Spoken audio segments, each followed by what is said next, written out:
Hi everyone, welcome back to my channel.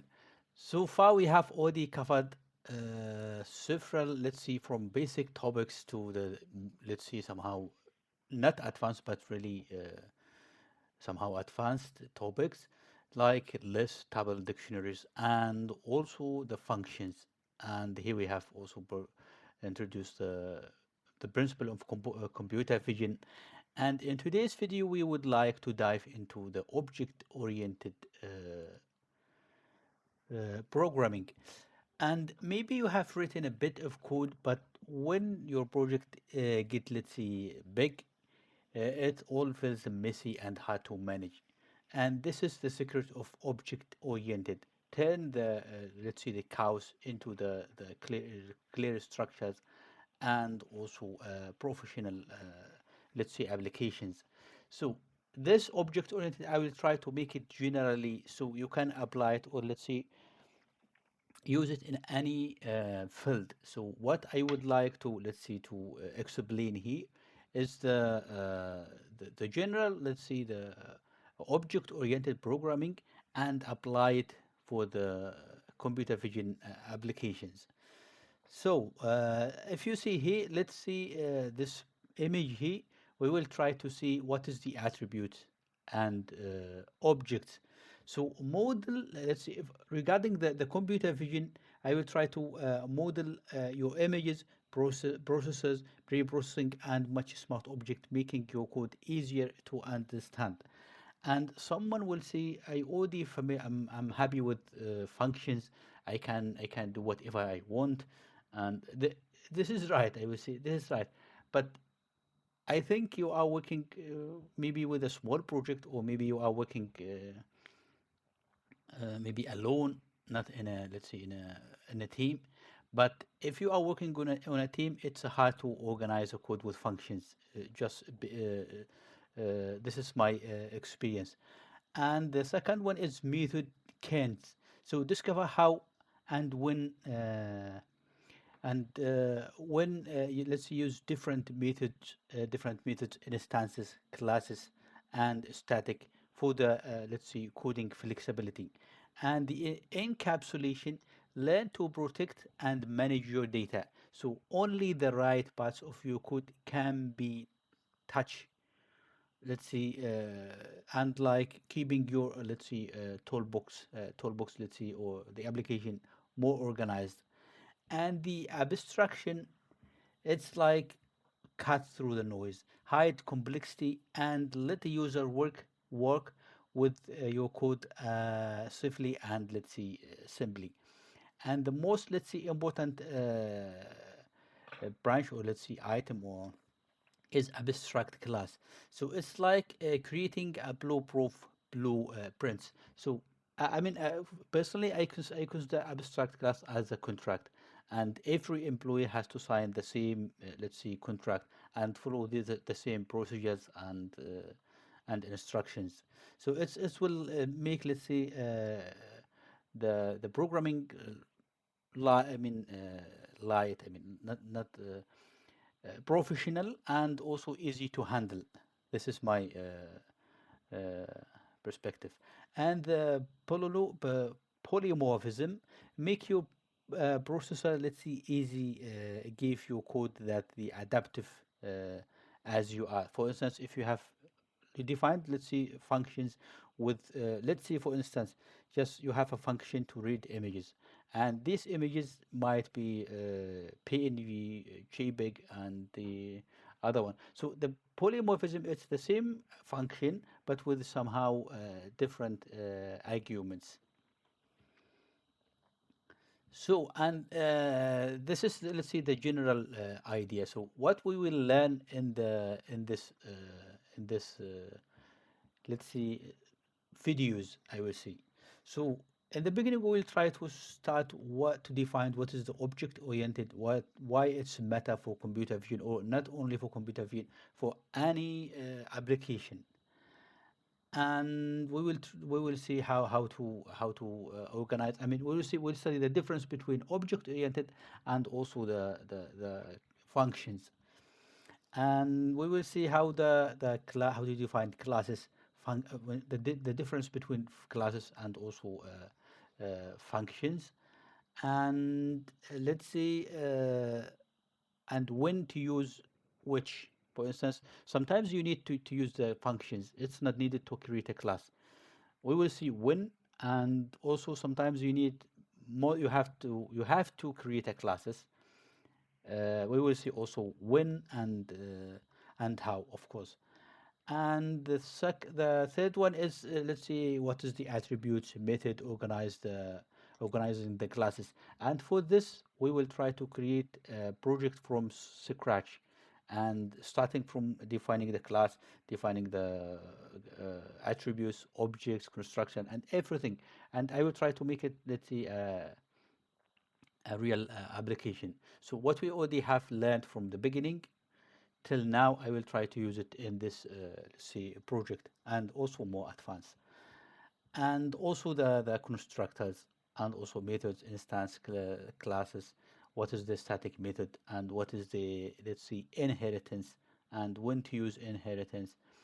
And also I will try to build, I mean, with all of these, I will try to build a project, uh, let's see, real project for image processing. So and yeah, this is, let's see. And also, yeah, by the way, I will try to give you introduction, not introduction. I will try to use it, this magic methods like string, equal, and etc. This called Dunder methods. And also the data class, what is the data class, and how to use it, and when, let's see, to use it. And more advanced, I will try to, maybe when I have time, I will try to explain some design patterns. What are the most, I mean, all of the design patterns are important, but when you would like to use it, sometimes it may, you have an idea, and you might use, for instance, one of the designs pattern, or maybe mixed. And yeah, so in this series, object oriented becomes your, let's see, friend, I will say, turning your idea into real robust computer vision or any application, as is in the beginning, apps. So, if you like this video, and you're interested in the upcoming videos, please subscribe into my channel, like the video, and of course, if you have any question, or you would like, let's see, anything to be covered here in this series, please write it down in the comment below. Thanks for watching, and see you next time. Everyone, welcome back to my channel. Last video we see what is the object oriented programming, and what is the main, let's see, component we have discussed this stuff here. And in today's video we'll try to see what is the difference between classes and functions. And I will try with you, I mean, in this lesson, to tackle this let's see, definition, what is the class, and when to use which. And whether you are building, let's see, a small app, or maybe are you working in a company, or just you would like to organize your code, make it let's say, more efficient. So let's try to get started here. So what is the function? We have also see what is the function in our previous lessons. I think you know what is the functions. And let me just back to this.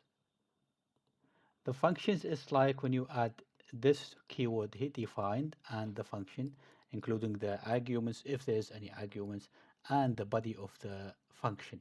For instance, here we have only one line of the, this called body function. And the next one is when you would like to call this function, is called, for instance, in any place you would like to use the function. So the function, think of the functions as a specialized tool. It's only a tool, and the class is, let's see, a complete tool box. And each function had done only one, exactly one thing, really only one thing. And for instance, let's see, in this example here, I'm trying to loading the images, convert to a grayscale image, and then apply, let's say, Gaussian blurring, and also edge detection with canny algorithm, and also saving the images. So now how to use these functions? It's easy. To use this function, we have to use this, for instance, load image, then use the second image and add the argument, and use the third one and add the argument. And you can see the output of each one, of each calling with the function, is considered as an input to the next function, at least in only in this example. But what we have what we have figured out here, you can see we have move, or let's say track the object, or let's say the image in every function. And if you have made a mistake here, let's say you are adding another attribute or another image, you will get, of course, another let's say output. So the function is, let's say, is taking the load function is taking the color image, turn it to grayscale, then apply the Gaussian blurring, detecting the edges, and saving the images. Now, as you can see, each function is simple, focus, and also does not need to remember anything. And for instance, I have load the image now, and if I load another image, it will give me another let's say result, right? So the previous result, it's not stored in the function itself, and every function is working independently. So this function here, it doesn't care about what is the input, what is the output of the other functions. This is what we have seen here, right? And this is, let's see, easily that we can easily connect it with another functions by, for instance, like this here, adding the output of this and consider as the input to this. So what we have figured out here is that we have to track the object by ourselves. This is the one advantage of a functions. And by the way, if you have only, for instance, here I can that we will see it in the class here. But let's see what is the advantage of the functions. The advantage is simplicity, low overhead. So you can just see every function has doing every let's see specific job. Here, for instance, is loading the images. And by the way, one big advice for you, try to make a function to do only one thing. So some guys will see, I will try to maybe define load. Let me just like this, for instance, def image, not not capital, image processing. And we see here image, and back all of these functions in this function here. For instance, write this, let's say image, this is, should be bad, of course. And just want not to lose time. And you can see here, I need this one here, image, and etc. Adding and packing all of these functions in one, which I recommend you not to do this. Try to make every function with only doing one step, specific step. So that's why if you have any error, you can fix it on that function. But imagine if you have one function including all of these, and if you have any bug or you need to change the function, and let's see, you don't need to use, for instance, blurring, Gaussian blurring. You can just exclude it from the calling function, right? From this stack here. But if you use the function we have done it here to include all of these, you have to update the function itself, right? And this is the one hint, let's see. And let's see that it's work with functional, powerful, easy, and it's really easy. I mean, there's nothing to do with it's with only defining the keyword and the body of the function. That's it. And the limitation here, there's no state. The no state, it means each function is it doesn't care about what is the input the input and the output state. Just I have the input and I have the output. That's it. And also limited organization. So if you have, for instance, this in this example, I'm working with one object, which is image. It's somehow, let's see, redundancy. Not redundancy, but it's not, let's say, organized. And let's see, parameter overhead. Each time you have to send the image here, and sometimes assume that you have many parameters here, for example, and this will, let's see, lead to parameter overhead. And there's no inheritance. Inheritance, it's only in a on classes or object oriented. So now classes are more likely the smart, let's say, toolbox. We said the function is one tool, and the class is a toolbox, a set of, let's say, tools. And let me see here, as you can see here, I just copy these functions and put it in a class. So don't worry about these classes. Next video, I will try to explain, or let's say go with you step by step, how to write a class from scratch, and also what are the main component of the classes and the attributes and everything. So don't worry, I just want to show you what is the difference between class and functions. And you can see here I have this class. You find this class, and loading the image, convert to grayscale, and add Gaussian blurring, edge detection, and save. And when you would like, sorry, when you would like, let's see, to process this image, you can just create one object from this class. And as you can see here, I have loaded the image and directly called the function, the next function. For instance, if it's, let's see, one pipeline, this is only if it's one pipeline. Let's say a sequential steps. And I will just add dot applying Gaussian blurring. And as you can see here, there's no parameters here. Why there's no parameters? Because these parameters will be used the same data here, which is the image. And as you can see, this is the image, right? And as you can see, it's used here, used as well here in grayscale image, and then it's used here and used here. And we will try to keep track of this object, reading and converting to grayscale, and save it in the same object. So that's why we can use these steps here. And as you can see, it's like a pipeline. And if you can also provide to have the history of what was the operations are done or have done on the image itself. And for example, here we have converted to the grayscale, and they have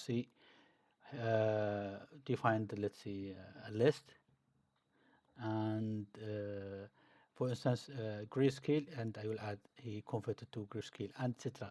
And after that, you can, let's see, print what are the steps have been done for this specific image, and what are the advantage of classes. And the advantage of classes, you can see state management. So I can take the image of the first function, for instance, this one here, and use it for this. And the result of this, I can use it directly for this, and etc. So this is a state management, and it's organized. It's really organized. It's better than, let's see, functions. And when you would like to use, for instance, this, you have to create an object. Let me just collapse this. You have to create one object. And don't worry, I will try to go with you step by step how to create class, how to use it, what are the let's say the tricks, and also what are the problems that we could, let's see, have. Everything will be clear in the upcoming videos. Also, inheritance, if you have inheritance, and polymorphism is if you have, let's say, several classes. We will cover all of these. If you have several classes and you would like to use some features from another class, so this is called inheritance. And encapsulation, you can also hide some details, and also moving method chaining, what we have seen here, chaining methods that we have, like a pipeline. And what are the disadvantage? But for me, I can see it as a disadvantage unless I have only one small task. So for one small task, it's not recommended to use small task. Let's say small task that you would like to do. For instance, add some two numbers. For this, it's only small. But if you would like to create a calculator, so you have to create for now for to add this addition or add function into a class, including the minus, divided, and etc. So, but generally, let's say you need to create a folder. So, creating a folder, you don't need to have a class, separate class, unless you have many let's say operations. And this is, let's say, the limitation of classes is complex, but it's really helpful when you use it. And overhead, yeah, maybe you would like to load the full class to the memory. And let's say over engineering, sometimes it's easy to rewrite your code when you have the the classes. And honestly, I haven't seen this as a limitation. The object oriented is always has have the advantages. So, and we have seen this, we already discussed this, what is the functions, I mean, disadvantage of functions and classes, but here it's just mapped on one table here. And you can see here functions, no state, and the classes, it's saving the state. Code organization, it's independent units. You can use it wherever you want in this the functions. Define it in a file, and you can just import it and use it in a function. And of course, the classes as well, you can use it. But from my view or perspective, try to use functions only if you have small tasks, and try to use classes if you would like to organize your work, and you would like to create a complete system and coherent system, and also reusable and extension uh, system. And this, let's say, my let's say advice. And as let's see, just as a recap here, functions I use, let's see, specialized, uh, let's say, tools. And it's a simple, focus, and independent. So we have already seen each function has done some stuff separately. It's not caring about what is the next input, what is the output for the next functions. But for the class, you can see here we can use chaining, and directly without no, let's say, parameters, at least in this function, in this example. And yeah, I mean, this I think is enough. And if you found this helpful, please subscribe, hit the like button, and also subscribe for more, let's say, coding insight. And if you have, of course, any question, just drop it down in the comment below. I will answer it, of course. Thanks for watching, and see you next time. Hi everyone, welcome back to my channel. In the last video, we have compared between the classes and also functions, and we see what is the advantage and also the disadvantage, and also when to use class or when to use functions. And in today's video, we'll try to create, let's see, to start with implementing the classes. So let me here creating now a file in this section. I will try to call this classes, and let me make it as a notebook, so we can, let's say, re-interact with this. So now, how to create a class? But we already just defined what is a class, and in the previous slide, in the previous video. So now, how to create a class? So you can create a class, or you can create a class with this keyword, following by the class, let's see, name, robot, and including this. And here you can see we already create now. I have to select this kernel, So we have to select, we have to give a body. So now this is the class. Class is called robot, and it has nothing to do. It's just we have to do add pass. So this is a valid class. So this class is nothing, is, let's see, has no functions or any attributes, but it's valid. So you can see it's valid. Now let's see the pass, this pass keyword. It means don't nothing. I mean, it has nothing to do uh, right now. And let's say, for instance, we need to create an object from this class. I have create, no, not here. I have to create object from this class. How to create an object from this class? So, and this class is represent, let's say, an object, and a robot, it's, let's say, an object, and every object has, let's say, every robot has a different attributes, different actions, different behavior, right? But before going diving into this, let's see to create, how to create an object. And to create an object, let's say we can say robot one is equal just robot, just adding this with this brackets. So now if you see, it's now created an object. Now if I need to create, to print, let's say the type, print the type of the object, let's say type, and R1, and you can see the type of this is a class of robot. So this is how to create a class and how to create an object. So as I said, object is a kind of robot, but with different, let's say, characteristic. And let's say, for instance, human, or let's say students. Students, everyone has a name, everyone has a grade, everyone has a birthday, everyone has. So somehow it's the distinguish between these, all of these objects. So now we see how to how define the class and how to create an object. So now let's see what are the main components of the classes. So the main component of the classes, it has attributes and methods. What is the attributes? And it's also called fields or properties.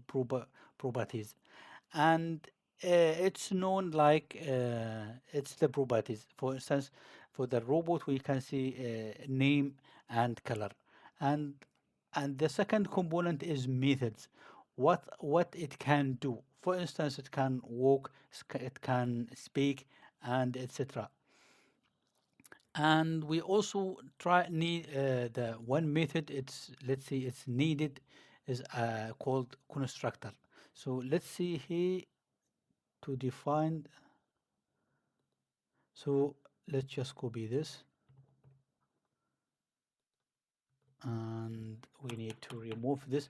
And we see, we have seen that, we see that attribute, let's see here,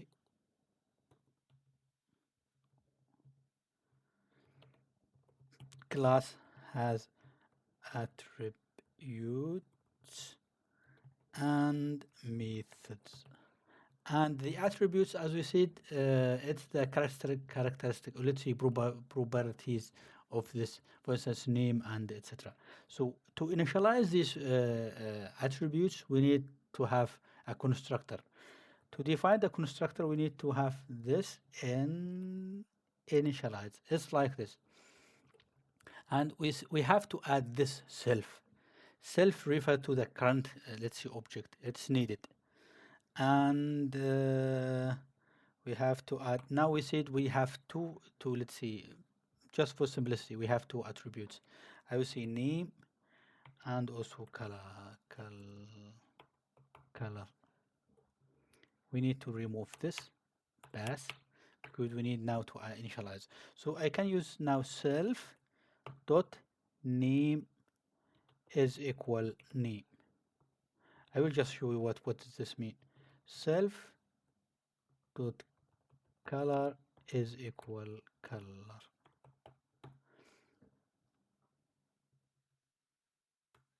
Typo. So init function, this one here, init initialize, or it's called initialize, is a special method called constructor, and it run when you create an object. So you see here we have created an object, right? And now here we have no constructor, but when we create an object, the first method will be let's see, called automatically without dot in it. Would called automatically, this is the first method has to be called in the beginning. And now we have name and class. These are parameters. When I try to create an object from this class, I have to give two parameters, name and color. And we see here we have c self dot name and self dot color. So the object name will be what we have already given. I will show you how to call this. And also, let's see, just create it now. I want to make it, let's see, more organized. So let's see, we need to create now an object. R1 is equal ro robot. Now we have to give a name. Let's see, robot, and the color is, let's see, red. Okay, and let's create another one. R2 robot, and let's see, call this, I don't know, BB, and the color is blue. Now you can see here we have this class. Let's see let's see the generally robot, and we have created two robots. One is robo and it is red, and the other one is BB and it is blue. So this is how to create objects and how to create class. Now, if you see, I mean, we have already see the type here. By the way, you can just print, let's see, print uh, R1 dot, and you can see we can print also the name. We have R1 and Pro. But let me give you an advice, maybe before I forget. Try to keep the parameter, the attributes privately, and I will show you how to do the private in the next section. Just we didn't need to make some stuff here. And now we have seen we have printed the name of the first let's see, and for the second we can see. So you can see here if every robot has a different name based on the initialization here. Now we need to add somehow another method. For instance, this is the constructor. It's called constructor. It starts with this, and we have to create a function. Now let's see, we need to see speak. I mean this method is speak. First we need to add this self. It's needed to add self. Then we have to see if no, we have no parameter. Let's see, no parameters, only self. And we need to see here print. In this function we can see add if hi, my name is, and we can add self dot name. You can see I can use this parameter here, and let's see, self dot color, just like this. And you can see here now I have added this function here, speak, and if I call this function, and how to call this function I will show you in a moment. And this function, if I call this function, it will print hi, my name is, based on the object I have called this, and blah blah blah. So let's see here I have created an let's just run this. Now I have created this. I will just comment this out. I have created these objects, right? And I would like now to call this speak. It has no parameters as you have seen, and r1 dot speak, no, r2, otherwise it will be the C. So you can see here the first call here is, this is I mean output, hi, my name is Robo and I'm red, and this is my name is BB and I'm blue. This is how to add another method, and please keep sure that you have to add this self. Okay. And let me give you somehow, maybe it's not needed, but why we have using self? Can we, let's see, replace it with another word? So as you can see here, self, it's not, let's see, a reserved word, or let's say a keyword. For instance, class, it's a reserved word, it's a blue, right? But here self, it's not. So can I use different word? For instance, yo, just like this. Would it work? Of course, it should work. Why? Because this is not this is self. It's not a keyword, but the Python community is using or sticked with this self. So let me just to prove this, and you can see now it's also working. But just try to keep it self. This is just to show you why it's self. So it's not needed to have it self, but just please keep it self, because most of the codes, or let's say all the developers using the self. It's like this. Okay, now we have seen what is the attribute. So the attributes are these here, which will be initialized in the initialization function. It could be also used initialized in another function, but this is the attributes, and the methods are, for instance, speak. Sorry.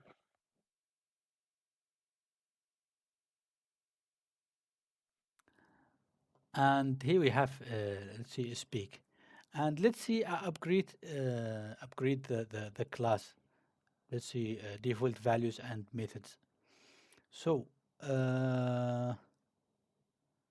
let's see, sometimes you have this class. I will just copy this, or maybe copy it. It's better to have it in several pages.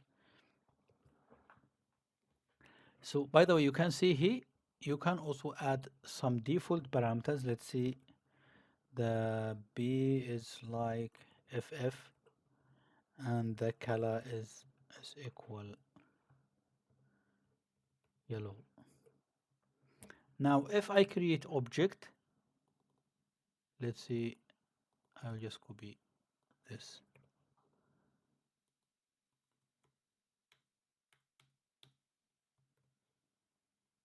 Now you see it's out, the defining the object is outside the scope of the class. So you can see.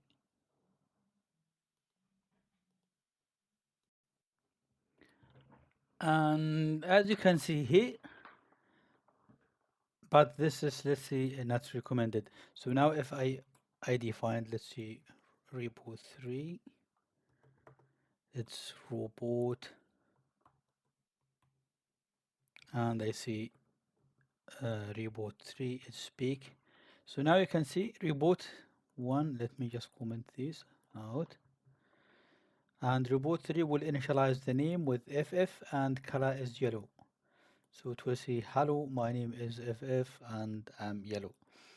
And sometimes you have, let's see, not as a parameter, but sometimes you need to initialize one, let's see, one default values for all the number of objects.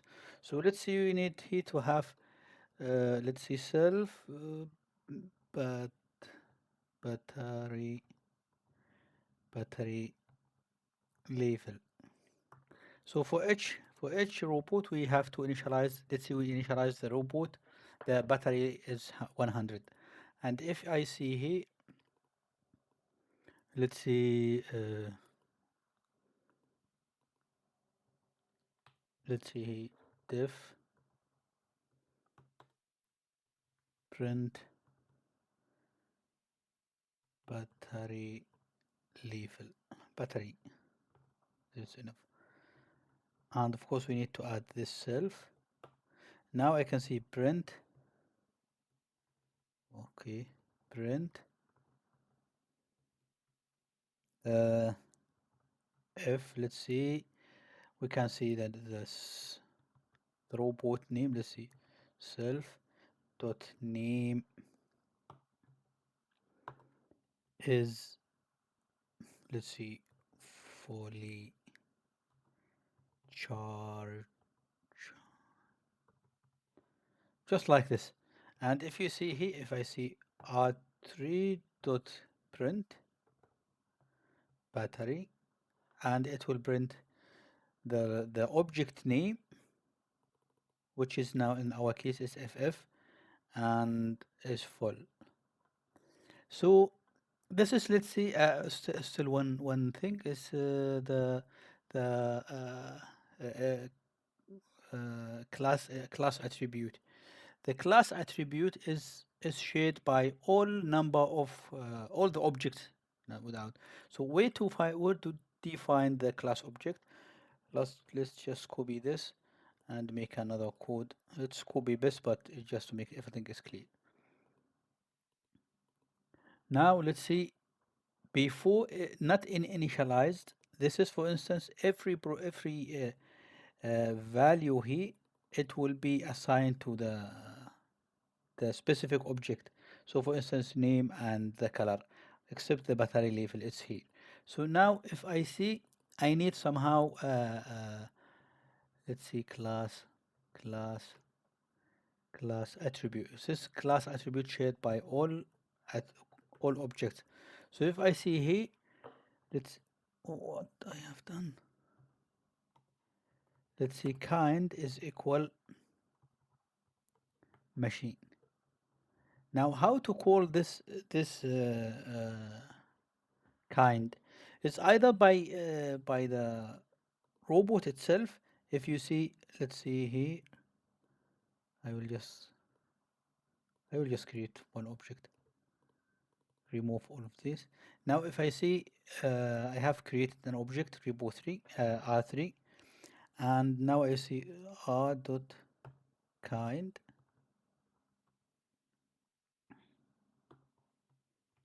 Yeah, we need to make it in a print so we can print the value. What is wrong here? String is not callable. Oh, yeah. So you can see what kind of what is the kind of this robot? It's machine, and you can also print it with the class itself. So let's see, print, and you can use robot, and you can see now it's the same. And if you create now another object, let's see another one.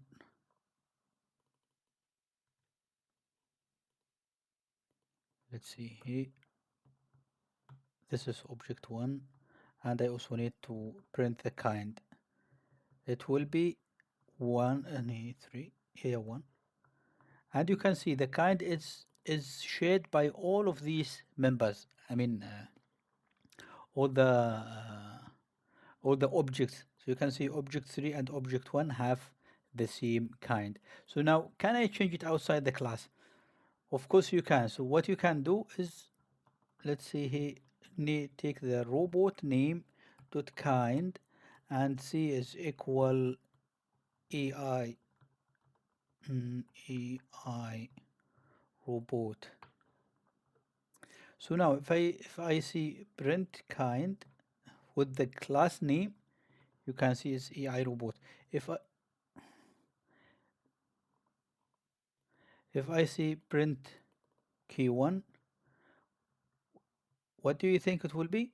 Of course it will be AI robot. Why is AI robot? Because this kind he is class attribute, which will be shared by all the classes, by the objects. Sorry. But if you see here, for instance, if I see uh, print name, and also three is name, so you can see every object has a different name. You can see robo and ff. So now the class attribute is used shared by all the objects, and I think this is enough for the beginning of the classes. And next time I will try to comfort all of these, because as this project here, I will try to do it in a class. And yeah, if you like this video, subscribe into my channel, like the video, and if you have, of course, any question, drop it down in the comment below. Thanks for watching, and see you next time. Hi everyone, welcome back to my channel. So in this session you are going to master one of the most powerful concepts in programming, Python classes. So by end of this session you will be able to create a class.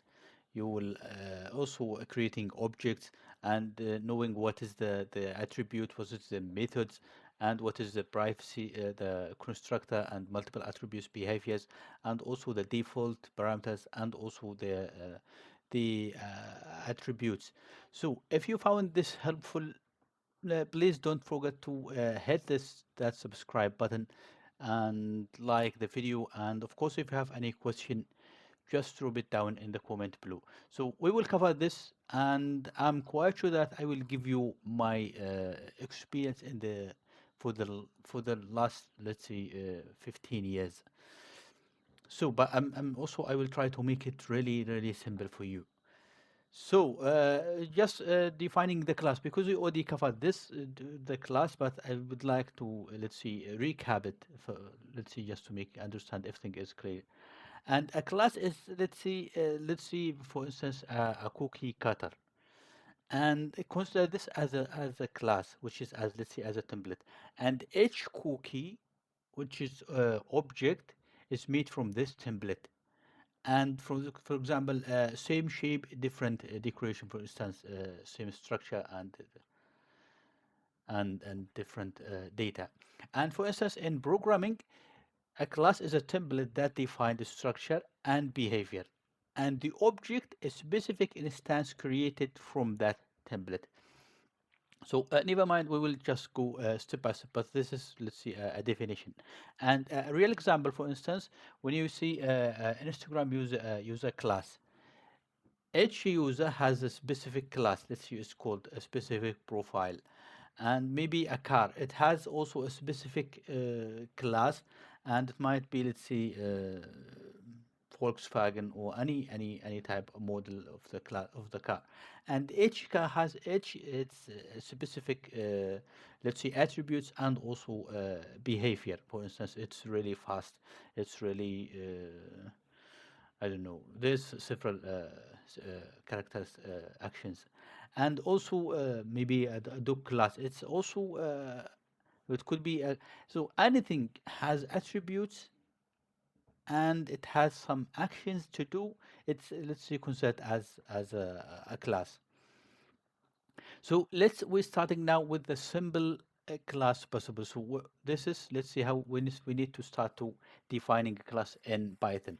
So to define a class is you have to add class, and let's consider a dog as a class. And you can see here, this is my class. And defining a class, it's super easy in Python. You have to write this as, I mean, keyword class, then the class name, which is in this case dog. Then you need this point and double points and pass. This, let's say, empty class. It has nothing to with, which is has no activities, no attributes, nothing. This is only a default class, empty class. And to create an object from this class, you have to do let's say we need to d1, for instance, it's equal to, and by this step here I have created an object, and let's say printing somehow print, uh, let's see print that object type. So you can see type, and we can see d1. Let's see, just remove this space, and you can see here when I print, it's printing a class main a dog. It's now an object from the dog class. I think this one here, it's clear. This is how to define a class, and how to create an object from this class. So as I said in the beginning, the class, it has attributes and also actions, or let's say methods. For instance, Stock has attributes like name, color, size, I don't know, and the actions, let's say, is walk, uh, aid, and etc. This is, let's see, an action. I'm just trying to make it really simple, and in the really upcoming videos I will try to make an a complete, let's see, image processing class that we have seen. If you just remember, we have seen here in functions, hopefully this is already covered here. Oh yeah, here in this project here, I will try now in the next videos to make it in a class, and show you how to organize this stuff. Okay, now let's adding our first method. So what is the method? The method is somehow anything that doing something, right? And it's a function inside this class. So let's see how to create an object and class. So we will just duplicate the code. It's fine, I think, just to make everything clear. And I can define the function is just defined with this def, and I can see back, and I have to add this self self this word, and right click, for instance here, and not right click, and here you need to add what is the function is doing. For instance, let's say return and a string which is, oh, makes sense, huh? Okay, now this is, let's say we have created one method which is bark, and to create an object from this, which it would be the same as we have done t. So as you can see, when I create object, it should be out of this scope, otherwise we have to create another cell. And let's see, for instance here, d1 is equal dog. This is the d1. Oh yeah, here's the space.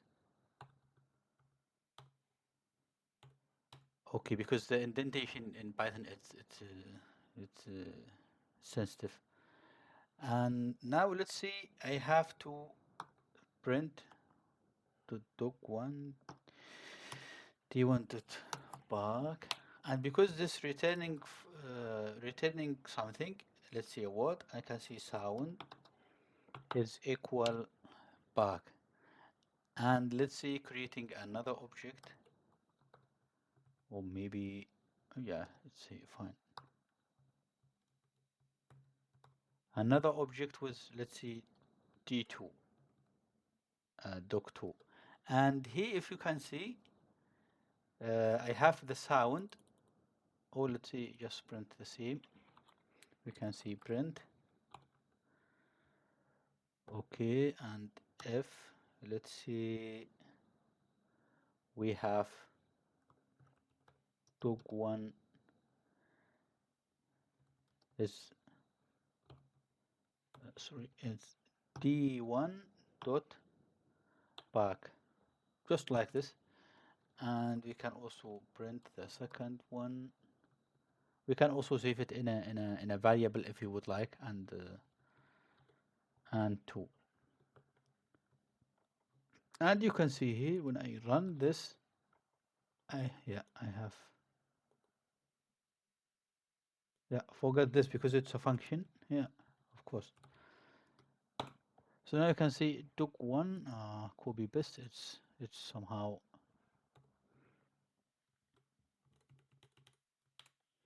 So and you can see here it took one and took two woof woof.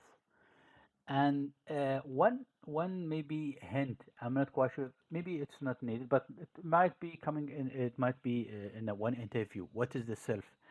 And self, it's nothing. Let me just wait a minute. Yeah, sorry. Now you can see we have defined the function inside this class, and this function has to have self. And what is the self? Self is, let's see, refer to the specific object. And because we have creating several objects, this self is referring to which object I'm using this, let's say, data. And to call this function, to call this function here, I have to use the object that I have created, then with the function, then dot, and the function name that I would like to use. Now, one hint, maybe for instance, as I said in the beginning, self. What is self? Self, it's not, let's say, a keyword, and of course you can add here your, let's say, like yours, maybe, yeah, your. So this, would you think it should work? Of course it should work because self, it's not a keyword. It just somehow refer to the specific object, and you can use whatever you want. But keep in mind that all the developers, I haven't seen anything that using somehow a different word instead of self. So just try to keep it self. But this is just information for you. Now let's go here and try to make, let's see, give our object memory. What is the memory? It's like ability to store information. And let's see, I'll just copy this. Just copy this one here. As I said in the beginning, I will just duplicate the code, so I just build it step by step. So here I have created this. Uh, what's it that? This function here, and let's see. I need somehow set name. I mean, before initializing, there's also a constructor here, which is the main, let's see, main step in any class, I will say. But before going to the constructor, I will just see define the function set name, and here name, and you can see here self dot name is equal name.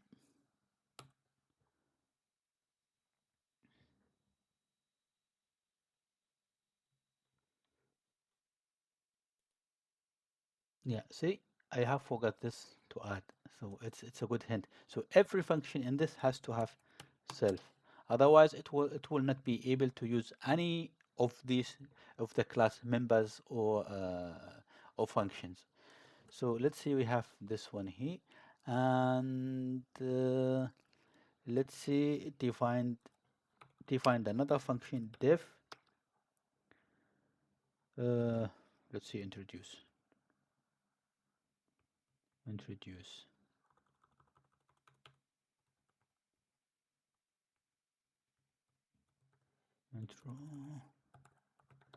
introduce. Let's see, just like this, and we have also to add self, and here we need to, let's see, print if, let's see, hi, then we need to add here self dot name. Okay, now let's see using this functions, and I have created one object, I mean two objects, and now I need to give it a name. For instance, d1 dot set name. Let's call this as Booby, and the second one should be two. Okay, I don't know what the name should be. Yo yo. And now if you see, I can just get the name, or let's see, maybe introduce. So if I see d1 dot uh, introduce, and also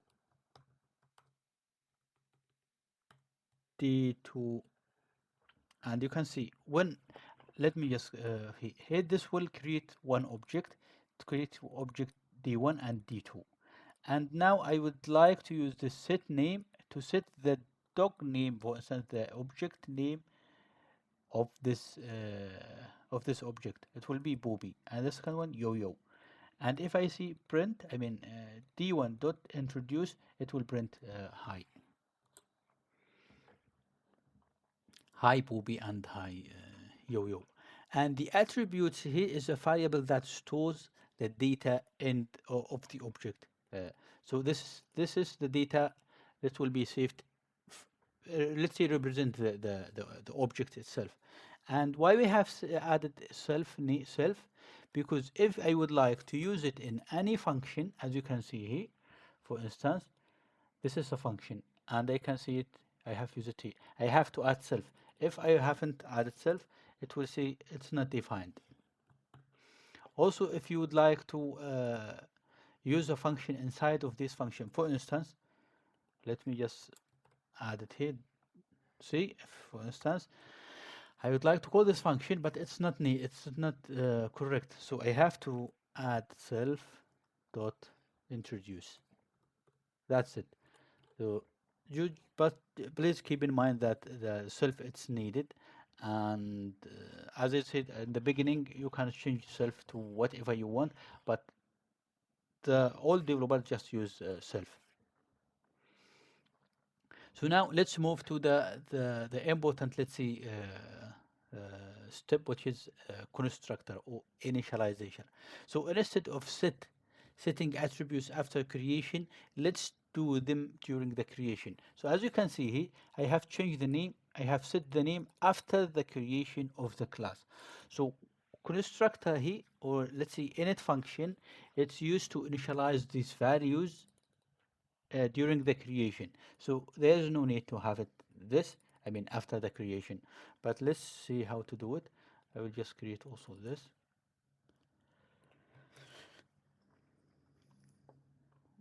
Okay, I will just copy this and remove the set name. But for now we will have some errors. So now how to define the initialization? Let's see this the constructor. So you have to add init, and see it's autocomplete. And here I have to, let's see, pass. So I said during the creation, I would like to have to give the dog a name. So I have to create here name, attribute name. And this one I have to see self dot name is equal name. This, for instance, this is a variable, and you can change it whatever you want, but try to make it consistent. Name, it's equal name. Okay, now if you see, we have assigned a name when we create the object. I will just show you how to create it. So let's see, d1 is equal dog.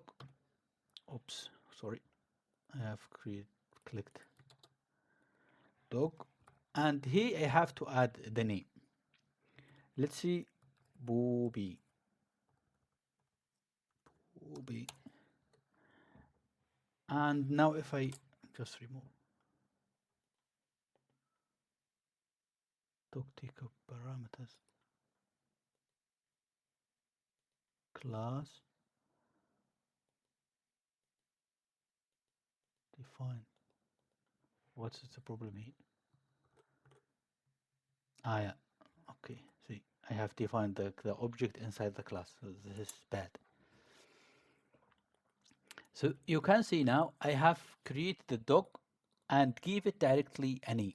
So that's I can see now d1 dot introduce, and you can see here it will print ama booby. So the init function is a constructor method runs automatically without any call. It's when it is called, it's called automatically. So as you can see in this function here, we have add d1 dot introduce, but for the init, it's called automatically when we create an object. And yeah, for this init function, it's set up, let's say, the initialization, the initial state of the object, and double underscore make it, let's see, a magic method. We will discuss this in the upcoming videos. And let's see now, move to the next one, which is multiple attributes and behaviors. So we have seen multiple attributes. It's like one. This is one attribute, right? And if I need multiple attributes, let me just copy this. Maybe we need it more. Now let's see. I have to have several attributes. So let's see. Self dot age is equal age, but age is not needed. It's not here. Let's see. I have name, then age, then I think this is enough. And of course, you can add whatever you want for the attributes. And here you can see I have add age and also name. So if you would like, let's see, to get the name, so you can create also, or maybe here, and um, then self dot age. So now, if you see, when I have added another attribute, and just I'm updating this function here, and I can see, yeah, I have to add how old is he? Let's see, 5 years. So you can see, hi, I'm a booby, and I'm 5. I'm not a booby. Okay, so this is how to add, let's see, methods or attributes. Now there's, maybe I just forgot what should be included.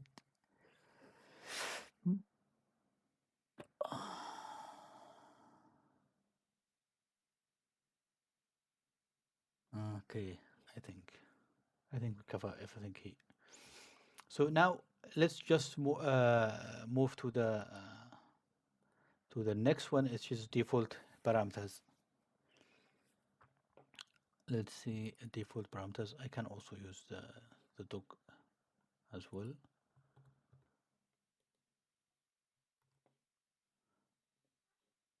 And for instance, what is the default parameter? Default parameters make constructor more flexible with the default values.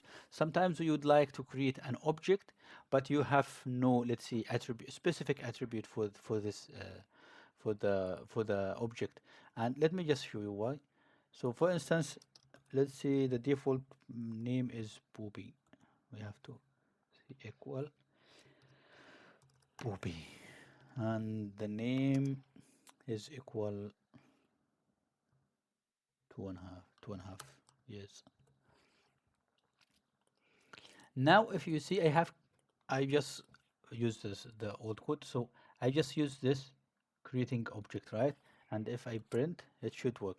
Now, if imagine I would like to create another object, which is d2 equal dog, and if I haven't add any of these attributes, the default values will be taken. So, and let's see just d2 dot introduce. So let's just comment this out. And here I have created the dog without any parameters. Why it should work? Because I have a default here, a default values. The default if there is no parameters here, it will take the the default one. And assume that I have defined, let's see, another object, d3 d3 is equal dog, and I would like only to change. I have only the name, so I have here to add name, or maybe before this, if I see here, what is the name? Let's see, Max. Sorry, Max. And here I have introduce d3 dot introduce. And now you can see here I have this object without any parameters. Let's see, without initialization. This will take the default one, and here I only change the name. And if I print d3, it will see max. And you can also change the, say, one hint. For instance, if I just say I would like to change the age, and I have type here 5. Do you think when I say introduce, what do you think it should be printed? This, because we haven't used the keyword, the 5 it will goes directly to the name. And let's just check this, and you can see here 5, and which is doesn't make any sense. So to change the age, you can't specify the word. So age, specify the argument name, and see, let's see 5, and you can now print. The name will be taken from the default one, and the age will be changed here, for instance, with using 5. And of course, you can use this if you would like to use, let's see, 4.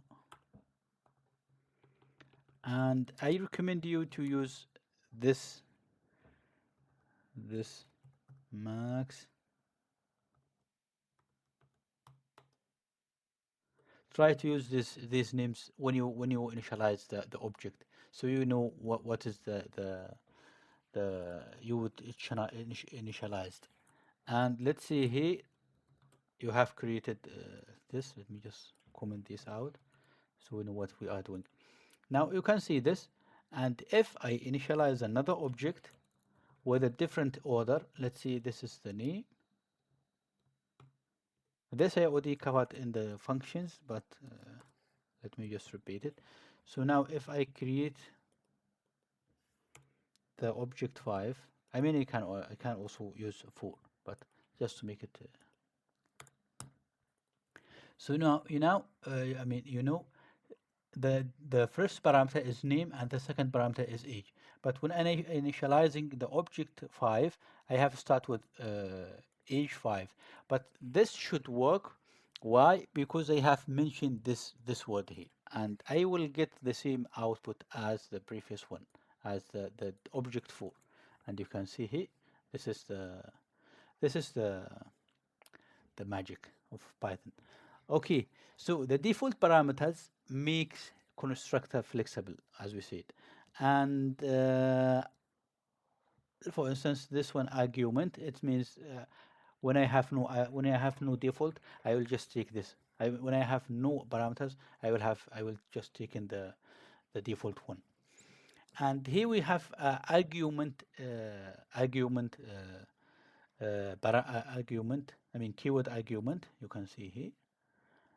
And also, if maybe one hint, which is already discussed in the functions section, I have did it very, very comprehensive. So if I just remove this, and now you can see I have error. Why? Because the default if you initialize the default, all the parameters, all the arguments after the default one has to be also a default. If you don't need this to have, you have to move the non-default parameters in the beginning. So for instance, you can see age and remove from here.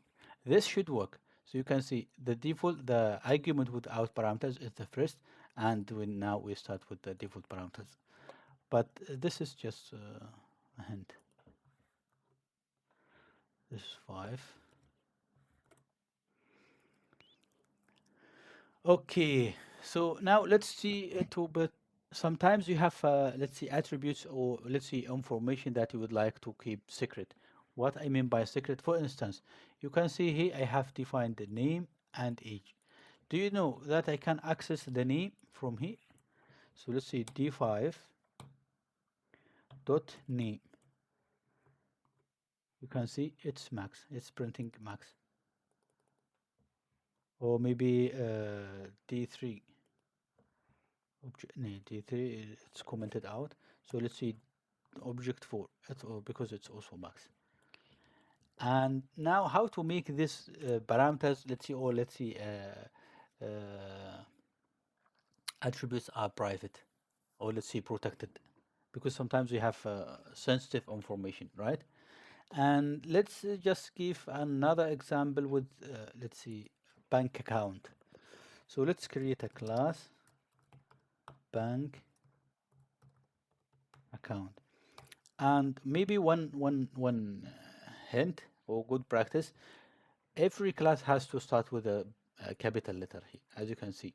But in case you have two different words, you just create the first capital letter, and the second word is as the capital letter. As you can see, bank account, or maybe may why it's not working comments. Okay, or maybe student degree, like this. So try to make it in this order here. And I have to define the class and bank account, and let's see define the initialization function, defined init function, we can see. And which information do we need in the for the bank? We need a name, and we might need the balance, and let's start the balance with 0. When you open I mean account, the default is 0. And now here I have, let's see, self dot name is equal name, and this has to be removed. And self dot, and now you can see balance has to be privately. I mean, no one can access unless I just have and me, and also of course the bank, but not the employees. And let's see, you have to add this underscore, and balance is equal balance. So with this underscore here, we have make it, let's see, a private members. So it's not let's see what I can see. It's not accessible. It's accessible only inside this class. I will just show you in a moment. So this will listen. It will be less somehow. This session it will be somehow a bit longer. Maybe it's already 30 minutes, but I would like to show you everything. Or maybe I can pause the record and write the functions and explain it. It would be better, I think. Okay, so now let's see. I have created this class, and the name it was this one can be accessed. Let's see. Anyone can access, and also this is the protected with only one underscore, and the two underscores it's, let's see, private member, which is hidden from the outside. But let's just be let's see honest. So the private and protected, it's not like in a C++, which is restricted. So here you can even use, have access to these members. But I will just show you what is the behind of this. So let's see, I have now, as I said, this is the balance, which is initially 0. I mean, of course, if you can, when you open an account in the beginning and you have money to put, so this initial account balance will be, otherwise it will be 0. This is logic. And here you get balance, it will return balance. And you can see that I can use also this or this private members in this inside the class itself. But as I said in the beginning, it's not restricted as a C++ or Java. Now here you can see I have a deposit and I would like to add money to my account. And if the amount is plus, I mean greater than 0, I will add it to the balance. If not, I will return error. And also regarding taking money from a bank, you have to add how much you would like to take or withdraw, and also you need to enter the password, the PIN. And we need to compare the PIN with the required, the saved, the already saved. I mean, this process is just simplify what is the inside the bank. Inside the bank, it's working with the many data, complicated database, and it's hard to let's see to I mean to break. And also here is if the amount is greater than the balance. If you have balance 100 $100 and you would like to take 200, this will give you error. And if the amount is greater than 0, then we'll take just minus and return. Now let's just creating object. So object, I can see account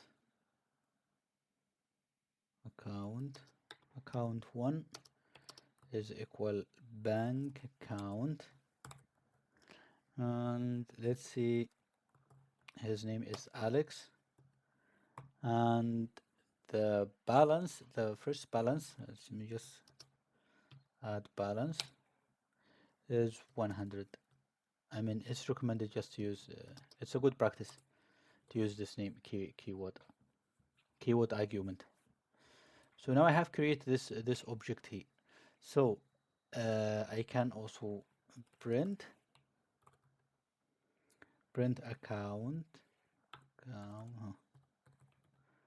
account1 dot name.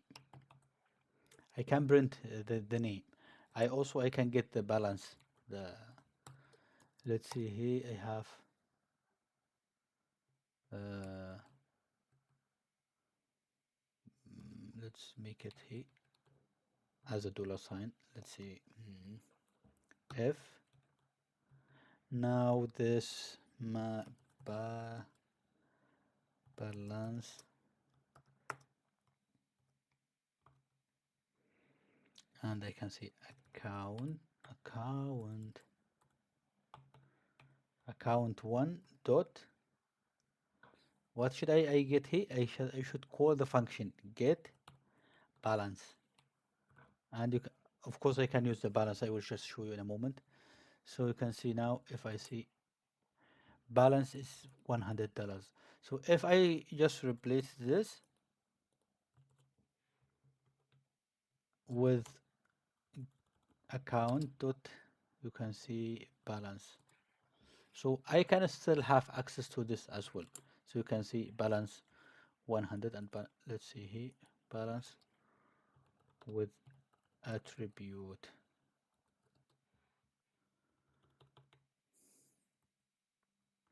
attribute, and they can access the attribute itself here. And I mean, as I said in the beginning, it's not, let's say, restricted and securely, but this is the Python. And of course I can add, let's see, account 1 account 1 dot deposit. You need to add some values. Let's see, 500. And if I just see here copy and see the value after deposit, it should be changed. So you can see it should be 600, and you can see it's 600. I have to remove the okay. And let's see, I have, what is the password is 123, right? And let's see if I need to create, I mean, account taking some money dot withdraw, and I have in my account, let's see, 600. So I need to have to withdraw 3, and the password, let's see here, you can, what's this? Do I have a withdraw? Yeah. So withdraw, and let's say the password is ho ho, and it will go here in this inside here, and it will check if the bin is right, then it will return wrong, and we can print it here, print wrong, and you can see wrong pin. And if we check now the balance, it will be still the same 600, right? But now if I see the password 123, I will take 300. It will subtract 300 from the current balance, and uh, print the latest, or let's see the rest. Why is that? Withdraw is 1 2 4 1 2 3 4, and you can see here withdraw 300 balance, because it's printing as well here in the withdraw, and here the current balance is 300. Now let's just try to print the privacy. Let's see here, print. We need to print pen. I can see here pen is, I'm just trying to access this, and you can see it won't give you any let's see value. It's error. So but let's make it in a try catch. Try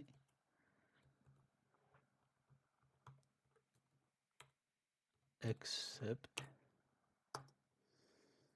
let's see, attribute error as a, and here we need to print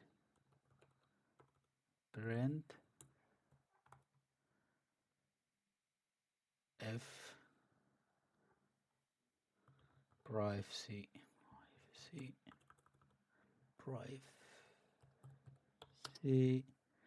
protected, and you can also add a. So now let's try what is going on, and you can see here privacy protected account object has no attribute pen. But how to access this in a somehow in a different way? Let's see, I can also use this, but not directly, but I can just see dot bank account, I think dot wait a second, bank, no, I know, I think we can access this bank, what is the name of this bank account,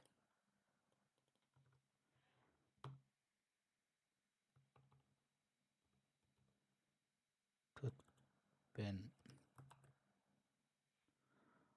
Okay, let me just check. I think I know it's can be accessed, but let me check. Yo, we can have this one here, and print account, then underscore, then the class name and the parameter. So we can have access to this. But as I said in the beginning, privacy is there's no privacy. Let's say in Python, if you need a privacy restricted by privacy, you have to use C++. But this is just to give you an information about this. So okay, so the summary here, we have created a class, we have created object instances, methods, and what are the methods and what are the attributes, and we go also we see how to create a constructor in it, and also privacy level, which is somehow there's no privacy, but this is the Python.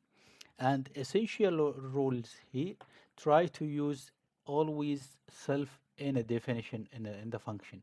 So now if you see here, get balance, if I just remove this self, you can see I will not be able to use this, and also I will not be able to use this in using the object. You can see here this is wrong because this get balance, it's not belong to the same class. So that's why we have to take care of the self. Also use init function to initialize objects. So init function is let's see, keep it in your mind as a default one, and the name of the classes has to be capitalized, start with capitals, and also methods can safely access privately. By the way, you can also add some let's see we have the div, and we can also privately what we should add here, private method. Let's see,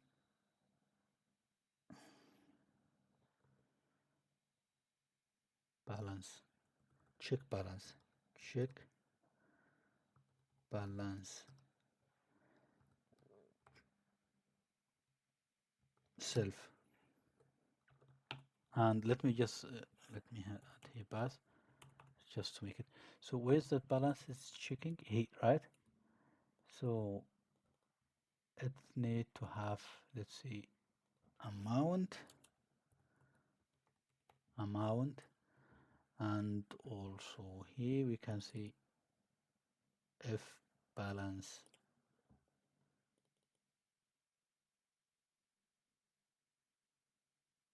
Let's just take this here and uh, paste it here. So you can see I have check balance. Now I need to use this inside this one here. So it was returned, huh? Let me just okay. So now we have returned, and here we also need to check return, check balance. See, we have to add self as well, self dot balance. So this should also work. So if you would like to have a create a function, so let's see here. What is the error here? Balance missing. Okay, because in balance, wait a minute. I have amount, and also with true it has, yeah, I have to add it here, amount. So now you can see it should work exactly the same as the, and let's try to have access. Let's see with this object, let's see why here, account one dot check, let's see 500. Let's see if we can have access. No, even the functions we can have no access. But if we have bank, bank account. Okay, so it will give you our you can access it, but with this one. But sometimes try to keep, I mean, usually as a hint in a when I implemented the C++, every function in the beginning when I writing the class, every function has to be private.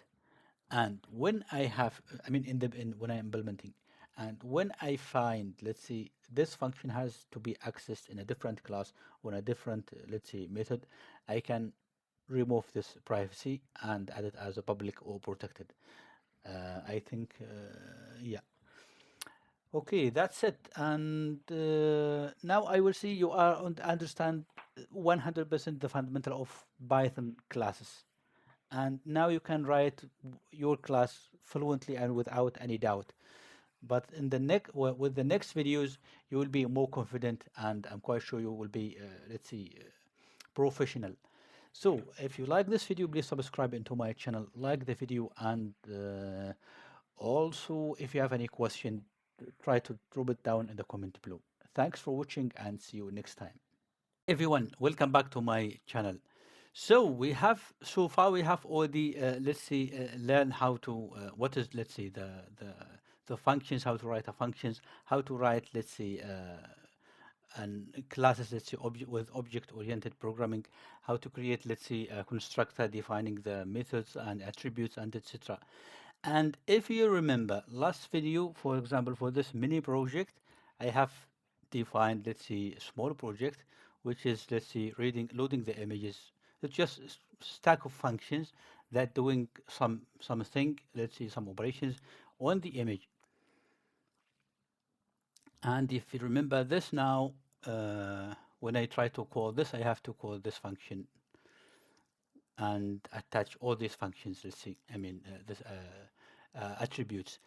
Now, in today's video, I will try to do this here, these functions, but in an object-oriented programming. And this is not only, let's say, applicable for computer vision. This could be applicable for any field that you would like to, let's say, to build your program. So if you just follow, you can just, for instance, I'm using here image processing.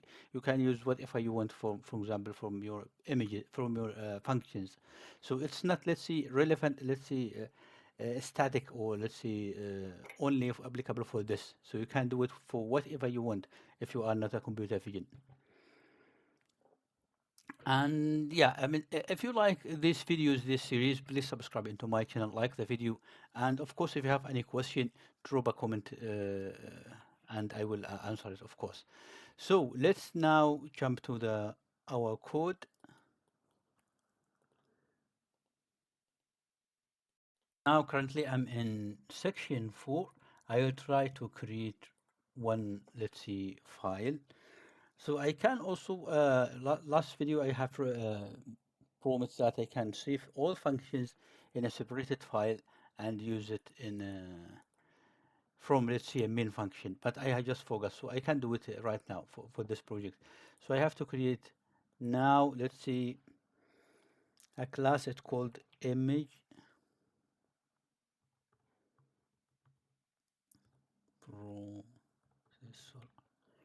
processor.py, and this is my file. And now to define the class, first I have to import the OpenCV, OpenCV, CV2, and also import OS. This is the only, let's see, package that I would like to use in my project. Now, as you can see, this is the file name, and now I have to create a class. So we already learned how to create a class, starting with class, then the class name image pro image processor, and like this we are defining our class. So as you can see here, I started with capital letter, and also the beginning of each word should be, let's say, capital letter. And now here, if you remember here, what I have done in this project, I have to load the image. But before this, let's define our div. Let's just div init. So what we'd like to do, I will try to make it, let's see, flexible. Sometimes you might send an image, you just read it from a main or from you receive it from a TCP IP or MQTT or any resource or directly from a camera. So you can just send the image here, or might be you need to work with files name file. Let's see, image path. Oh, sorry.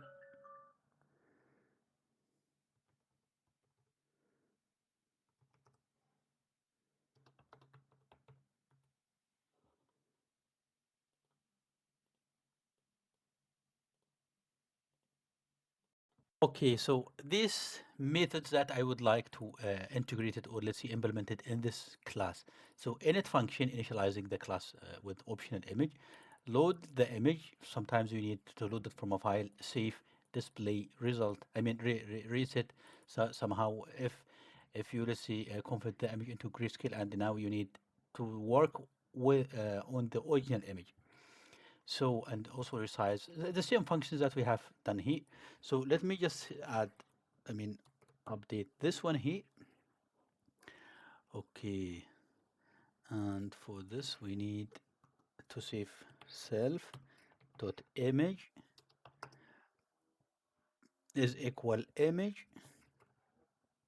We need to make to create a copy, so we can return our image. Let's see. As I said, if you somehow rotate the image and you would like for the next time you would like to work with the original image, so that's why we need to make a copy from this. And sometimes let's see, maybe this is it's not provided. I also can add it equal none. Maybe the user has no image, so but the parameter has to be. Oh, I think this is has to be no none. It has to be required, right? One of them has to be required, so we have to move it here. Either the image has to be valid or the. So now I need to copy the image, but sometimes maybe the image is none. So I have to add this condition here, copy image if image is not none. Else, else, write it none. So I hope this is clear because if you follow from the beginning of my playlist, I think this is clear. This is the compact if statement. And now I need also to, let's see, self dot, I need to define another one, original, original. Let's see, original image, just to make it clear. And also we need to make a copy from this image if it's not none. If it's not, let's see.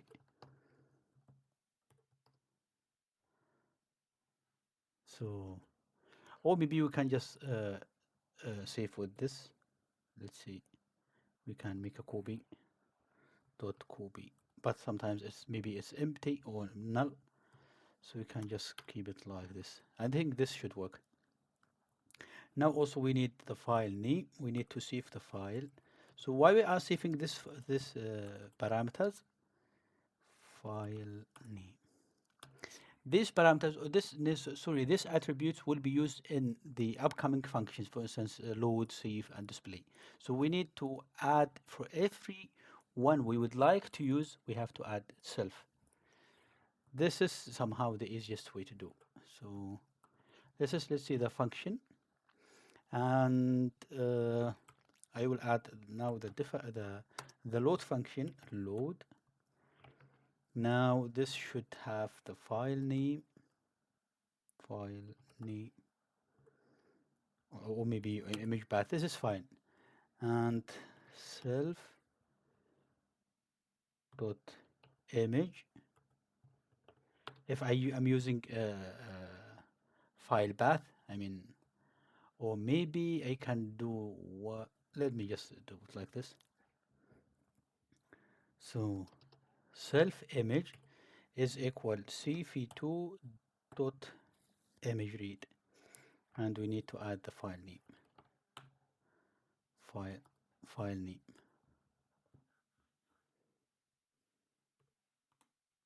Yeah, see, I have also do this mistake. We have to add for each function inside the class. We have to add the first parameter has to be self, and yeah, this already explained in the last video in a more comprehensive way.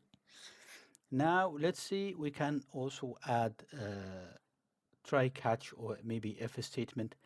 Let's try just if self dot image is none.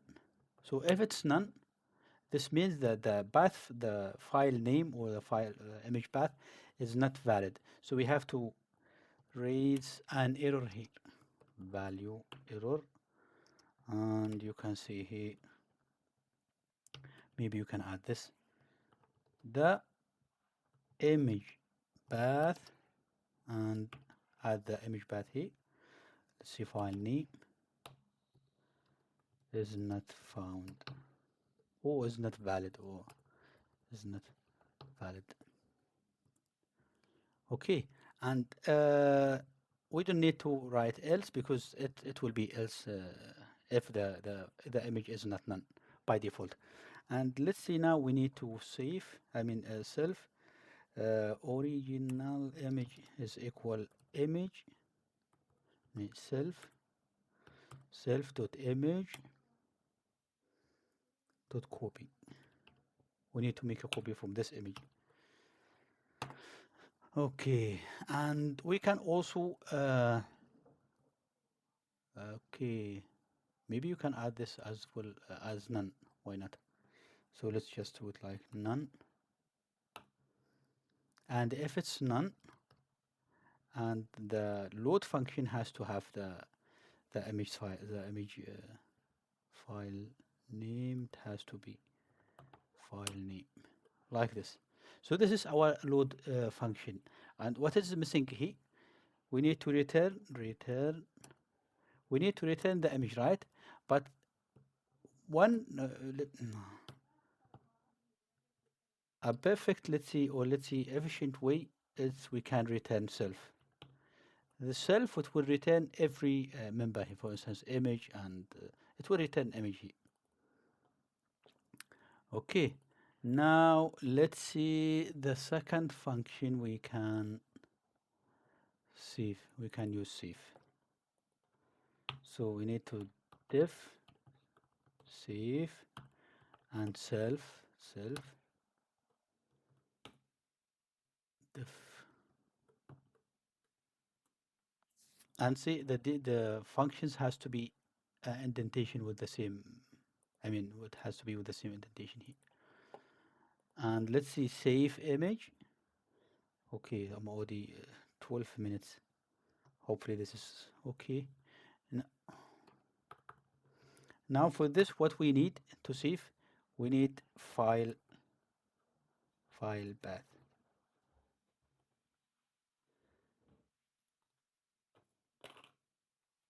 And let me just show you this last time for the project 3.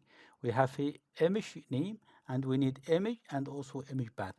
But here we don't need the image because it will be tracked in this class here. So we will take the image itself. We don't need to use the image. And because why? Because here, let me just see, I can add here if the file path is none, file path, okay, is none. What we have to do here, okay, so let me just think. I need to make it, let's see, in a good way here. Sometimes we don't have the file path. What we can do, we have the image name, right? We have the file name, this one here, file.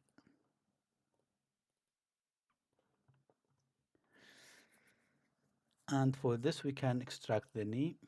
Let's see. name extension, and with this os.path dot split text, and we need to use the file. So okay, self.file. What's wrong here? Split path. Ah, this one is. And now here we can see I have extract the name and also the path of this. Okay, now I need the file name, not the. So let's see here, os.path path dot file dot base name, and here I have to add this. So instead of this one here, because I just only need one image. If you provide a path, uh, let's see, uh, C or D or blah blah blah, and I just need the name of the image itself. And for now here I can see file path is equal. I can see, for instance, just save it in the same file path. No. Okay, for wait.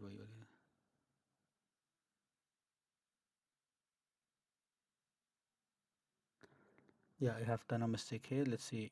Just remove this. Or just keep it like this. This is fine. Now the file path, it will be, let's see, f, let's see, processed image, and here I need to add the extension.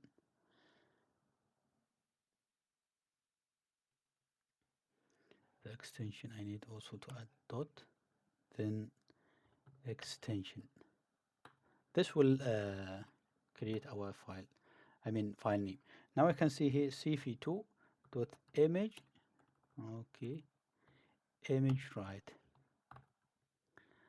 And here I have the file path, and also the self dot image. See, I need only the file path, and the image, it will be taken from using self dot image. This is already saved in the. And also here I need to return self. This return self, it's helpful for when you try to use the chain. I will just show you what I mean by chain in when I finished, or maybe, yeah, when I finish. Just okay. Let me just copy the rest of the files here, and I can discuss that with you.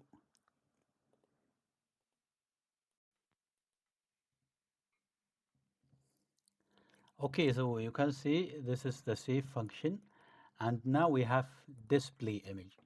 And the display image, I have added this function here. As you can see, it's not in it's not a member of the class. Why it's not a member of the class? Because there is no self before this function, and I have done this in a purpose, so I can show you that I can use even a function from out the class inside the class. And you can see here this is defined here, and sometimes you might also need to change this the weight and weight key. So instead of, let's see, every time changing the class, so you can just uh, define it outside the class. And I think this class won't be, let's see, change it during the implementation, I mean the production. And let's see, go to the next one. Yeah, so we have seen display and reset. When I say reset, I need the original image. So the original image will be taken from the image will be copied from the original image. As you can see here, it's always copy. Um, and the grayscale, it's also, this is the same functions here. What is the difference? It's just only a self. The self as a parameter for the function, and if I would like to use anything from the class, I have to use self here. So that's the let's see the difference. And here's the rotate, flip, and crop, apply blurring, and etc. So now I have written this let's see a class. So now how to use this class? So for this I will try to use another file which is called mean. Let me just show. This is the class here, and I can create another one here. Let's see. Let's just call it mean. Goodbye. Now what I have to do here, I have to import this class. So to import this class, what I have to do is go to here, and from the file, this one file, just write the file name, image, image processor, import what you would like to import from this file here. For instance, I would like to import maybe this, or you can also import this. But let's just try to import the image processor. The file name, it's not needed to be image processor. This is just to maybe a hint. So now if you can see, if I just click, I mean tap control and click on this image processor, it will just jump to the class, the definition. And if you need to import several stuff, you can just see like this, import. So I can now importing the display image. So you can see this is the function. But let's see, I don't need this function right now.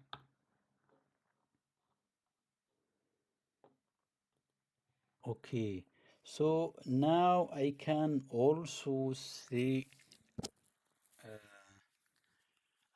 as you see here in this function, I have used the parameter, or let's say the arguments. But now to make it, let's say, simple, I will just use this. So now I have to use this file. I have to use this image processing. I have to use to create an object.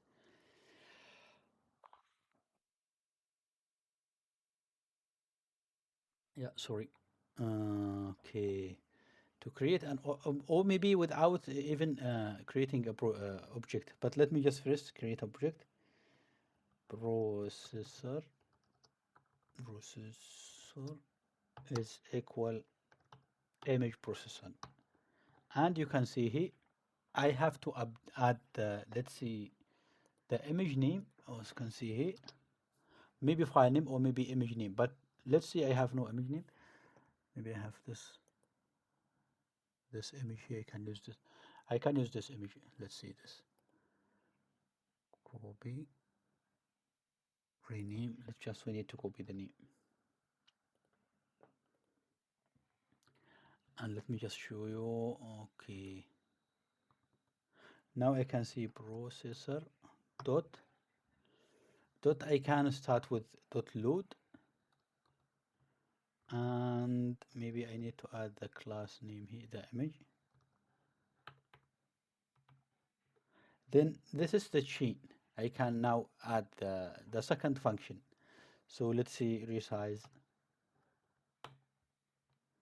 Maybe resize is 300 by 3. Okay, 300. And the third one is, so might be, for instance, save. And you would like to save the image. If it's not valid, let's see, just like this.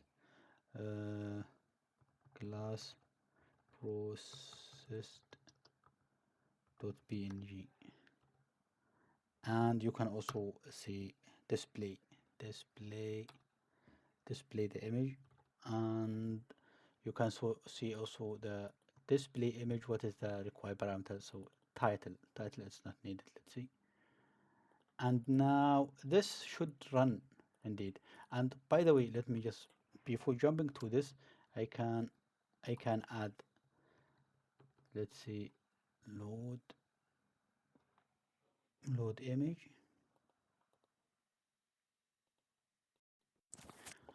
Hi guys, I have changed the load function because I'm just thinking we have to provide the image path here in the constructor, and the load function has just to load the image directly. So let's see, jump to this one here. and we have to create, let's see,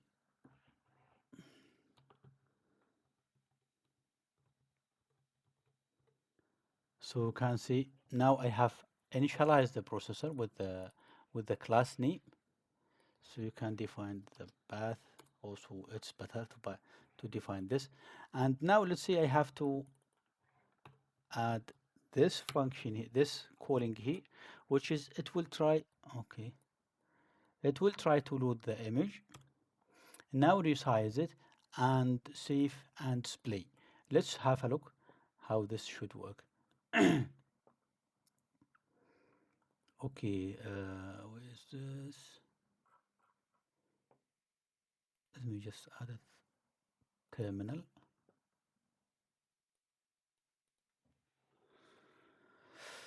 Okay, so now let's see Python and main. Okay, yeah, I need to build three shell. I have to activate the Python, the env. So now I can type Python main. Now this self dot image self, what is the error here? Self image.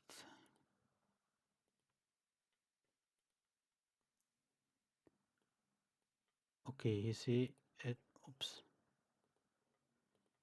It's in line 55. In line 55. Okay, it should be file indeed. Only file. Was it 55 file? Then file. So let's try again.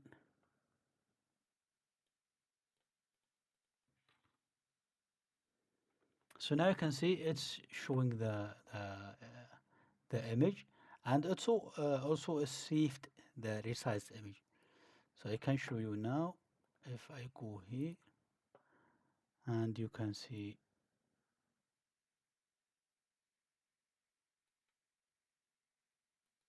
this one here. So you can see this is a processed image, and this is the original image. You can see it's a large image. This is one, let's say 1.2 megabytes, and this is 100 kilobytes. Yeah, let's go back to this, and let's see you need also to uh, load load oops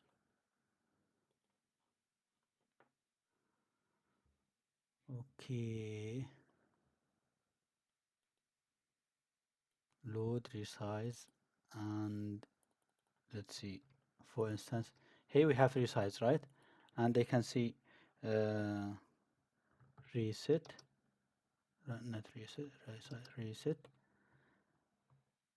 then dot save.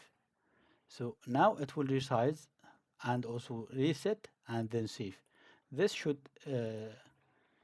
save the original image. Let's see Python and then me. And you can see here this is saving the image, and also has no attribute. Okay, wait a minute. Do you mean typos, yeah.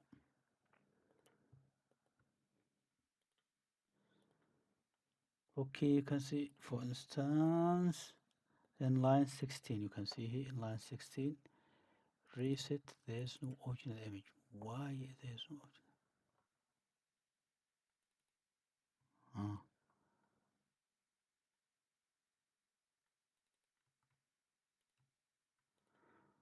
Yeah, so this is the developer, let's see, live. So now you can see this is doing the first command, then it will try to reset and display the image itself. But maybe this is not, let's say, relevant for you. And what I can do, by the way, you can just add also directly here,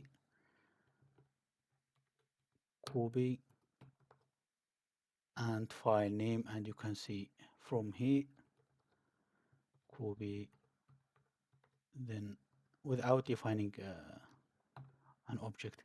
Let's try Python me, Python me.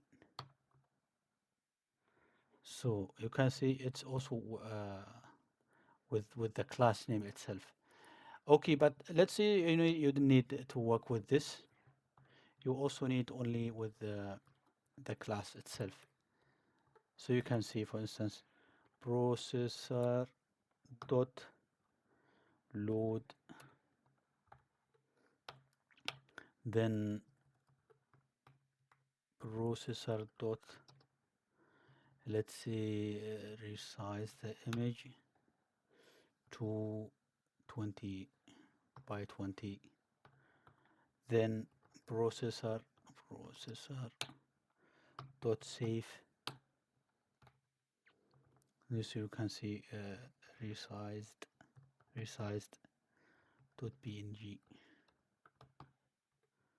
and you can also you can just use whatever you want. But let's try this. Just let me clear this. Python me, and you can see now it's saved the image because they have nothing to do with the special, I mean display. And you can see this is 20 by 20, so you can see the dimension as well here, 20 by 20. And I think, yeah, uh, this is how to, let's see, create a class with for the image processing, and also use the chain. But let's assume someone don't like this return, let's see, self. I would like to return, let's see, the image itself. So what you can do is just return, for instance, you can do this as well, of course. So return, I need also to have it the image, and the image you can use it for any other further processing, and that's it. So for instance, but this the image itself, the image, it will be used by other functions. It will be this one here. But if you would like, let's see, to use this image after loading with somehow different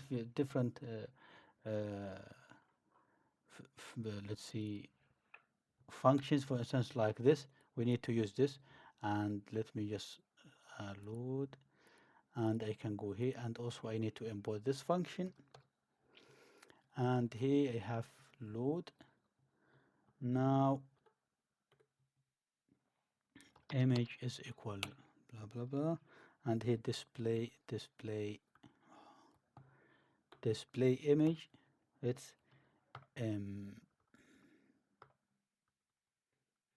image. And this also could work. So let's see, Python mean by, and I can also use return the image from the load, and also use it as a for further processing. Yeah, I think this is enough for today, I will say. And maybe as a good practice for you. So as if you see this project here, I have used a argument parser here, and try to use the C in this class here. But one hint, let's say, just to give you one hint, this you will not be use it in a image processor. You have to use it in the main. And let me just see if you can do it. And if you have any question, just drop a comment below, and or a question, and I will answer it. And maybe I can also do it for you. Thanks for watching, and see you next time. Hi everyone, welcome back to my channel. Today we are going to unlock one of the most powerful secrets in programming Python, which is inheritance. But here's the things: inheritance, it's not just a code, it's a family. It's about creating digital family trees where children inherit let's say, superpowers from their parents. By end of the session, you will be creating entire family of classes that work together like perfectly orchestra. And by the way, after the next lesson will be, let's see, improving our last project, which is image processing class. And in this session, this course, let's see, well, this session is designed for completely beginner. So you have to understand basic Python, I mean classes. And if you are following us from the previous sessions, of course, I mean, I guarantee that you will understand this smoothly. So, and in this we will you will master, I think, how to create a class families, making a children inherit parent powers, and also giving a children their own unique abilities. I mean, which is in program. And we will see what is the overriding and what is the super keyword, and how to build multiple inheritance. Okay, and if you like this video, please subscribe into my channel, like the video, and of course, if you have any question, just drop it down in a comment below. And before we code, let's understand inheritance. What with some, let's see, we all know families, and think of it like your family. So your parents give you treats. Maybe your mom eyes, your maybe your dad hide, but you also are unique. You are also unique. You have let's see, your own personality, your own talents. You didn't lose your parents' traits. You added to them.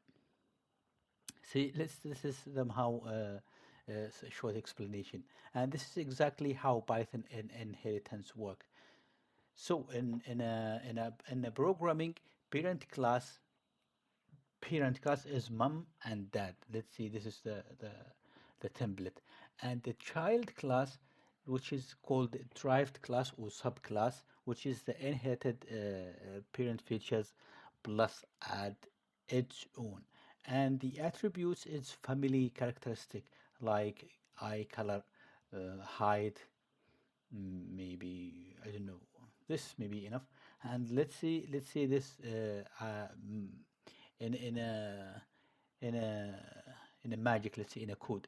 Maybe why we need to use inheritance is to sometimes we need to avoid repetition. So you write some code and you would like to use it without any repetition, and also organizing your code so it's like hierarchical, and it will be, let's say, more efficient to anyone to understand, and also easy to maintenance. When you have something to change, you have just to change the specific thing. You don't need to touch the whole code. Also extensibility, so you can add any other types easily without changing any, let's say, the layout or the structure of your code. And let's start with this. Usually I'm trying to type, I mean, live coding, but because maybe this will be long typing, so I just write it here, and we have to just add some stuff here. So let's now we see this is our this is class called parent class, which is animal, and by the way, it's also called bees class. And this, for instance, animal has of course init function, and also eat, sleep. And for the child class, we have a dog. So as you can see here, this is the class dog, and we here have open here parentheses, and we add here animal inside this. So this is called inheritance. So this one here, dog, inherit from the animal.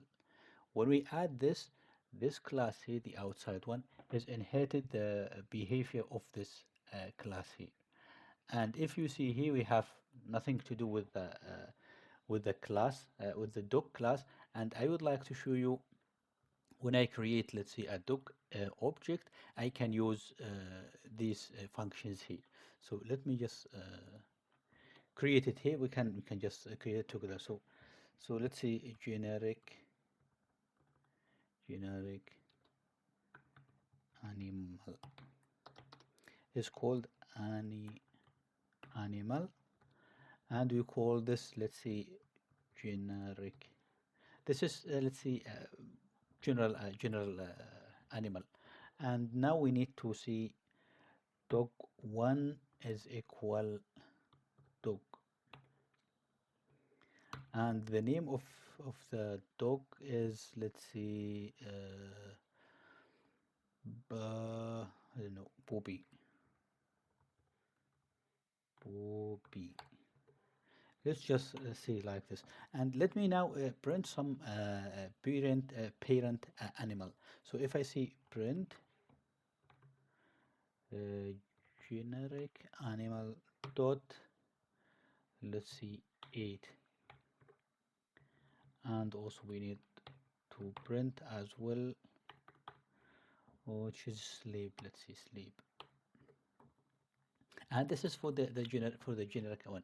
And as you can see, this object here is created from the animal. Now when I see dot 8, it will try to call this function and returning the name, which is, for instance, generic is eating, and also sleeping, generic is sleeping. This is, let's see, to see it here, I have to select the kernel,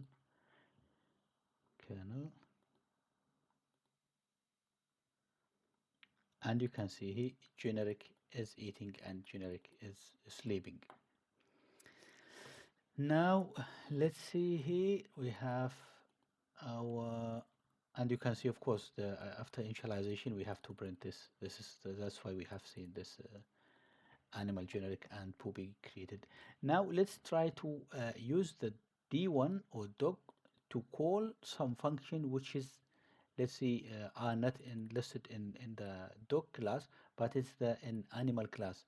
Because it's inherited, it will we will be also to use it. So let's see, print. Let me just copy this, maybe it's easy, and I can just change this one. Let's see, d1. By the way, if you would like to change many lines in your code, you have to press uh, Control D and try to do it several times. It will select the the words. Let me just show, maybe it is a trick that could help you. Let's see, run. I mean, I can just copy this. Let's see, here we have, and you have runtime here, and you have to just hit Control D, and you can see with every time I have to select this, and you can just change it with one line, with every in one line, or let's say simultaneously. And you can see, for instance, we can just delete it and add here. So this may be just a trick, so it could increase your productivity. Maybe it's not relevant for here, but I like to see it. Okay, so now we see here d1 is 8, and as you said, dog has no functions here, but again it will try to use its parent, which is animal. So if you see here, try, and you can see Bobby is eating and Bobby is sleeping. And let's see, for instance, uh, see somehow this one here, for let's see, to see the the the type, the instance. So if I see now print, let's see, d1 is a dog, and also here we can see is is instance. So is instance d1 and dog. So now this one here its instance is I have showed you in the previous videos, and this instance is check if this D1 here is a type of object, let's say class dog. If true, it will just say yes or no. And let's see now, dog1 is an instance of animal. Let's say animal. So now dog is an instance of animal. Let's see. I'm expecting this one should be true, and of course this one will be true. Why is should be true this one here? While D1 is a dog, but it's still animal because it is inherited from the animal. And you can see here, D1 is a dog. Okay, let me just make it clear. He is a dog and he is animal. And you can see now, if you remove this, just maybe you didn't need to have any inheritance. So now you will get here some errors because this one has no functions. And you can see here, Bobby, you try to create a object which has no initial value, initial function is this one here. So that's why we'll give you error. And if in case it has initial, it has no eat and also no sleep. This is just the power of inheritance. You can see now Bobby has is a dog and also animal. So as you keep buoyants, the class dog animal, it means dog inherits from animal, and also dog get all methods from the animal automatically. I mean, you didn't need to write all of these methods, eat and sleep, inside the dog. It will be inherited automatically, and you can use it directly. And also you can see here, even with pass, dog still has the same functionality of animal. And maybe this, hopefully this is clear, but if it's not clear, I mean, as I promised, next video will be about updating our class, image processing class, and it will be, of course, more clear. So now let's see, inherit. So as you can see here, the dog class has no attributes. I mean, has no methods or attributes.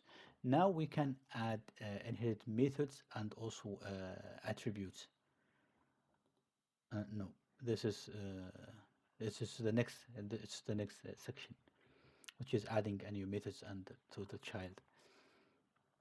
And you can see here inheritant. It can also inherit all of these functions and also inherited the attributes as well. And let me now add these. So then car can also inherit everything from vehicle, and also motorcycle will be inheriting all features. And I mean, you can see here with only 2 lines, I can use the same features here.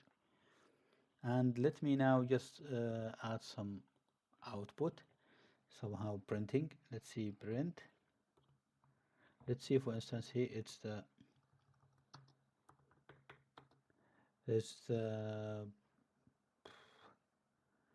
let's see.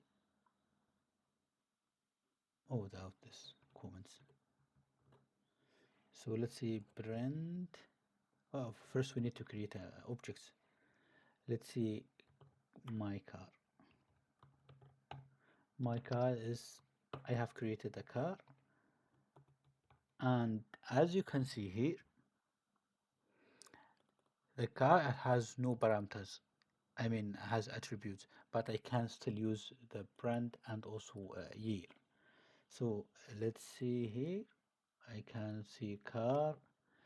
It maybe Volkswagen.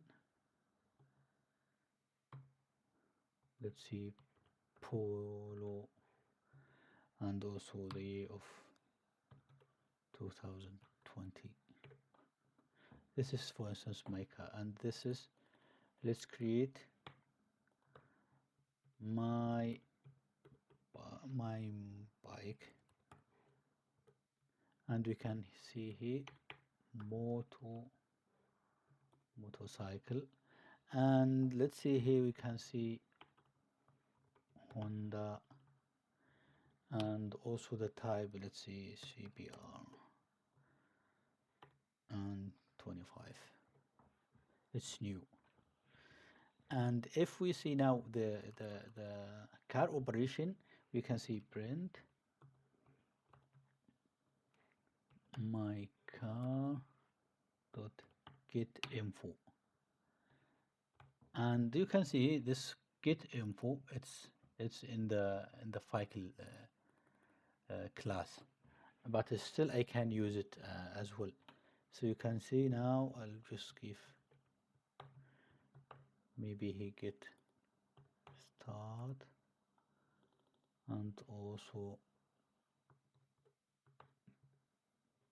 let's see get info as well, just to see the status of the running. And it's, so you can see here running is when you create, let's see, vehicle in the beginning, it should be it's not running, but when it is start it will be true, and if it's stop it will be false. This is the difference between this class and the other one. And if we see here, we can see Polo is created, Hyundai is also created, and when we see print my car, my info, let me, yeah, this will be, for instance, Polo status has stopped, and when I see it start, and then it's printing this Polo is started, and the next line will be starting is running. So you can see it has still have using the state of the vehicle class, let's see parent class. And also for the bike motorcycle, it's the same. If you just change this and try to change this, or maybe add it here and try to run, so you can see it's still using these functions while there's no functions here. Okay, so now children also can, let me just go with this. So all attributes are inherited. Let's see, brand, model, and year is running. All methods also inherited. Each object has its own separated attributes. Because here, when I create now my car2, and let's see BMW X5 30 25. And if you see now, if you just print my car, we can just change one line as we have done it to, and change. So you can see each object, or each object, yeah, has its own separated attributes value. During the initialization, it will save the initialization, and also constructed is also inherited. So that's why we have initialized the value brand, model, and year. And also multiple child class can be inherited from the same parent. So you can see I have this car, it's inherits from vehicle, and also this motorcycle is inherit from this. So several classes can inherit from one class. Let's see just without multiple inheritance, just to understand this from the beginning. Okay, now sometimes you would like to add a child stuff. So let's say sometimes the child doesn't just copy their parents, they also develop their own unique abilities. So now you can see here animal, it has eat and sleep and make sound. Now you can see class has added some other attributes, let's see methods, and it's additionally to the to these methods here. It's not, let's see, removing all this, it's just add some other attributes, so that this help us to let's see reduce the redundancy of code. For instance, dog, it's 8, But because I already use it as in the main class or the base class, so it's not needed to add it here or duplicate it here. And also for the same class here for the animal. And let's do some coding here. Let's see, booby is equal dog, and we have to initialize. You can see here name. I can call this booby, and you can see bias. Let's see, it's a let's see, call this golden, and here retriever. Let's see, retriever. And the second object should be a cat, which we can call it cat1, or maybe with the name cause, and also we need this name,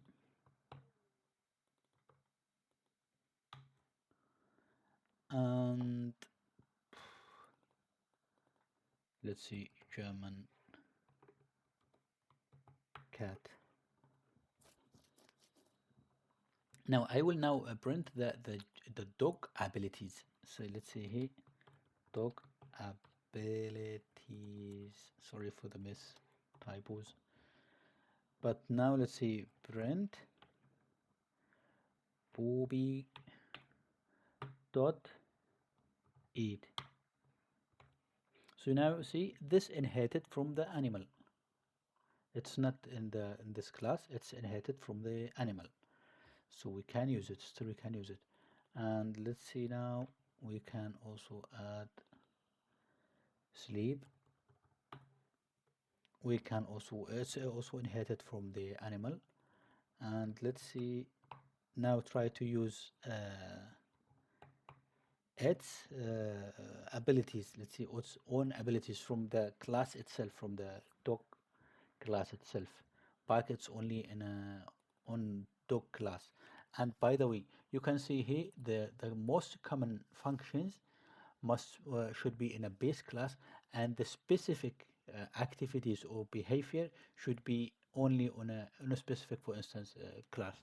For instance, dog is bark, fetch, and also wagtail. And also here is mew and climb, and also pull. So you can see different activity, different abilities. And now let's see park, and let's see print booby dot fetch. Let's see ball, and also you can see this is, I think it's easy. Let's see to wag tail.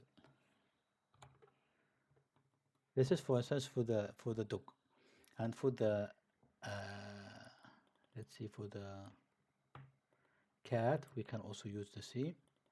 But let me just change this, and we have to see. So you can see now changing with only one hit, one type. And but we need to change something here. We have to mew me.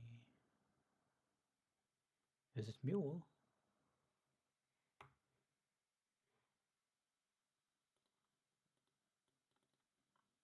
Oh man, sorry, cat. This has to be cat. And here you can see me meow. And also here, let's see. The cat also can climb, and also tree. So now let's just run this and see what will happen. And you can see I still have, like, what's this? It's not working. What is the error here? Tile. Oh, Yeah, sometimes copy paste is dangerous. And you can see I can still have using the inherited functions and also the dog its own functions. This is let's see, just to show you that we can add some abilities to the dog to the child class. So let's see, we add cat ability. So now the child class can add also their own unique methods, and this may be a key point for each function, I mean for each code. And inherited methods plus the new methods, it will let's see, consider as a full functionality of the derived class. And each child class have a different additionally methods, as you have seen here. And also okay, I haven't used this, so you can see, for instance, uh, print, and maybe if, let's see, just to see if the cat has some attributes.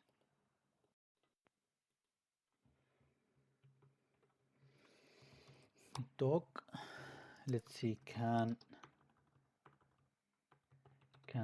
bark, and if it will try to give us true if the function that let's see has has attribute. And we can see here the object we have created, booby, and also we can see bark. So this will print, I mean give us true. What was happening here? Has attribute, and also maybe it's just only a single.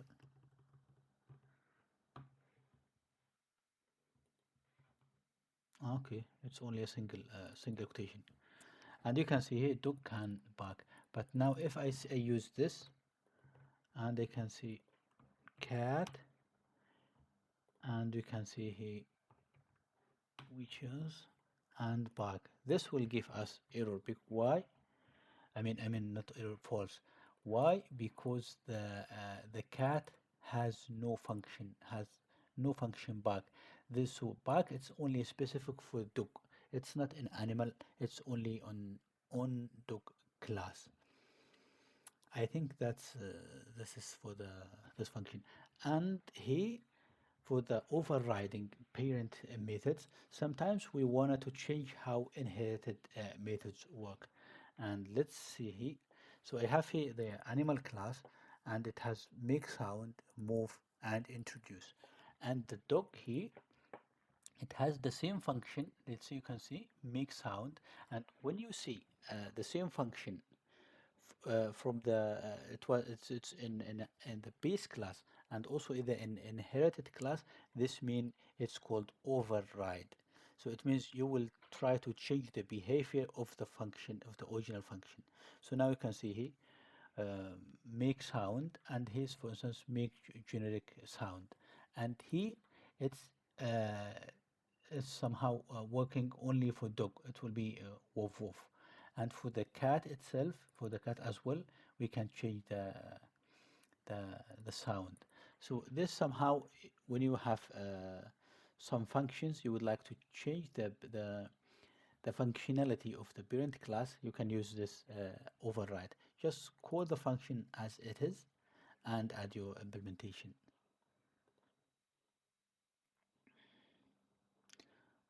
Okay, and let's see, and also here you can see bad, it has sound, but by the way, it's not needed to more, override all of these functions. It depends on which function, or let's say, is relevant for you. And you can see here move and introduce. And here you can see, for instance, bad is override only make sound, move, but introduce, it's still using the original one, let's see, from the animal. And that's the point here. And let's do some stuff here. And so you can see it introduces not overwritten, it's used, yeah. So let's say generic animal, it's still there. And I can see animal generic generic.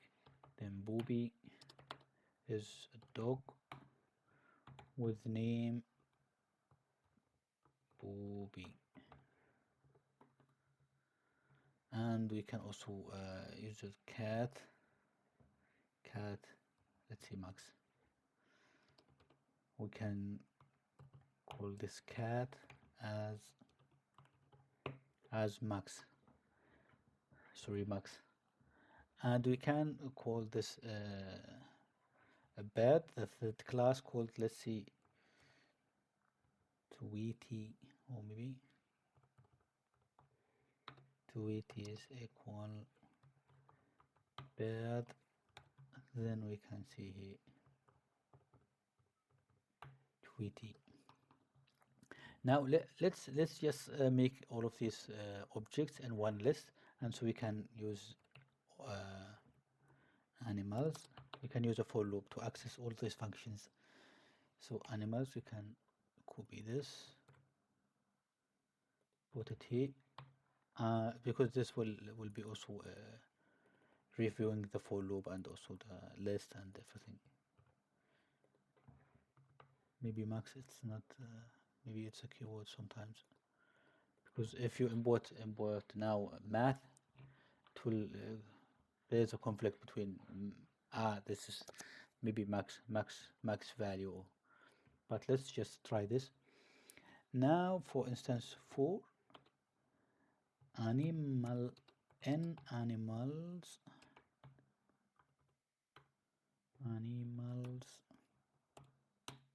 now we will try to print.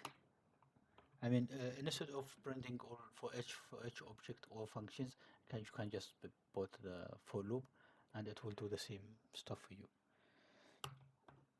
So now let's see here. We can start with new line, just to make a, let's see, a separation between this, and we can add here animal dot name. Where there's no name.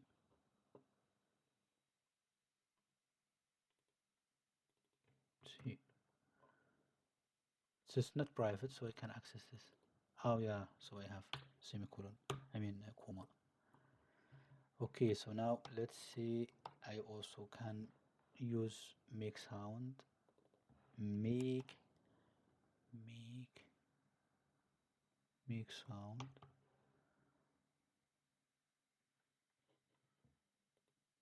Why is this? Make sound. Now we can also try the other functions. Let's see, move, and introduce. The last one, let's just introduce.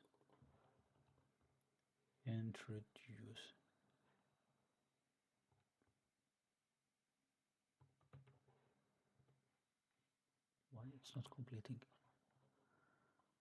Yeah, okay. I don't know why it's not auto completed, but anyway. So, oh man, I don't need this.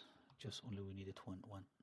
So you can see Control D, and I can remove it with one hit. Okay, so now let's see here. I have the animal, and as I said, I back all the objects here. So this it will start with a generic animal. It will call the name. It will be generic, and make sound. It will be generic sound, and also move and introduce. So it will just print all of these in the animal. Now for the second one, booby.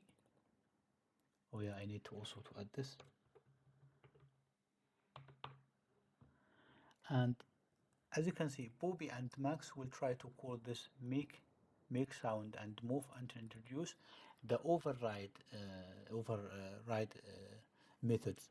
But Tweety, it will use his make sound and move, but introduce it will try to use the in the one in the base class. So let's see how this working. You can see here generic, make sound, and blah blah blah. And here you can see Bobby is run on 4 legs, and also as a loyal dog. And you can see only this one here, the most important thing, because all the other functions already override, or let's see modified in the inherited class. And for the animal here, for the Twitty, it will try to use the generic one. So this is method, let's see, method overriding, redefining parent methods in the child class. The child class takes priority over the parent class.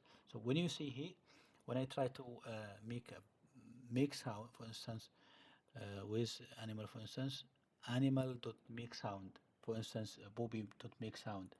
This will try to use Bobby make sound, not the original one. So this is called the child method. And same method name but different behavior. Can override some methods and keep the others. This is of course. And the polymorphism, same methods called different behavior. This is called polymorphism, but we will see it in the next videos, upcoming videos. Now there's a super keyword. So sometimes what if the child does not want, let's say, to completely rebel, and what if they wanted to say thanks mom and dad, I will keep what you taught me and add my own, let's see, tweets. This is somehow the magic of the super. So what is the super hit is doing? So as you can see here, I have an employee. This is the base class, and here I have the manager, which is inherits from the employee. But if you see in the init class, in an init function, I have to call the parent super constructor here. So why? Sometimes I have some methods here which I would like to use in for the manager, but it has to I have to give firstly the information, the basic information to the main class, or let's see the base class.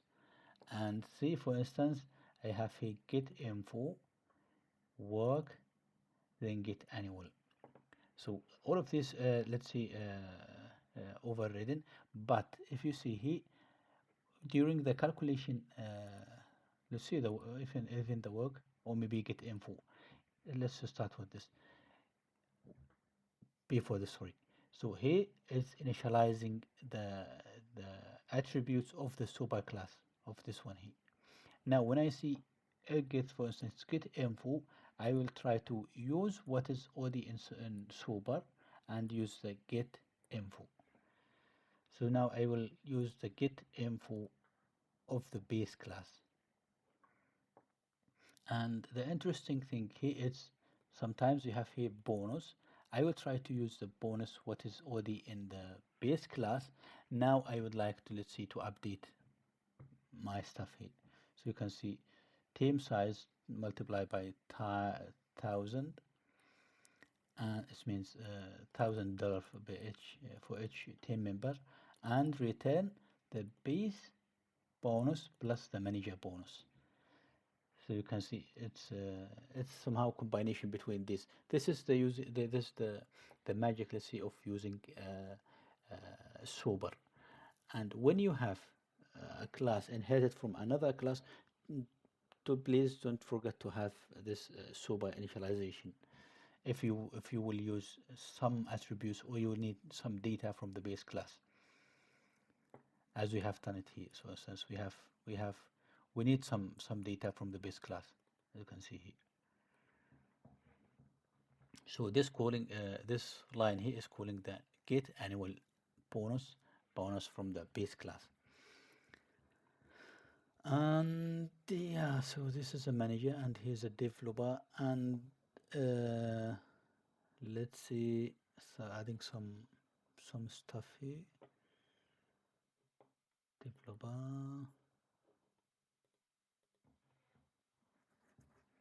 let's see regular. Let me just write this and come back because it's already too much. It's already 40 minutes. Now let's see here. So as I have added this, and you can see each employee types, I mean each employee builds on the parent's functionality. The manager get, let's say, a bigger bonus, and the developer should, let's see, their skills. And this is due to the the, the super. So when you use inheritance, try to use the super to initialize if you would like to keep the behavior of the parent class. So as you can see here, what is the difference between this function? I mean, for instance, let's see get info here. The get info is already in the employee class, but from the previous example we have seen we overriding the parent class, but to prevent this to keep the behavior of the employee class or the base class, we have using this super here in the in this child class. Let's see, and here we have also printing this, and now a key point here super called the parent class. So when you see super here, it's called the initialization of the parent class, and also it's extend the ability the functionality, not replacing. Keep in mind, without super initialization this here, it's let's see overriding, but with it's just extending the functionality. And this one of course called the constructor, and the common button get results. And here you can see here adding a child specific while adding the child a specific features. It's also maintaining the parent behavior while adding some specific features to the file to the class. As you can see here, I have this developer here. I have the manager. Let's see the good example here. I have also you get the behavior of the parent class, and also in this function here get annual, I have added some extra functionality to the child class, to the manager class. And the next step, let's see, is the next is multi-level of inheritance. So honestly, I haven't used it, let's see, in my practical, let's see, in industry. I have worked with several years, but I'm just rarely, let's see, some cases that I have been using the multi-inheritance, especially in Python. And but of course, it's used heavily in C++. And you can see here this is vehicle, and here motor is inherited from the vehicle, and now the car is inherited from this, and this class it's itself inherits from the vehicle class. So when you see now here, I think, yeah, when you see now, if you see this car here, it's a vehicle, it's a motorcycle, and also it's a car. So this is the multi inheritance, but multiple inheritance is somehow make it the program is maybe more complicated, and maybe I will just recommend you just try to make it simple, and if it's needed, try to use it. Otherwise, it's just adding some complexity to your program. This is my let's see perspective. I might be wrong, but yeah. And also, before we finish, let me just see views from some common inheritance traps. So you can see, where is this? Yeah. So you can see always try to call the super initialization function. So let's say, for instance, you haven't called this super initialization, and when you try, let's see here, let me just comment this line here, and wait, please. Okay, and here's our two classes. One is bad dog, and one is let's see, a good dog. The naming is just to reflect the okay or not okay. So you can see here it's inherited from the animal, but without using this super initialization, the name and age. And when you see here, let me just copy, I mean comment these lines.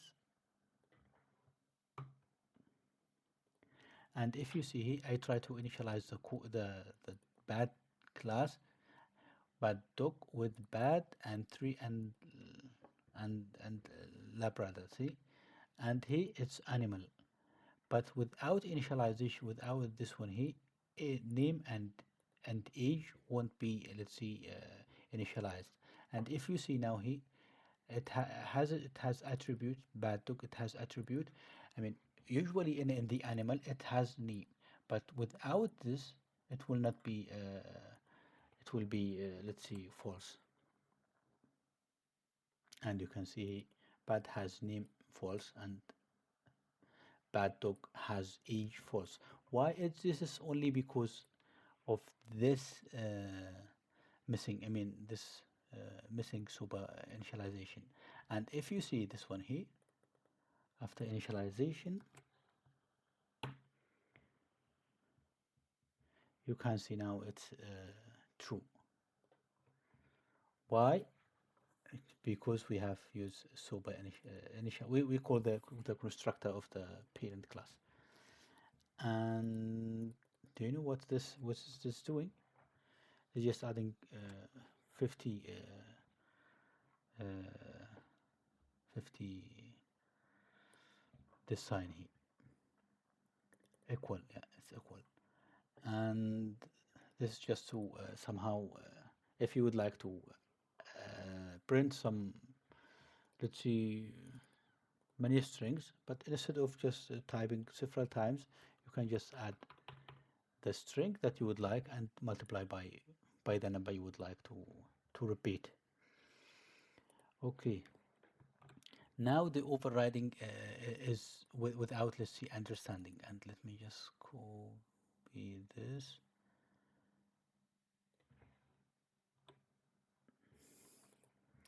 And you can see here uh, and add function here, it's in the class, in the calculator, right? And add, it's just replacing the, let's see, overriding the function itself of the calculator, and which means you will lose the history functionality. What is the history functionality? As you can see here, if you have a and b, you will just add these values and that's it. And the history is nothing, is empty, because here we have using empty, I mean history. Now if you see here, I have called this, try to call this e plus b and add it to the history. It will be added automatically to the history and show you the result. Let me just show you the result.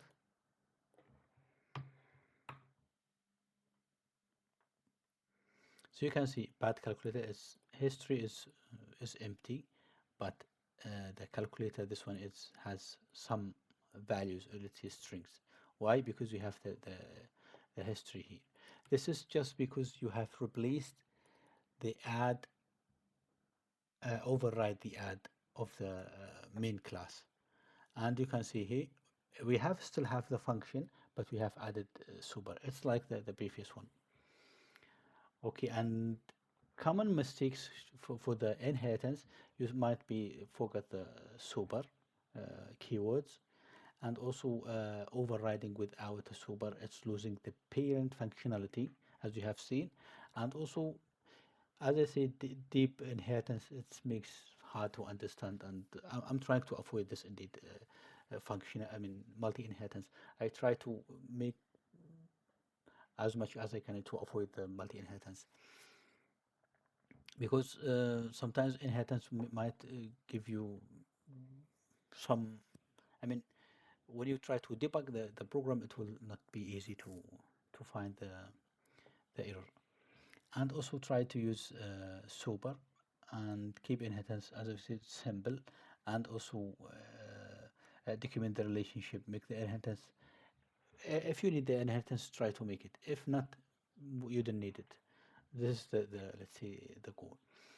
And I think this is enough. It's I have seen 60 minutes, but it's 50. Okay, that's fine. Okay, so we are in the end, and I think hopefully you all get what is really important. And if you like the video, please subscribe into my channel, like the video, please. And also, if you have any question, just drop it down in the comment below. Thanks for watching, and see you next time. Of course, I will share all of these. And yeah, by the way, the next section, I mean, the next videos will be magic methods, or called Dunder methods, and is data classes. What is the class static and instance methods, encapsulation, polymorphism, abstract class, which is really helpful, and also what is the difference between composition and also inheritance. Thanks for watching, and see you next time. Hi everyone, welcome back to my channel. So as I have been promised that I will try to improve I mean after the inheritance lecture or lesson, I will try to improve our image processor class. So as you just let me just give you a short overview. So this is the old project. If you remember, it's only with pure functions. There is no classes. There is no object-oriented, let's say. And in this one here, I have updated. I mean, let's say create a class and make it a fancy, and everything was okay. So now let me just show you what are the problems that we have been here. So and how to solve, what are the problems and how to solve it. And this you haven't seen it in, let's say, in most tutorials, let's see, with live coding and live explanation. They just explain, for instance, the inheritance and what is the disadvantage, let's say, of this code. But as the real live coding, I haven't seen it before. Okay, and as I said, today we are going to perform inheritance surgery, I would say, on this code, and transform it from single class into a beautiful family specialized processors. So as you can see, this is a whole class, right?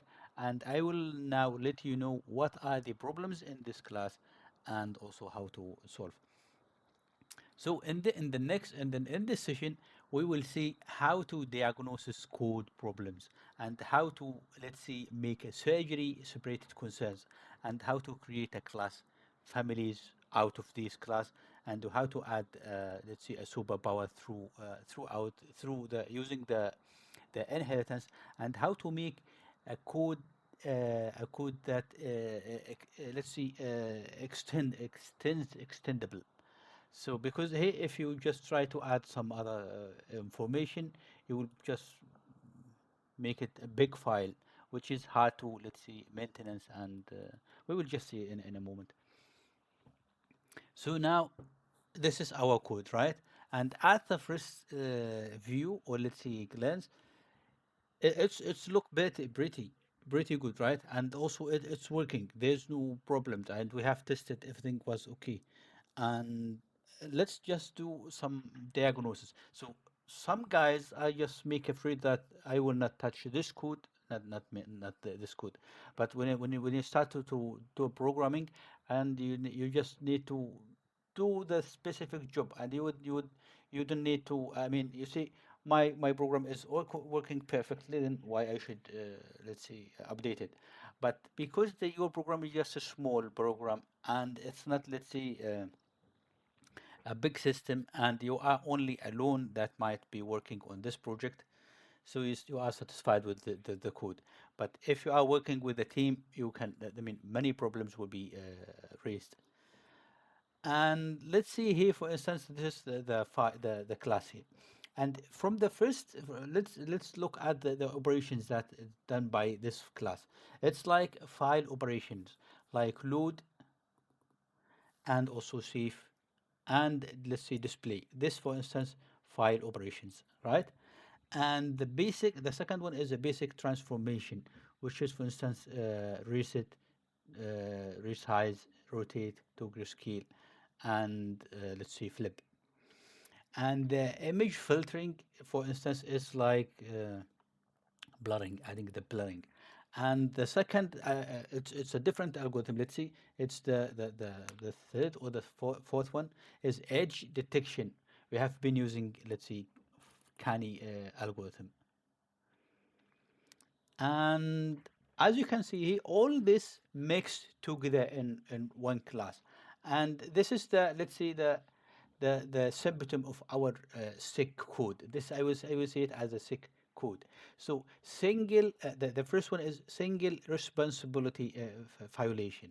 So every class, when you try to design a class, every class has to do only a single responsibility. For instance, we have, I think you already understand this. For instance, here, load, save, and display. Let's see, for instance, this is a file operations and have to be in a different class. And this could be, let's see, this is a single responsibility. And the second problem is hard to extend. Imagine if we would like to add maybe face detection or object detection or anything. So, and you have to update this class, and you might break the functionality of other functions. And the third problem is testing nightmare. Imagine you would like to test only the canny detection, let's say edge detection. And for the testing, you have to let's see, load all of these, all the class, even without need to have it, let's see, in your testing. And no, the fourth one is no specialization. So this class is mixed, and there's no specific specialization for this class. And as I have seen in the beginning, file operations, so for instance, has is specialized for file operations, has to be in a different class, right?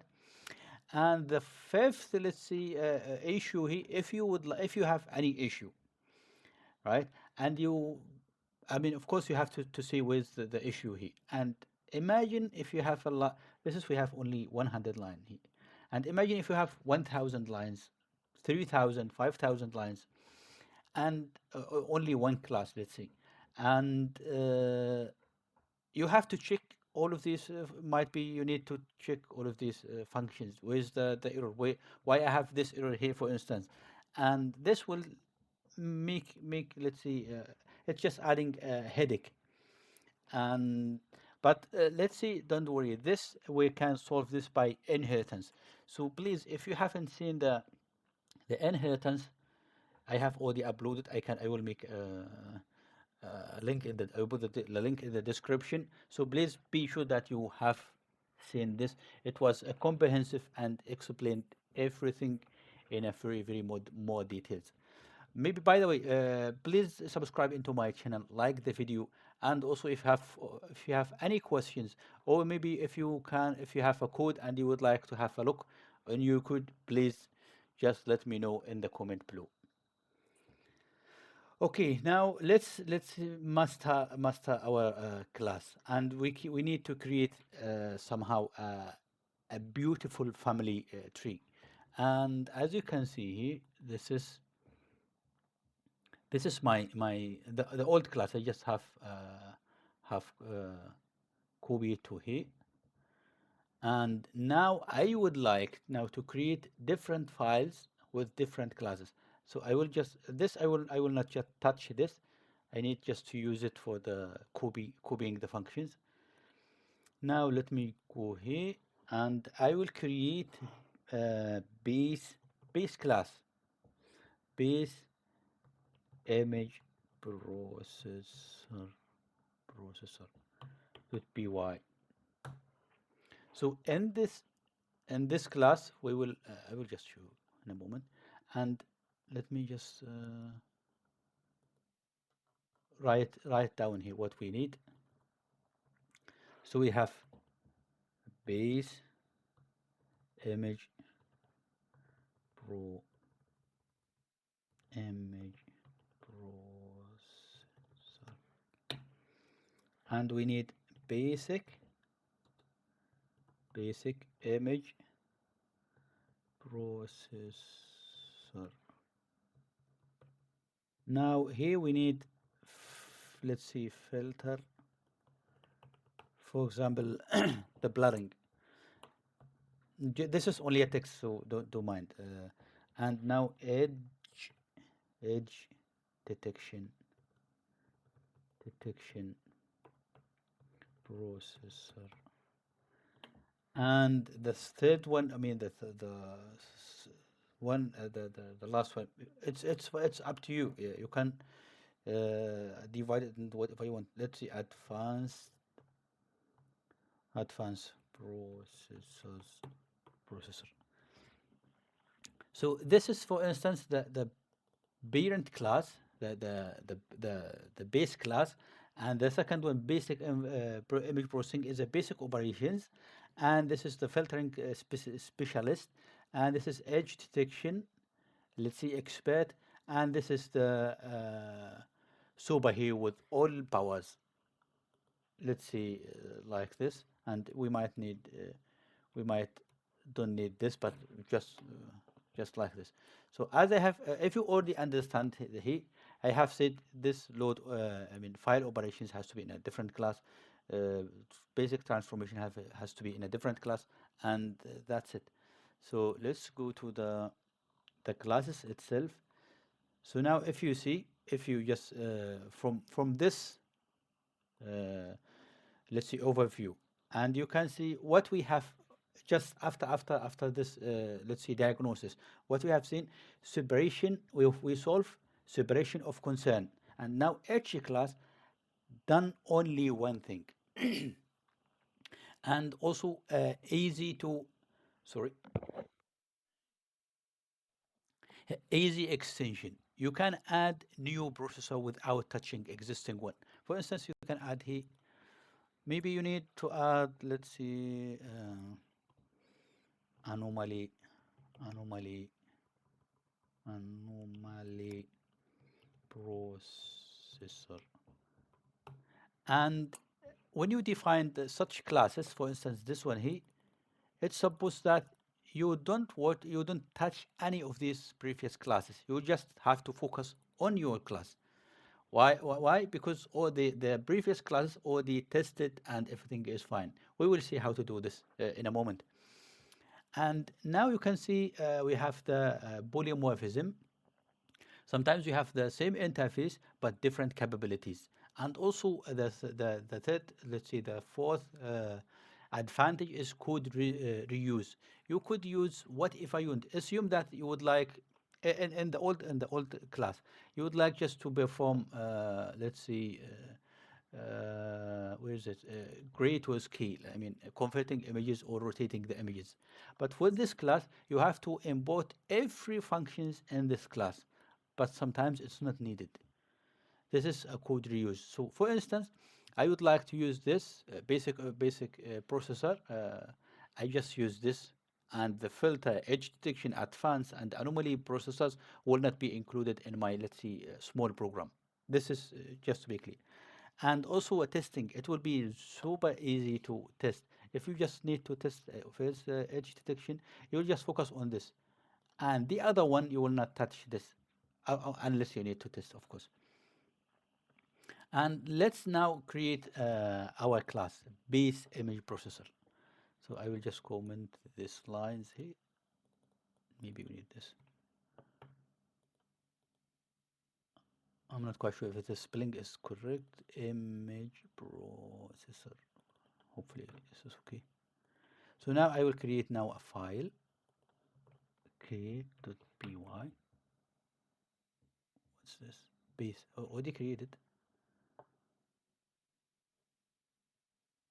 Base already created. Okay, I have created this one. Yeah, I have created before the this. Now I would like to add here the file operations. So because I don't want to waste time, I will just try to copy best from the previous class. Let's see here. Let's see, we need this. Oh, let me just organize it in a good way, and I'll be back to you. And of course, I will explain what is going on. So as you can see here, this is the image processor class. So what's that? It's loading image, save. Okay, I have to import this. Import OS, and save display. Display function is not included. I will just copy it from here. So you can put it in here. This is just to show you that we can use external functions inside the class. So I have already explained this last time. And now you can see here, this is our base image class, image processor. And if you just see, or let's see, imagine, this class will be used with any other, let's see, processors. Why? Let me just comment these lines. And why? Because every processor, let's say basic image processor, it's need to load image, also need to save image, load maybe to display, and maybe to reset. So this is why it's called base image processor, because all of these methods will be used. Let's say it's a common method between all of these processors. And now let's see how to with the main function. I have also add the main function here, so I can remove, mm, not just remove this, and also this one here. So now I would like to import, so I can see from base base image processor, import base image processor class, and here I can just copy and also paste. So you can see this is the class, and it will get the image file name. And when I see here, where's the main? Now when I see here image load,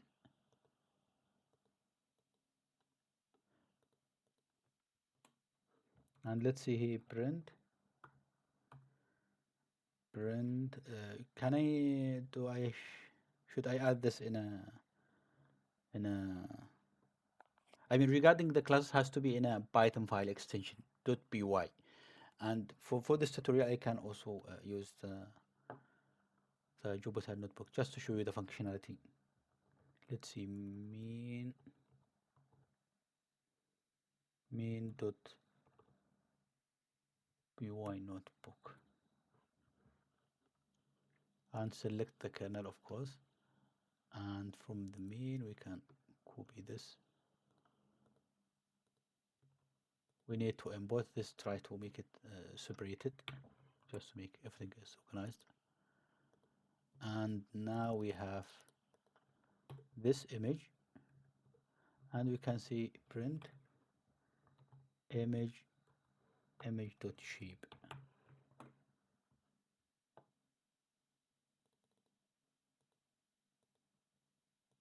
Let's look.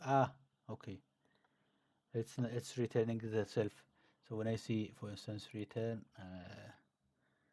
self dot image,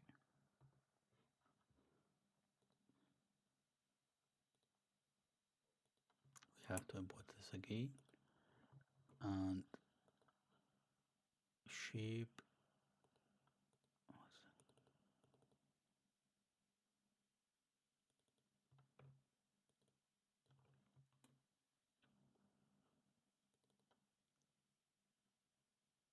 It's already loading the image. So here's the CV read. Okay, there's maybe no image class.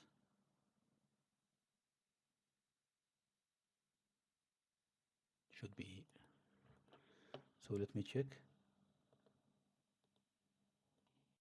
Yeah, sorry guys, it's working, but I have to restart.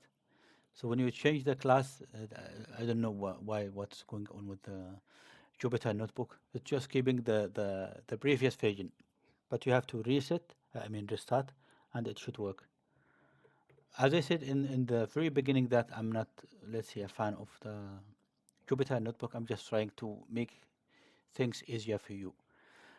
Okay, so now you can see here I have used this base class, and when I import this base class, it will only this imported. The other one, let's see, the other classes, it won't be imported. We will just create it now. I mean this. Just assume this is the class. Why? Because we have seen from this class, from this file, import only base image processor, and in this file we have only this class, and I have see here image load and returning the image and saving the image, and we can see just return the function here, which is self. Now if I see self and display image, maybe display image dot display. See, I have to also restart.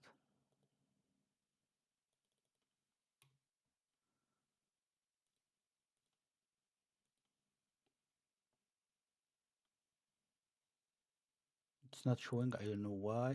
Yeah.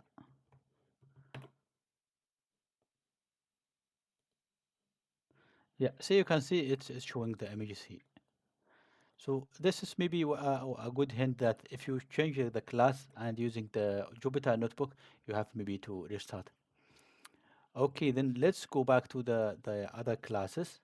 And for now, let's see the basic image class is only to use this. It's only one line to import in a in a in a main file. Now let's see have if we can see just to test some stuff here. Let's see print. Uh, let's see if, for instance, processor. Let's see base can load images. Can let's see load, and this just to check if the parameter, if the function has attribute has.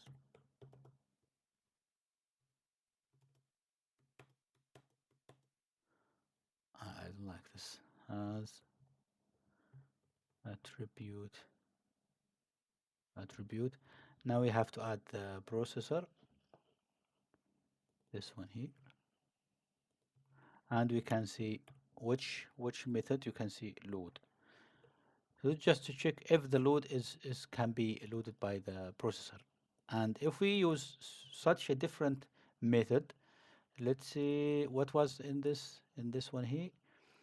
It was maybe resize, and you can see it's not for it's false. A base image processor or can resize. Can resize? No. So this is the principle here. You can see uh, only I imported what I need. The other functions won't be imported. Why? Because they are not presented in this class. And let's now. I will try to pause and try to create the other one, the filter processor. Filter processor. This is here. Could be Y.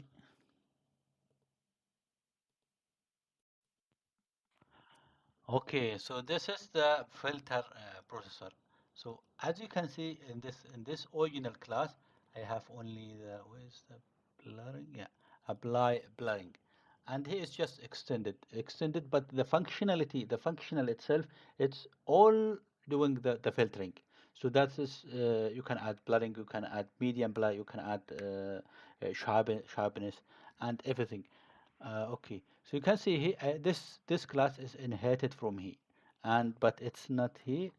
So we can see from basic image processor import basic image. Yeah, what is the problem here? Oh, it's a different name. Yeah, see, this my was concerned. So pro pro he is basic and he is base. So,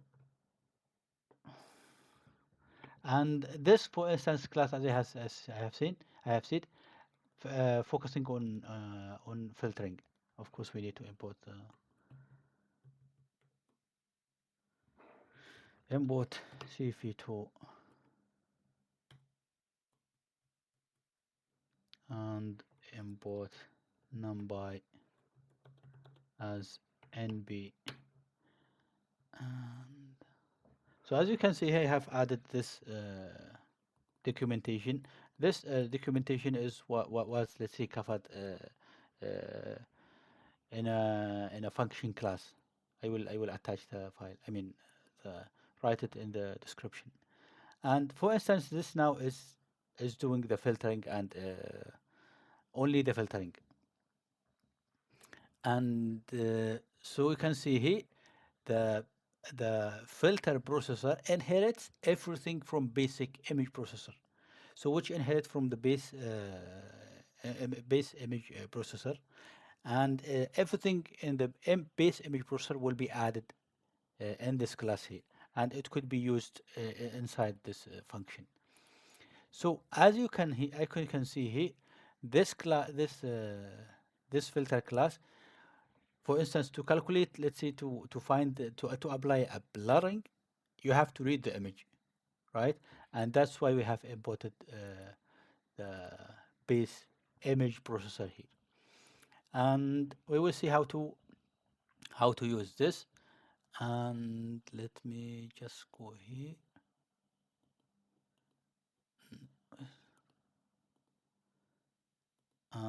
Oops, here, and I can just see from fil filter. Guys, don't use this Jupyter notebook.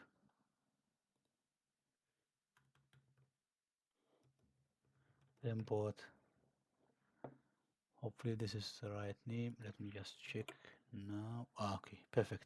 So now, if you can see, I can I can import the class. Now I can use. Let me just copy this line here, and of course we need to change to the image.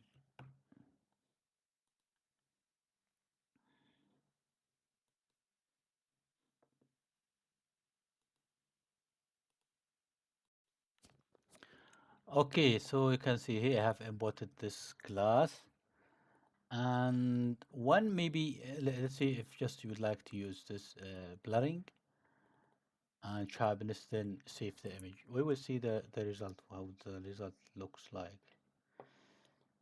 So let's see.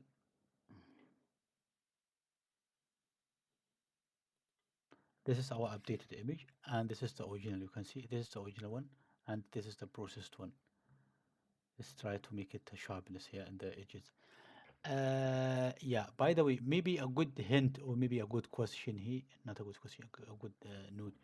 So if I haven't used this init, if the, let's say, filter processor has no init, and in the code I have seen here, let me just save this and clear reset.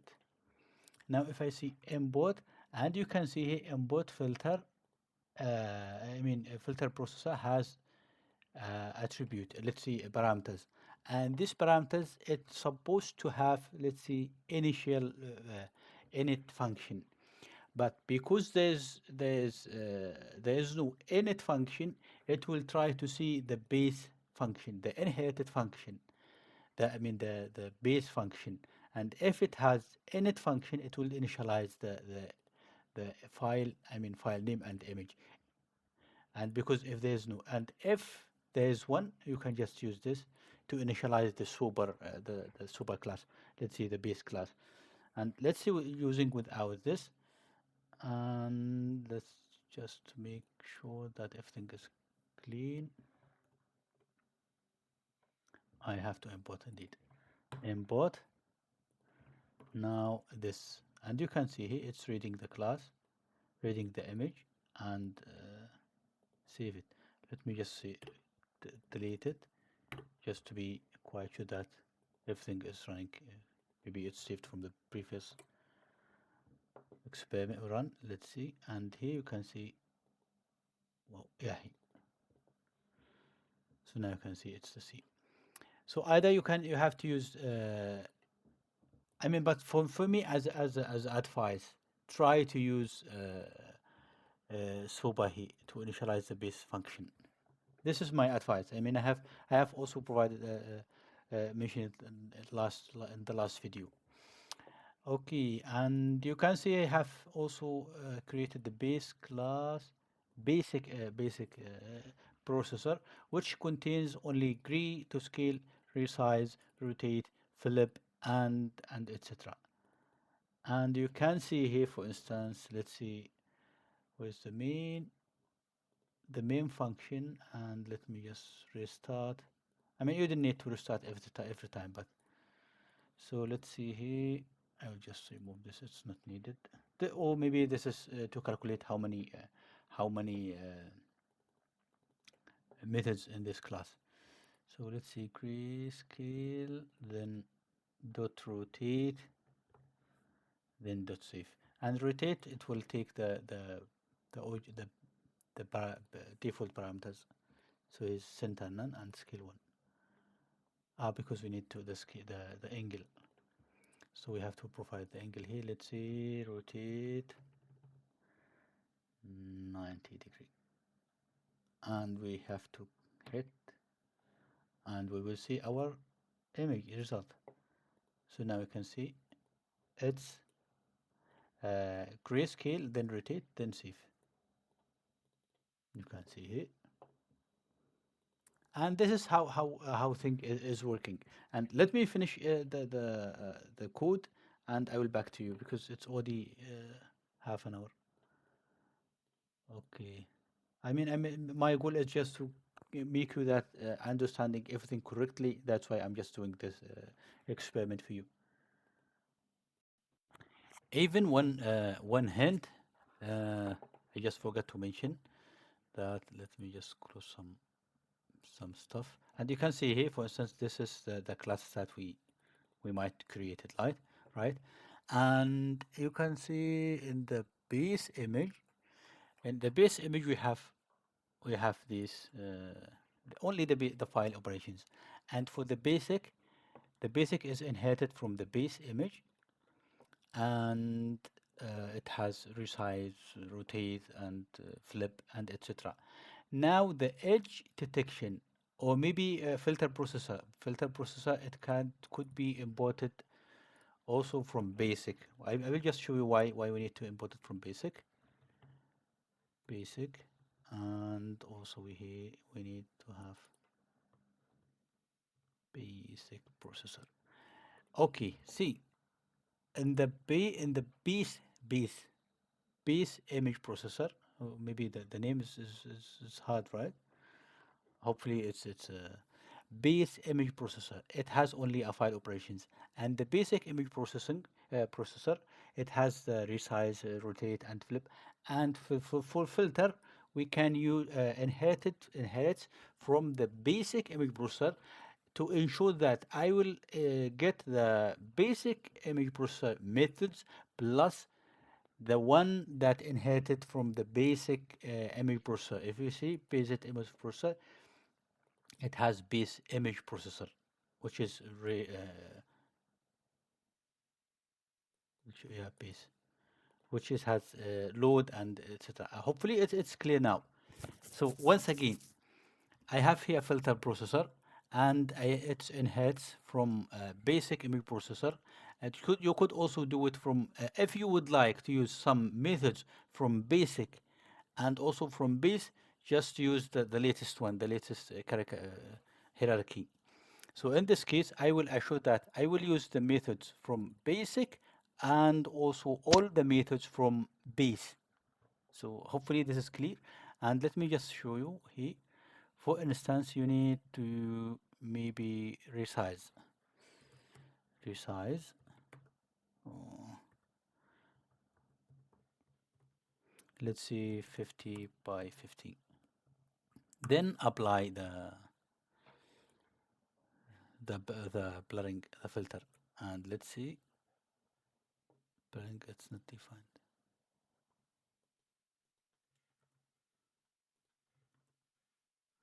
And let's now see, it should be 50 by 50, which is not this one. I'll just open here. Yeah, see, I can also resize the image. Wow, it's very bad quality.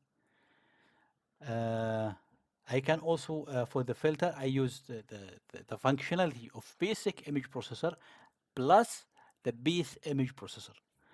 And for the edge detection as well, I will use both functionality. So imagine here, I have for the edge detection, I have all of these functionalities plus the functionality of basics plus the functionality of base image processor. Okay, and let me just write one function here to show you the powerful of hierarchy of the inheritance, and I will explain it, of course. Yeah, okay. And say for instance this advance. So let's just see now the base image. With the base image, I have base image, I have basic. Now I have also filter and also the edge detection. And for the advanced, last video I have discussed the multi inheritance, which as you can see here, it's this class inherited from different classes. So it means I would like to have these methods plus the filter methods, all functionalities, and also the edge detection. So you can see now I have split the edge functionality in a one class, let's see, specific responsibility. Now, if I need to use this, let's see, for instance, 2, I can just inherit it here. And I can use the filter processors and etc.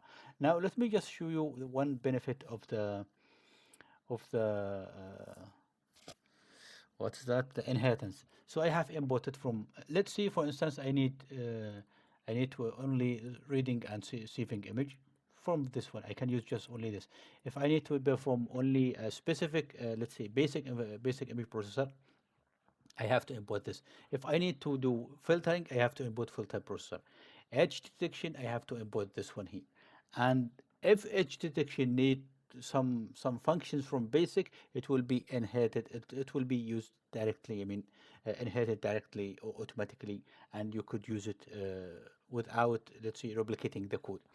And let's see here, this is for instance, in the step one here, I have created a basic image processor, which is reading the image from class. Now load, resize, and save. So you can see load, resize, and saving the image. And basic, now you can see base image can resize, create, and rotate. Now, for the second step, we need somehow to do filtering. You can load the image to apply blurring, sharpness, and save. And if this, for instance, for the edge detection, it's the same. Detect using canning and save. And for the advanced processor, it's you can see load, resize, apply, detect, and you can see it's like a hierarchical, like right, and this is the advantage of the of using inheritance. It's built, of course, it's somehow in the beginning it's like wow, it's really complex, but it's make your life super easy. I mean, once you, let's see, understand this correctly, and let's see, for instance, assume that you are using edge detection, and you have error here in this edge detection. You have to focus only on this part here. I mean, why? Because if the error is just only on in this class, because of course you already tested, for instance, the base and basic classes. And now let's see that you would like to let's say you would like now to add another class. What you can do, it's just like we have, for instance, here, edge detection. Just you need to create another class, another file. Let's say maybe face detection. Let's see, you can processor dot by. Now here, this is the class, right? And they can see here class face detection processor, and it should inherit something from basic. Where's yeah, I have to import first from basic, import basic. Now you can import and use basic here, and you can use the methods that you would like, let's see, to use. And let's see, for instance, of course you will start with diff init init uh, init. Then you will go, for instance, for the second method, for instance, detect faces, and you will see here the parameters self and the other parameters. You will see, let's see, pass here, and you will try to, maybe you need to blurring the images. You can, for the blurring you will use the stuff in the filtering, so you need maybe to inherit also from filtering.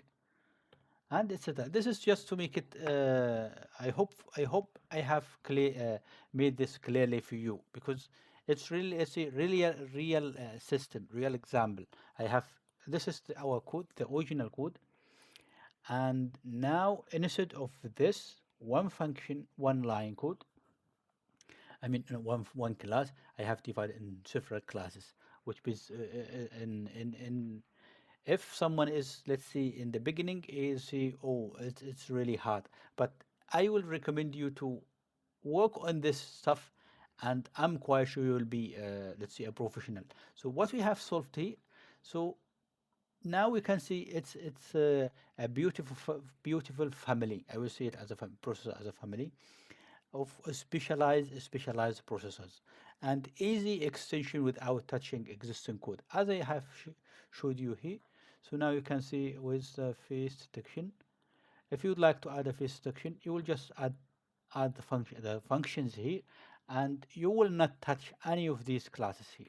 I mean, the advanced or maybe basic image or base, this won't be touched, and you only import what you need. As you can see in this me, when I need, let's see, I need the filtering, I just have to import the filtering, and the other are not needed.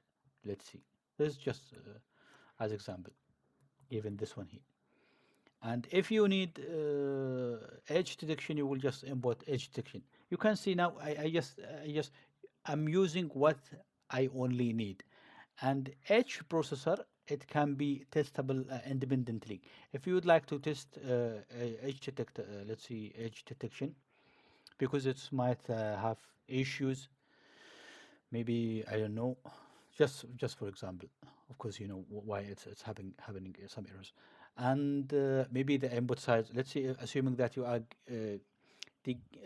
receiving images from cameras, and sometimes the TCP, it's not giving you the whole image, or maybe you are working with MQTT and the image is not encoded correctly, and that's why you will have some issues. So you need, for instance, to test the edge detection. And now you can see everything is clean, maintainable, and also professional code. Do you agree with this? And here we see separation of concern. Each class has only one job, and it's open and close principle. Open for any extension. You can add whatever you want, for instance, face detection, anomaly detection, object detection, YOLO detection, with the same function, with just this one here, this functionality. And here it's called open for extension, and close for modification. For instance, if you already wrote this basic, it's supposed to be finalized. I mean, let's see, you will not need to add anything. If you would like, let's say, to add converting from let's say from different color spaces, I will also recommend you to create another class called convergent processor, or any name, and add this, for instance, from red, green, blue to HSF, and maybe from blue, green, red to red, green, blue, and etc. This is somehow an examples. Let's see, and this is, let's see, close for modification. I mean, if you wrote this should be closed for the next implementation. And if you need to add, let's see, some functions, of course you can add it. But it's like the programming, it's like you have somehow what you would like to add in this class from advanced. That's why you need to add the functionality. And also polymorphism, same interface but different functionality. And also code could be reused, write once, inherited everywhere. This is the basic. So I have written this, the base and basic, and I can inherit it and use it everywhere. And extendability, you can add some other features without any risk. And also maintainability, if you change, for instance, some stuff in edge detection, it's somehow isolated from the other one, from the advanced or anomaly detection or anything. So it's easy to maintain. Why? Because change is isolated from for specific, only to a specific result area, or let's say class. So now if you have a code, let's say a messy code, and you would like to apply this, I would recommend you to do it. And if you have any question, drop it down in the comment below. I will of course help you if I have time. I mean, I will try to find the time to help you. And yeah, that's it. I'm trying to make everything understandable, easy, and let's say practical. And of course, if you like, if you find this helpful, please subscribe into my channel, like the video, and as I said, if you have any question or you have could need to be, let's say, optimized, let me just write it comment in the write comment in the write text in a comment below, and I will reply to it. Thanks for watching, and see you next time. Everyone, welcome back to my channel. In today's video, we will, let's say, somehow go dive into magic methods, or called Dunder methods, which is, let's say, customize the behavior of string and representation and equal. I'm quite sure that you have seen such methods in your code, for instance, or maybe a code in a GitHub or anything. And if you just remember what we have done, it's like when we create a class, we have added underscore init underscore, and this is the initial, let's see, the constructor, called the constructor function for our class. And in Python, there are several, let's see, Dunder methods. Why it's called Dunder methods?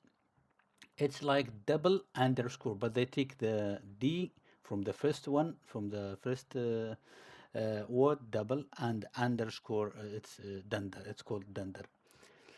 And as I said, this somehow help you to, let's say, to more organize your code, and let's see, make it, let's see, professional. And if you would like somehow to present your class, or you need to print your object, so you need to somehow a string or representation, a string or reapr as a represent.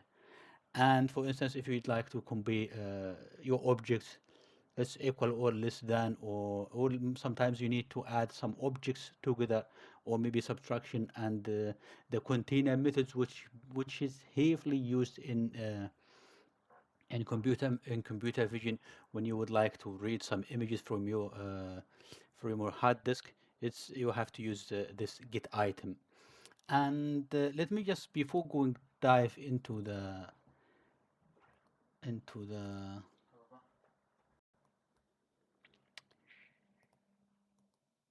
yeah. Okay, before going dive into this method, let's have a look. Let's see how the Python is working. Result one is equal, let's see, 5 plus 3 plus 5. And for instance, the result two, it's like 5, it's like 5, and dot add, and add this one here, 3. And this is working internally in Python. If you see 5 plus 4, I mean, if 3 plus 5, internally in Python, it's using this Dunder method. And let's see result 3, it's equal, because we have used integer, we can use add, and we can add our values 3 and 5. And now let's compare this result. Will it have the same results? And let me just see, mm, print print let's see if are the are they have are they are they the same. And for that we need, why it's not print, yeah, let's see, just like this, res 1 is equal result 2 is equal result 3. And if it's if the result 1, 2, 3 are equal, it should print true. What's happening here? Oh man. Okay, so this is, sorry, this is not a Python. I have to select this one here. Oh.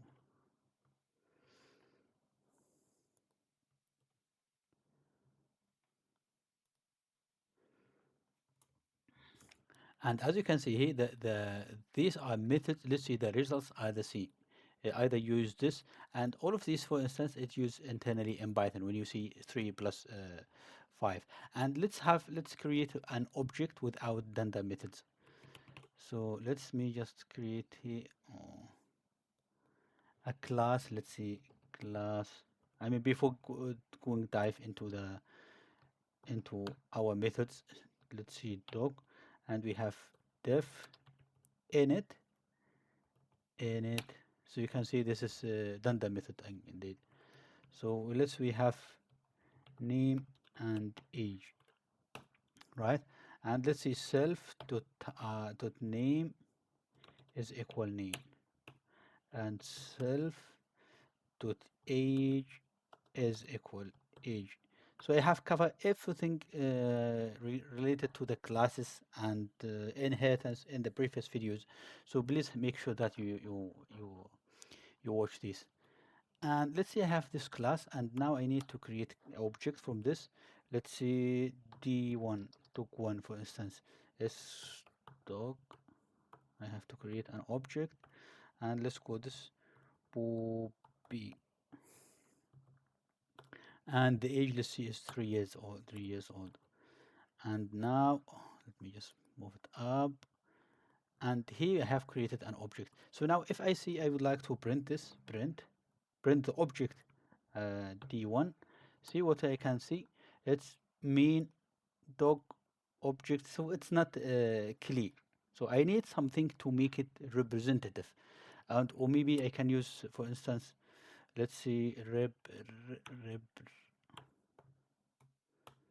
you see also this one here, it will be using the same. So D1, you can see it's the same object, the same output. And you also can see D1 dot represent, and you can see it should be also the same. Let me just see, add print, also here adding print. So you can see all of these outputs are the same. And if I see now, for instance, uh, string str, and you can see it's just give us somehow output which is not clear. So now this is the idea how to create now a representative. So how to create this representative class? Let's say Dunder methods. You can just use def representation, and I will just show you what is the difference between representation and also the the string. And let's see, return f, and here's a dog. We have name self dot name, and also self dot age. And you can see now here, this is my object. I have called the name, and also this is like when I call this here.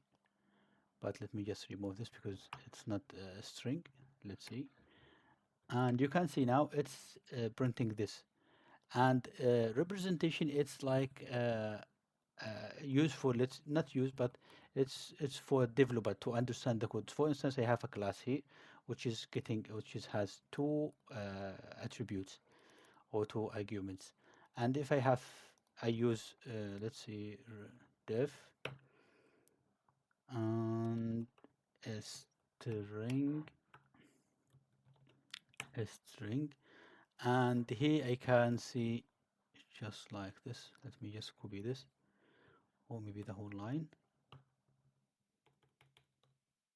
And this is somehow to make it readable, and like this dog, and for instance like. So you can see when I uh, print the object, and there's, let's see, the two Dunder method let's see, rebr and a string. It will use the string, and if I would like to call representation, I have to add it like this, or maybe this, or this one, not this is so if you have representation and string, the default one will be str. So let me just go into the functions here. Okay, I have also added here the dog, but yeah, anyway, this is somehow to creating the images. Just an example, sometimes you don't have any image. Let's see, clear in your directory. So now there is a string and rib.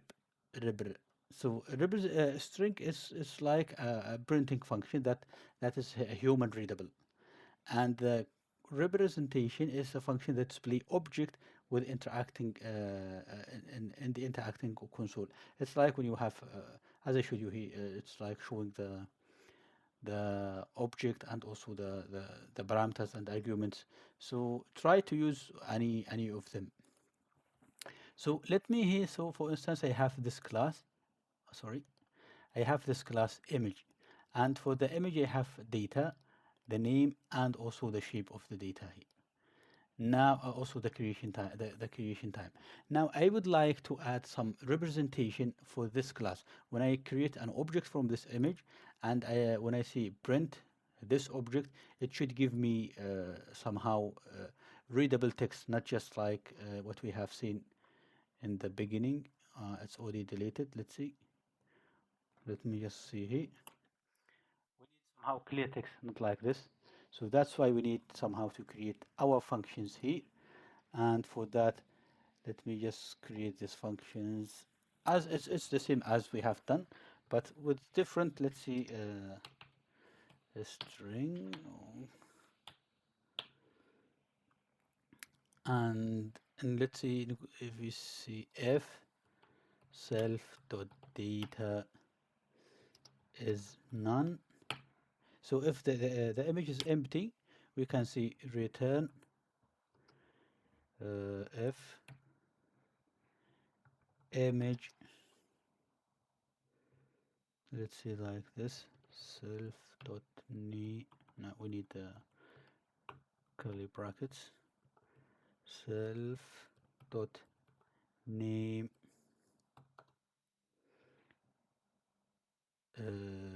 is not, has no data, let's see, or maybe no data, just like this. And if otherwise, I mean, if the image has let's see, meaningful image, we can see, let's see, height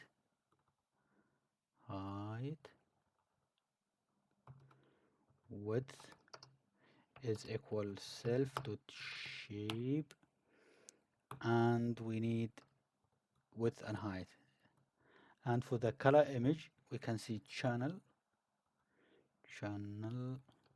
is equal 1 if length of the self dot shape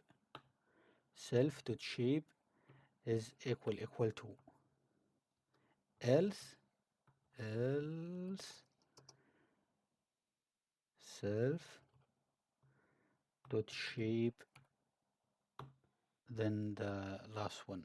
So you can see 2, 0, 0, 1. Yeah, we need this 3, right?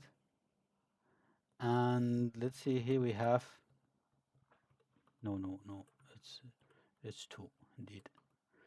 And here we can see color type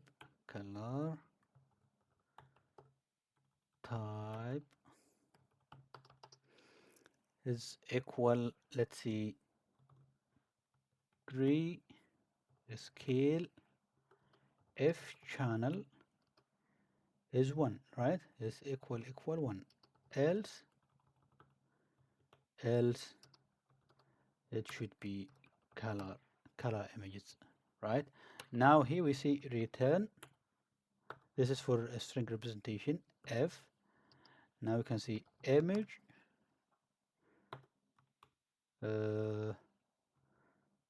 let's see, self dot name, and we need also to represent this one here, so we can see like this, width and height, then width, and here we can see color, let's see, no, this is not self, color type. So this will return us the color, the object of the image. And now if I see create, let's see here, create, this is, yeah, see, somehow I need image, or maybe before this we need to create also the def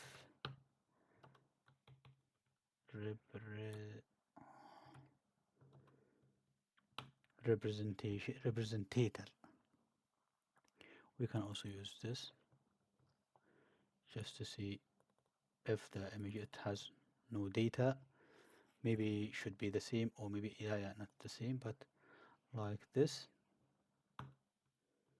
You can see here the parameter here is data, it should be none. Yes, none.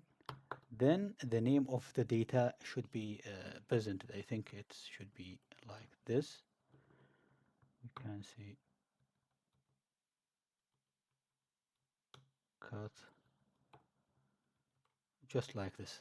So this is, for instance, the if the image it's not it has no data, and else we can return this as we have say I've said the representation the image okay, yeah, because this is it's not self. So the if we use a string, we have to use it as readable text, and if the image, we can just use as image, and we need this indeed.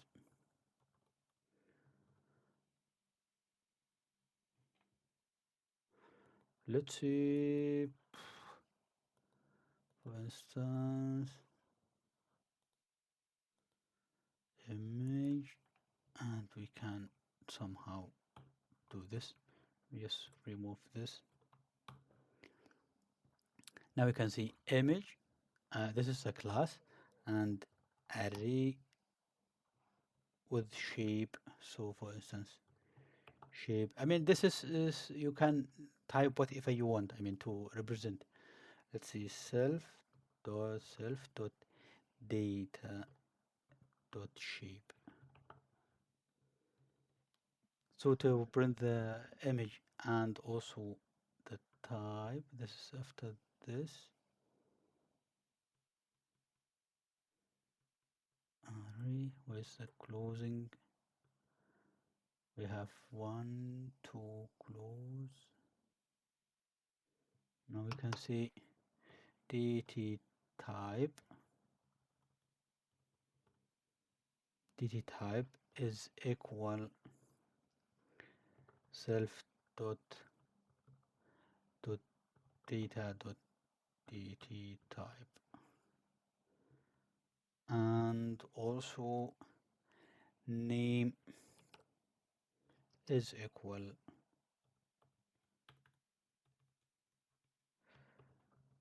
self dot name. So let's have just creating an object image. So I have to create we already creating this image, which is image sample, this one here, and I can use as this one. Image is equal image and then image sample, image, yeah, our sample image, and here you can see sample, right? So now let's just print the string. Let's see, print. If we see print now image, we can see we have the this will directly call the method string, and you can also use this. So print for instance string, let's see, image, and it should be like a string image. So if you use this, it will automatically, or let's see, yeah, automatically call this function here. So now you can see the output of this function, it should be the same as the statements. What I have done here, yeah, of course, but this just added this string here. So let's remove it and see, and you can see it's the same. And if you need to print the representation, we have seen the previous example, but you can just use represent image, and you can see here represent image is shape is 300 blah blah blah, and the type is unsigned integer 8, and the name is sample. This is somehow easy, and it's, let's see, make your code readable, professional, and easy, let's see, to debug if you use this. So the next one is when to use a string and when to use a representation. For me, I'm usually use a string, because when you write two, I mean both of these, the default one will be a string. but to call this representation, you have to explicitly mention this here. And you can see here, use string for human reader friendly representation. And you can see here, image data type is like this. And for the representation, it's somehow an ambiguity representation that really allow recreation of the object.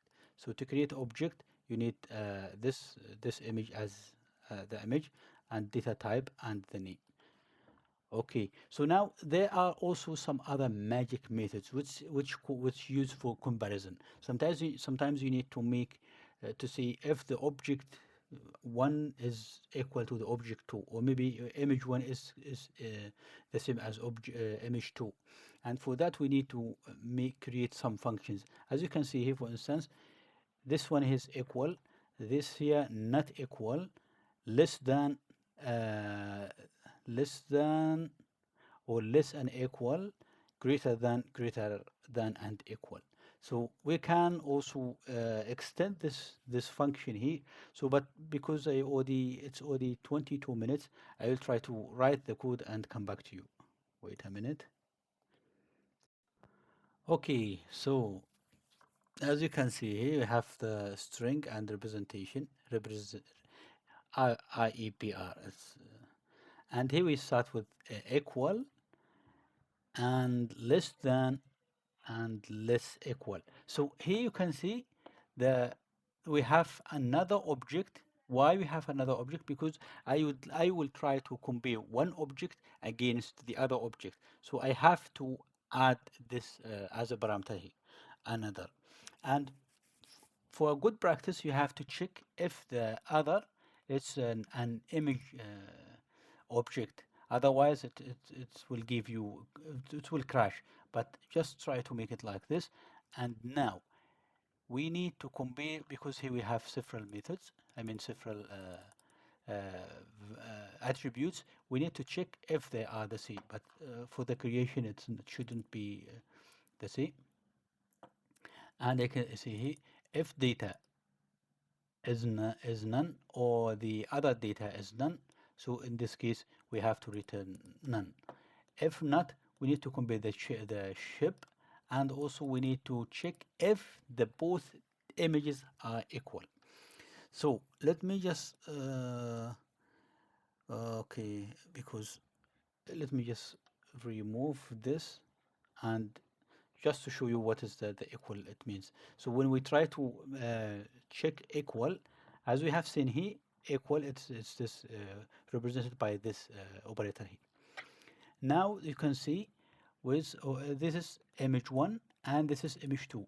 Now image 1, it will be in the same class, it will be as self, okay, with the function now, and the image 2 will be other, the other object. So now we can see here if other, which is in our case is image 2, is an instance of image.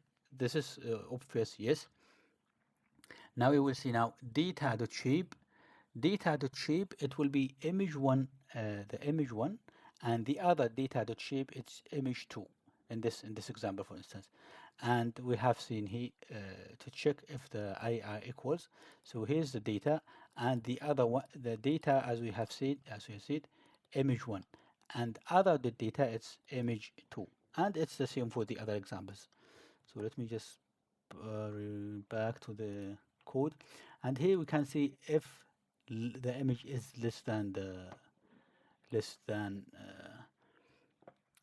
I mean number of, compared to image based on number of pixels. And in this function, as I said, you have to make whatever you want. So for instance, you here we compare the maybe the number of pixels, and in your case maybe you can check the histogram, or maybe uh, let's say the sum of the pixels and of both images and etc. So this is not, let's say, a fixed example here to use, and you can use it in any field that you have two objects and you would like to, let's say, to compare between these two objects, less than or equal. So this you have to identify which problem, let's say, you would like to solve. or let's say to show.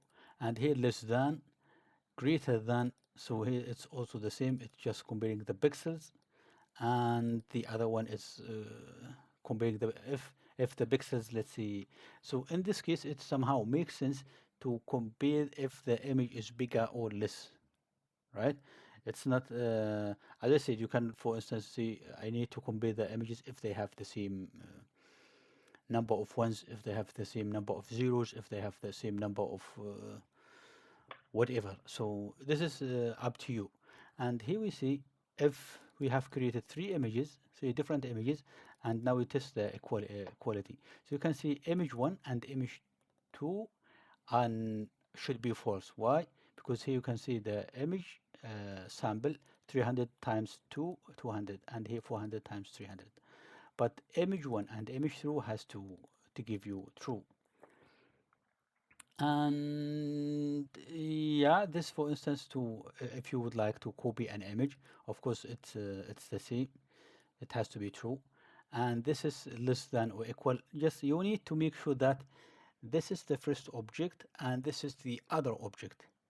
So for instance, this is image 1. I mean, for example, if you have an error and you would like to debug, let's see, and you have to use this, for instance, greater or equal, this is image, which is the data itself, the data one, this one. And the image 3 is the other object. Hopefully this is clear. And by the way, if you see here greater than, if the object has different, let's see, is another object, so it has to be to give you an error. And let me just show you here what I mean. So for instance, I have create, let's say create, we still have a doc1, let's see, d1 is equal doc, and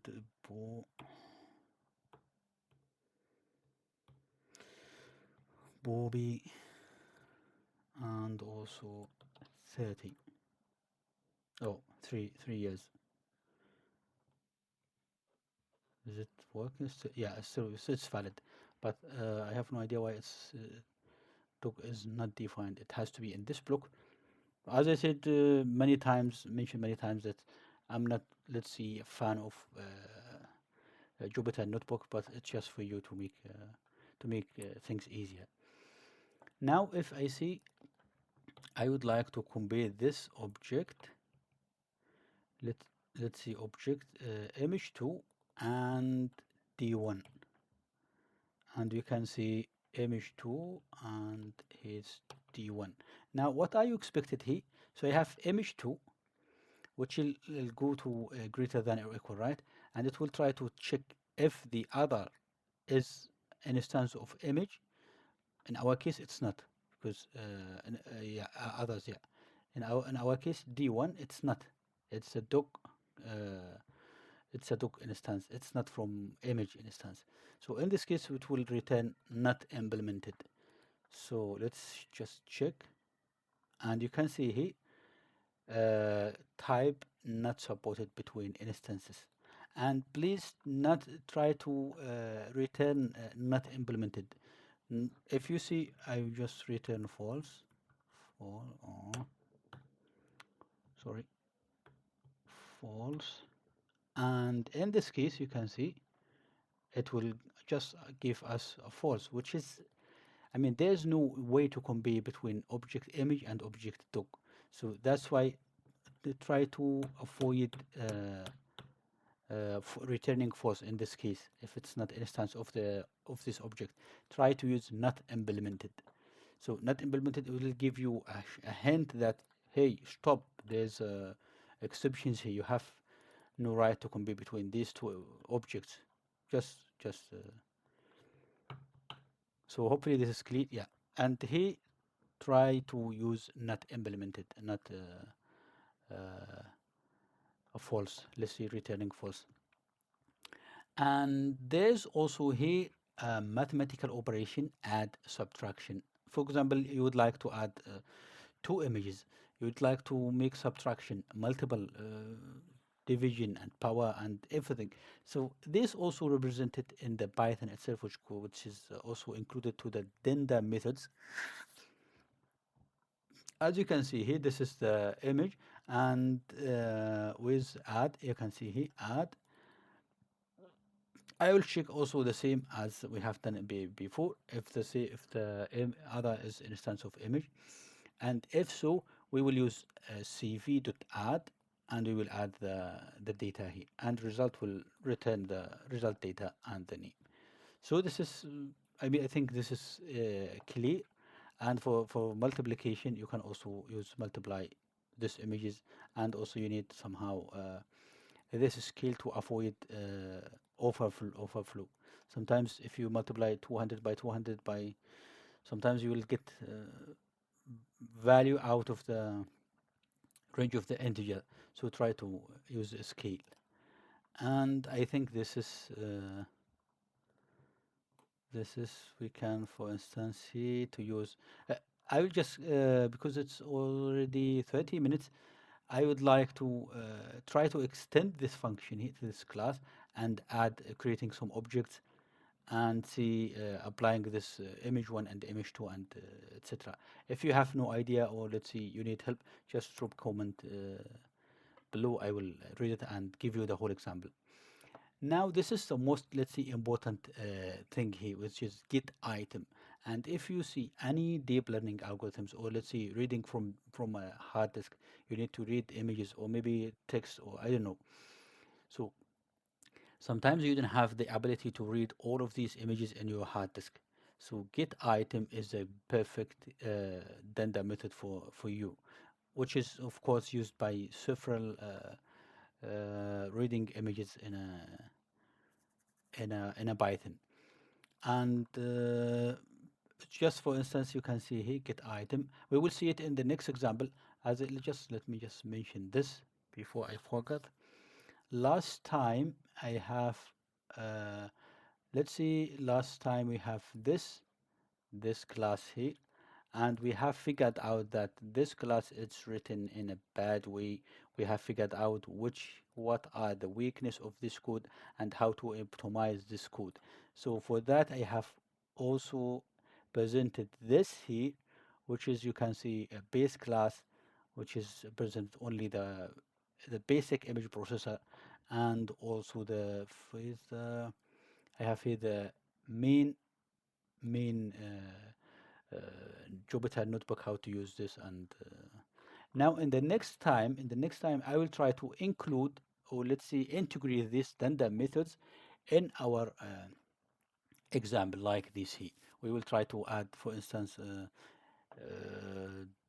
adding representation, maybe a string, maybe uh, greater or equal. So I will try to check, let's see what are the most, let's see, relevant Dunder methods, and I will add it in this classes, and I will show you what we have to do and where to put these Dunder methods.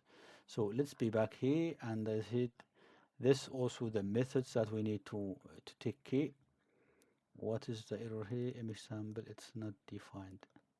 Why?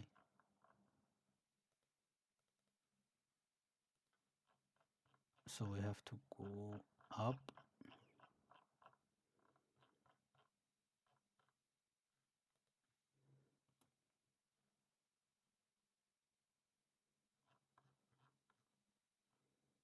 I haven't delete anything, but yeah.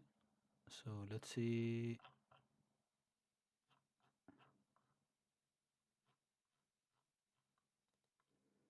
I think this one continues.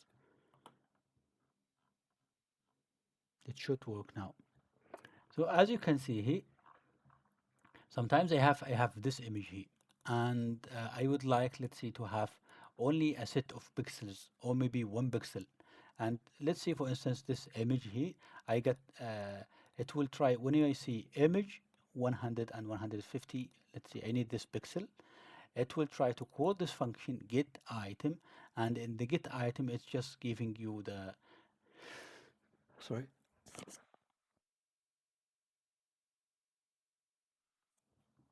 yeah, it will give you only the data itself, the the key, the value. And this is, I think, clear.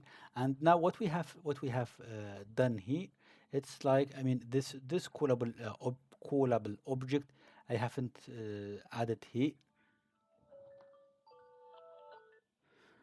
I haven't added this, but I will discuss this next time with somehow when I call when I discuss the PyTorch, because PyTorch, it's maybe yeah, it's like a PyTorch forward function. So this one here, it's like when you add object, creating an object, this will try to call this function. But never mind, I will just discuss it next time.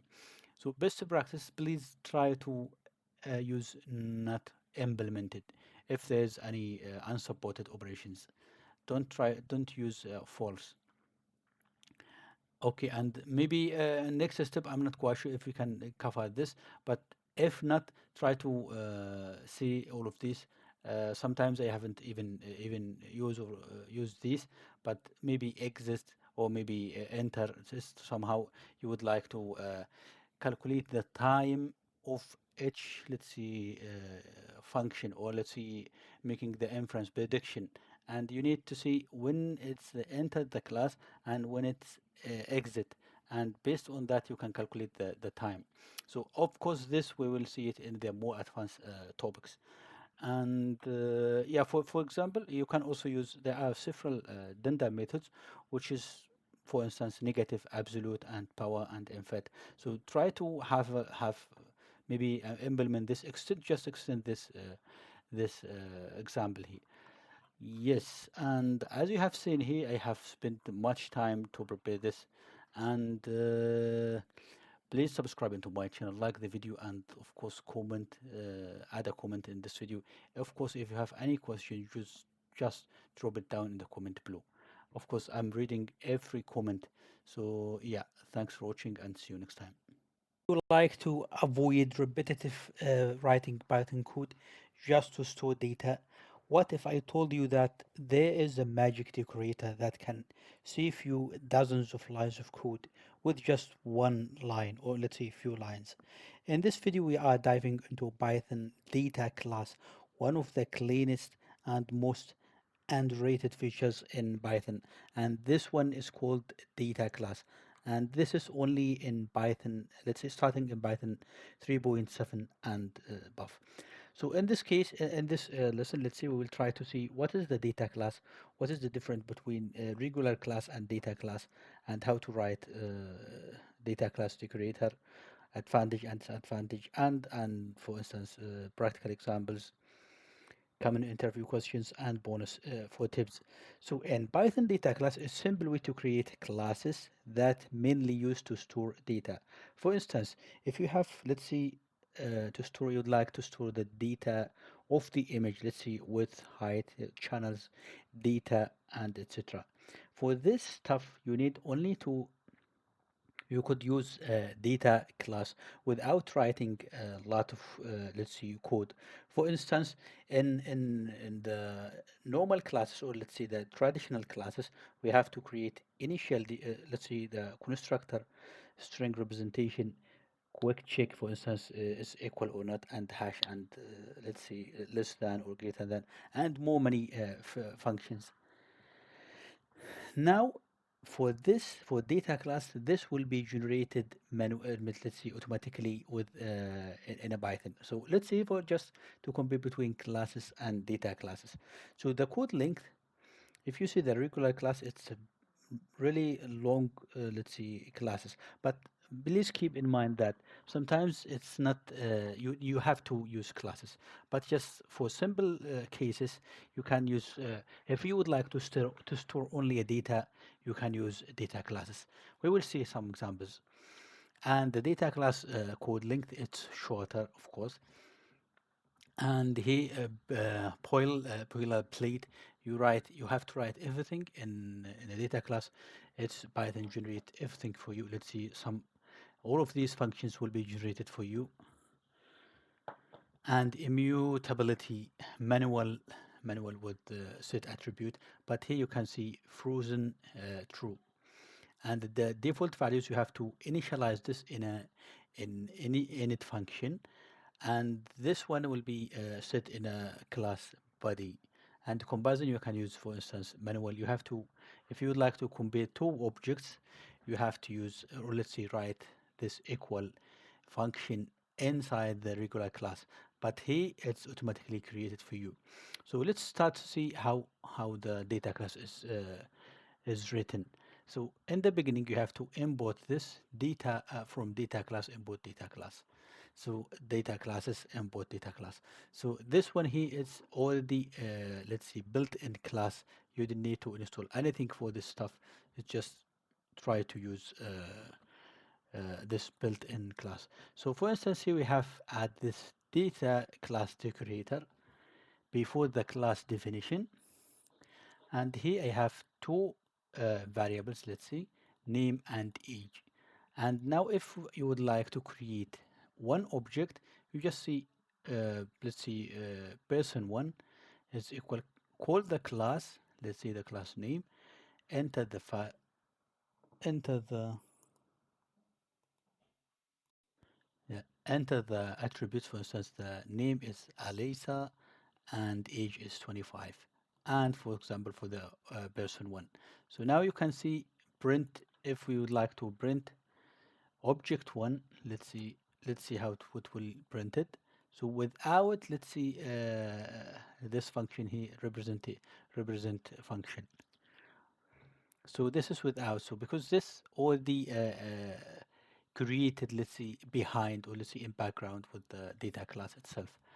And you can see now we can compare these objects, object one and object two, b1 and b2, even without any function. For instance, this, for instance, equal. So as I said, this will be created automatically when we create when we add this data class uh, decorator. Now the second one is, sometimes you need to have some values and also types. So as you can see here, this type is title is string, author is a string, unknown, for instance, for the initialized value, and the page is 0. So now you would like to create an object from this book. Just you need to add, of course you can add all of the parameters, but sometimes, let's say, you just need the Python, the title, and the title now is Python 101, 101. Now, if you print this book, the values of title will be Python, author is unknown, and the page is 0. It will take the default values. So you can see it's printing the values. And if you would like, for instance, to add another, let's see, author name, let's see, Alex, and now you can see it should be author. The author is Alex. Now, making some data classes immutable. So sometimes you need to have, if you initialize the values of, let's say, of the image, and it's not, let's see, acceptable to change the default values. So to have this, you have to add this frozen is equal true. This one here, frozen is equal true. Now, if you see here, I have initialized the point 1, 2, and now if I would try to change the point, the x to 3, it won't be acceptable. Why? Because I have added this frozen. So it's used for data immutable. And also this one here, you can see, you can add the name, I mean the type, and also the default one. For instance, for the field, it says mutable. So you can see, if you try to initialize, let's say, create an object from this product, it will be a name, the price, and the tags will be as a list, and it will be as a list, empty list. As you can see here, it's empty list. Now let's just focus on one example of, let's see, of the computer vision. So here I have image information. I would like to have width, height, channel, and also file name. You might have, let's see, the Mac. Let's see some information about the image. I will see the data itself, the content of the image, instead of the file name. And here I have created one object And you can see the object here is width is for 400 640, 880, 480, and etc. here. And now let's see, I have two objects of the same data class, this one and this one here. As you can see, it's just a copy paste from this. It's just changing the name. But now if I would like to change the file name of the image2 to a different, let's see, image2, and here I would like to, let's see, compare these two objects if they are equal or not.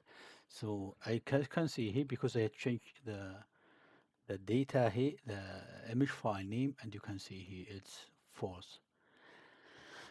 Now, what is the advantage of the data class?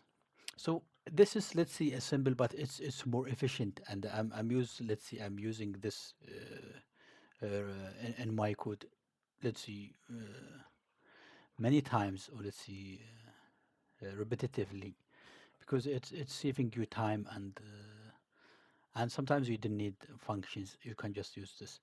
And that advantage is loose code, clear syntax. You can see it's readable and maintainable. For instance, this class here. But as I said, you have to add this before defining the class. Otherwise, it won't be a data class. And built-in comparison and hashing. Also frozen allow to immutability. So if you'd like to not change the values of the initialized value of the data class, you have to use frozen is quite true. And support type, hence, and default values. And the disadvantage is limited to simple data containers. So this data class is used. I will just let's see, as advice, just use this if you would like to have to store a data of let's see, any object. For instance, as we have seen here, the image information. But if you would like to have some operation for this image, you have to let's see, define the normal class, because let's say, for instance, you would like to or you just keep it like this, for instance, like this.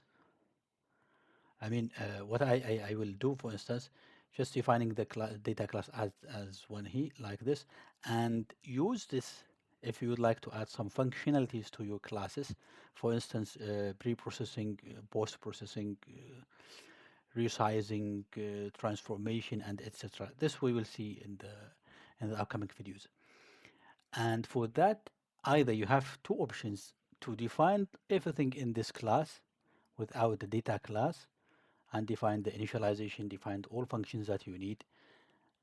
And the one step, let's see, one scenario, or the more efficient one is define this data class, image info, as it is, and use this data class inside the and create another class. Let's use image operations, or anything you would like to rename it, and use this data class inside the other classes.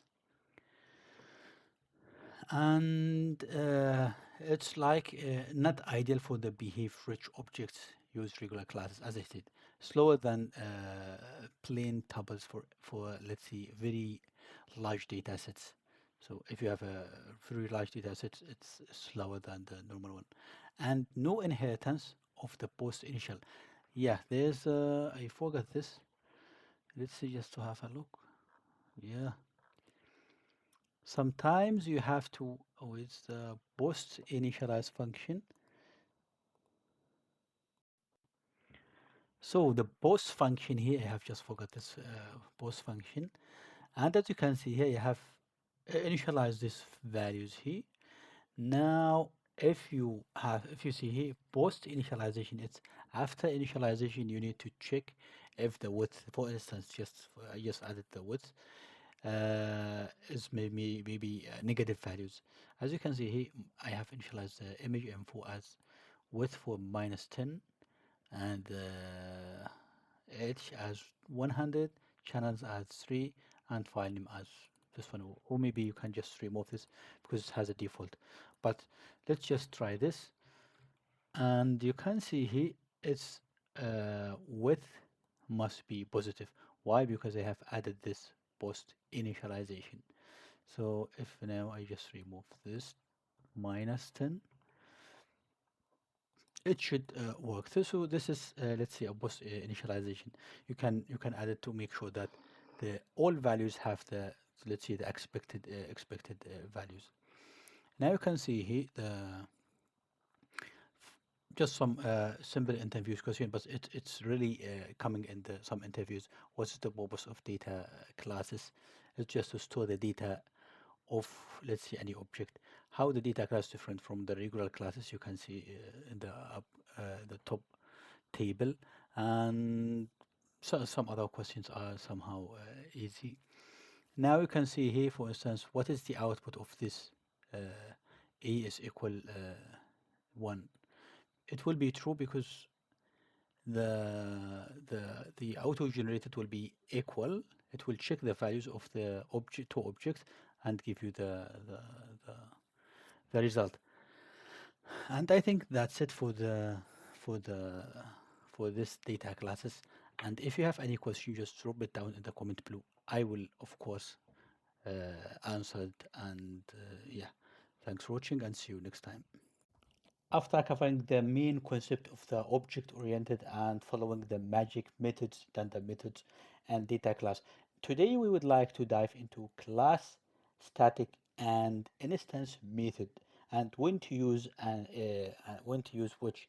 So let me just jump to the Jupyter notebook, and here we would like to let's see. The distinguish between class, static, instance methods. So as you can see here, the methods, let's just start with methods types. We have in Python, we have three types of methods. An instance method, which is the most, let's say, common type.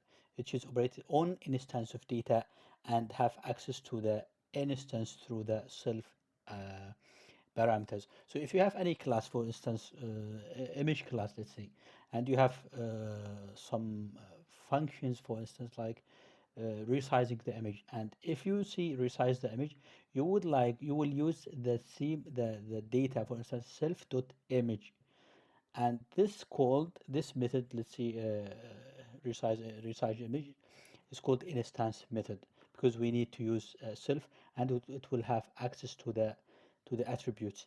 And for the class methods, class operate on class data and have access to the class through the CLS or class parameters. But for that we need to add class, class method decorator to, for instance, for the instance method, it's a normal one, and for the class method we have to add this class method, and for the static one we have to add a static decorator here. And the static method, we would like to use it when we need, let's see, to operate on instance or data classes. We will see how to say this.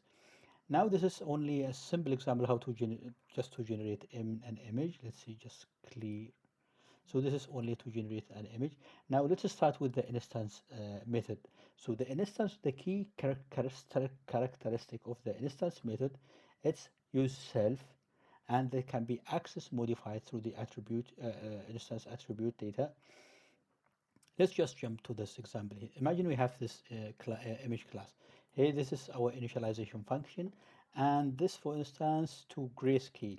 So as you can see here, it's this called, if we have self, it's like instance method. And now this instance method will try to modify and access the data. As you can see, self.data, self.name, and etc., self.channel. So the instance method will try to access the attributes, the class attributes, and they all are called on instance of class. Like if you have created an object, it will try to call it object dot, for instance, method. And sometimes you have to call this some methods, for instance, display. You can call this display in any other functions, for instance, get information. You can just see self dot display. That's it. This is a normal way how to do the the the instance class. And when to use instance classes, you need to access and modify the instance attributes. You need to modify, for instance, the image, for instance, adding the Gaussian blurring, maybe resizing, maybe transformation, and this we have it's called, let's see, it's instance method, and the method behavior depends on the instance state. And if you see here, the each method, it depends on the initialization of the object. Sometimes you have one different kernel, for instance. You will be using different kernel. You will be using different image. You will be using different parameters, and etc. And the methods represent an action that instance can perform, of course. And in the context of computer vision, let's see, imagine you have, yeah, I just jump to this. If you would like to use a chain, for instance, you can see here to grayscale dot apply blurring and display. And you can see here to grayscale, the returning one, the returning itself. If you would like to use a chain calling or rule, you have to return for each function, you have to return self. And the self, it will be, for instance, the data itself, the data. As you can see here, this is the data, this is the channel, this is the color space, and this will be used in the other functions. And for instance, for the image transformation, we need to resize, rotate, filtering, transformation. I don't know, many. Let's see. Functions, and this we can use for the image transformation, feature extraction for specific images, display or saving a specific image, computing properties of specific image, for example, histogram, mean, median, statistic, and etc. Now let's jump to the class methods. The class methods are methods that operate on class itself, and we have, of course, we have to add this CLS, this decorator here. So let's jump to see how to define this.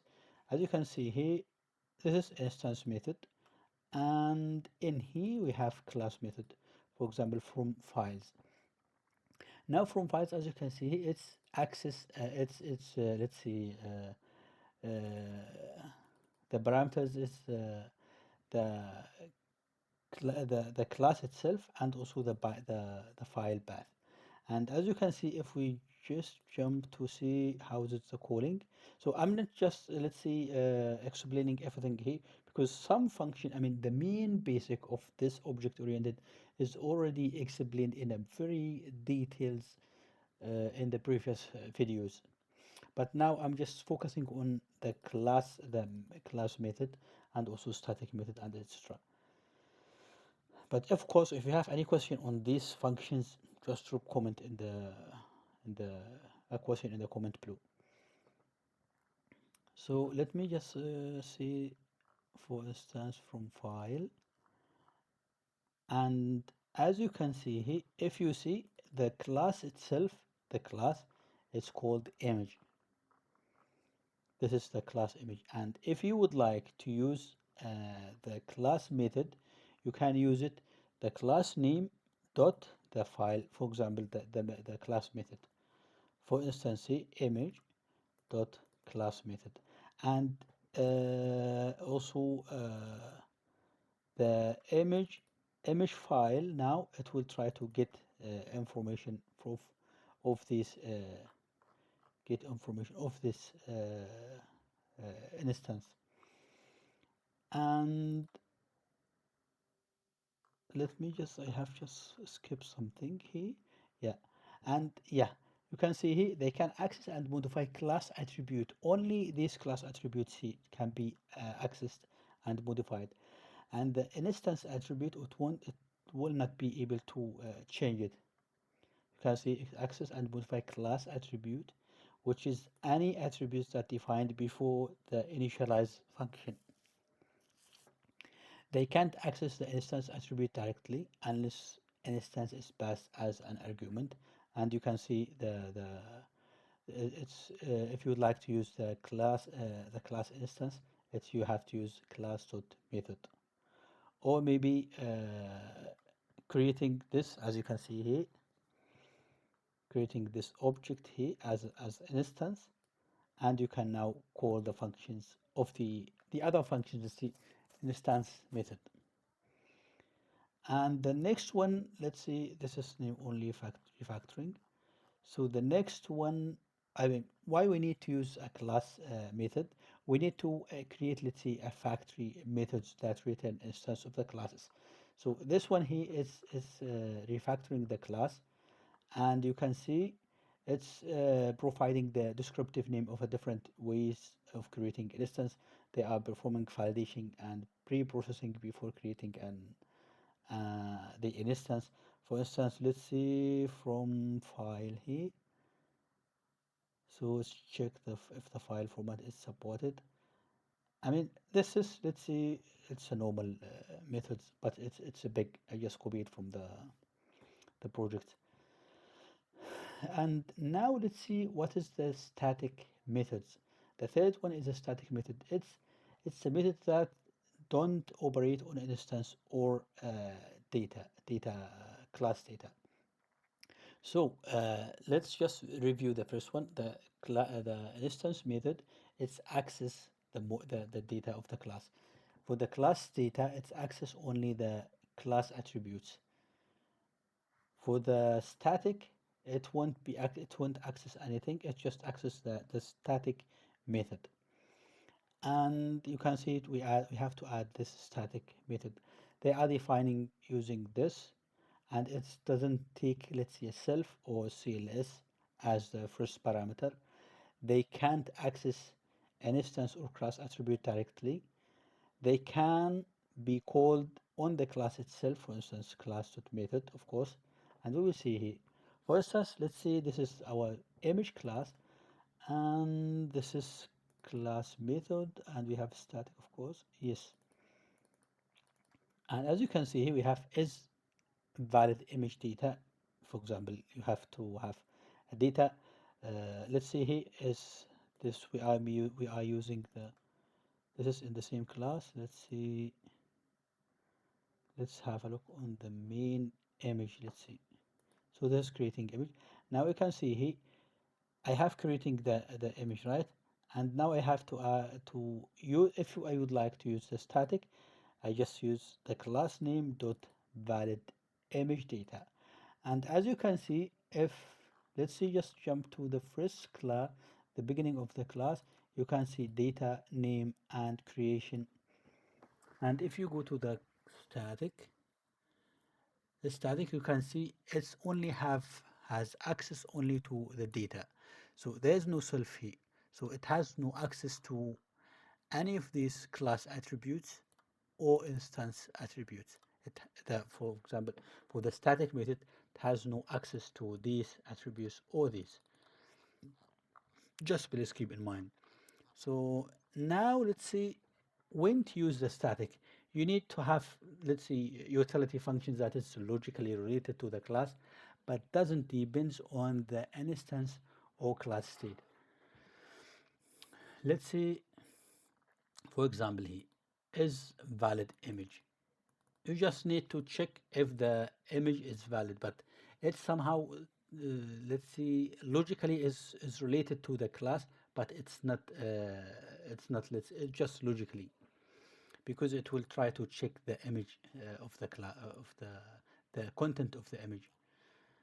And you want to let's say group related function within a class namespace, and it's like but I think Java, you have a static which is called in the beginning of the, but here not, we have to call this manually. Let's see. But let's see, have to have a compare between comparison and use cases. So the decorator in instance classes, we have no decorator here. It's empty. I mean, not empty, but there's no decorator. For the class method, we have class method. For the static, we have static method. First parameter has to be self. First parameter has to be CLS or class. I mean, it's CLS. And static, it has no first parameter. Can access instance attributes? Yes, and no unless instance is passed. We have seen in the beginning. And here also no. And can access class attribute? Of course, yes. Yeah. For instance, if we have this image, this instance, instance with the instance method. Yeah, for example, we have instance method. Now display here, it has access to this, and also it can access this or modify this. And let's say can modify an instance state. Yes, no, no. So this we can change the class state, and this one here, because it's we're creating an object. And let's say decision for choosing the method. Does the method need to access or modify instance attributes? Yes, we have to use an instance method. No, continue to step, let's see, 2, for example, this one. Does the method need to access or modify class attributes? If yes, we need to use class method. If no, we need to skip. Let's see, go to the step 3. Is the method logically related to the class but does not depend on the class or class state? We need to use static. If no, consider whether a function should be defined outside maybe the class or defining in another class. So this is how to this is the let's see how to think and also how to organize your stuff. And this I will try to skip this because I will give you this if I think it will give you in a file, and you can have a look. And of course, as I said in the beginning, if you have any question, just drop it in the comment below. So this is the best practice. Of course, you can read it. It's just repeating the information. And like this video, please subscribe into my channel, like the video, and if you have, of course, if you have any question, just drop it in the comment below. Thanks for watching and see you next time.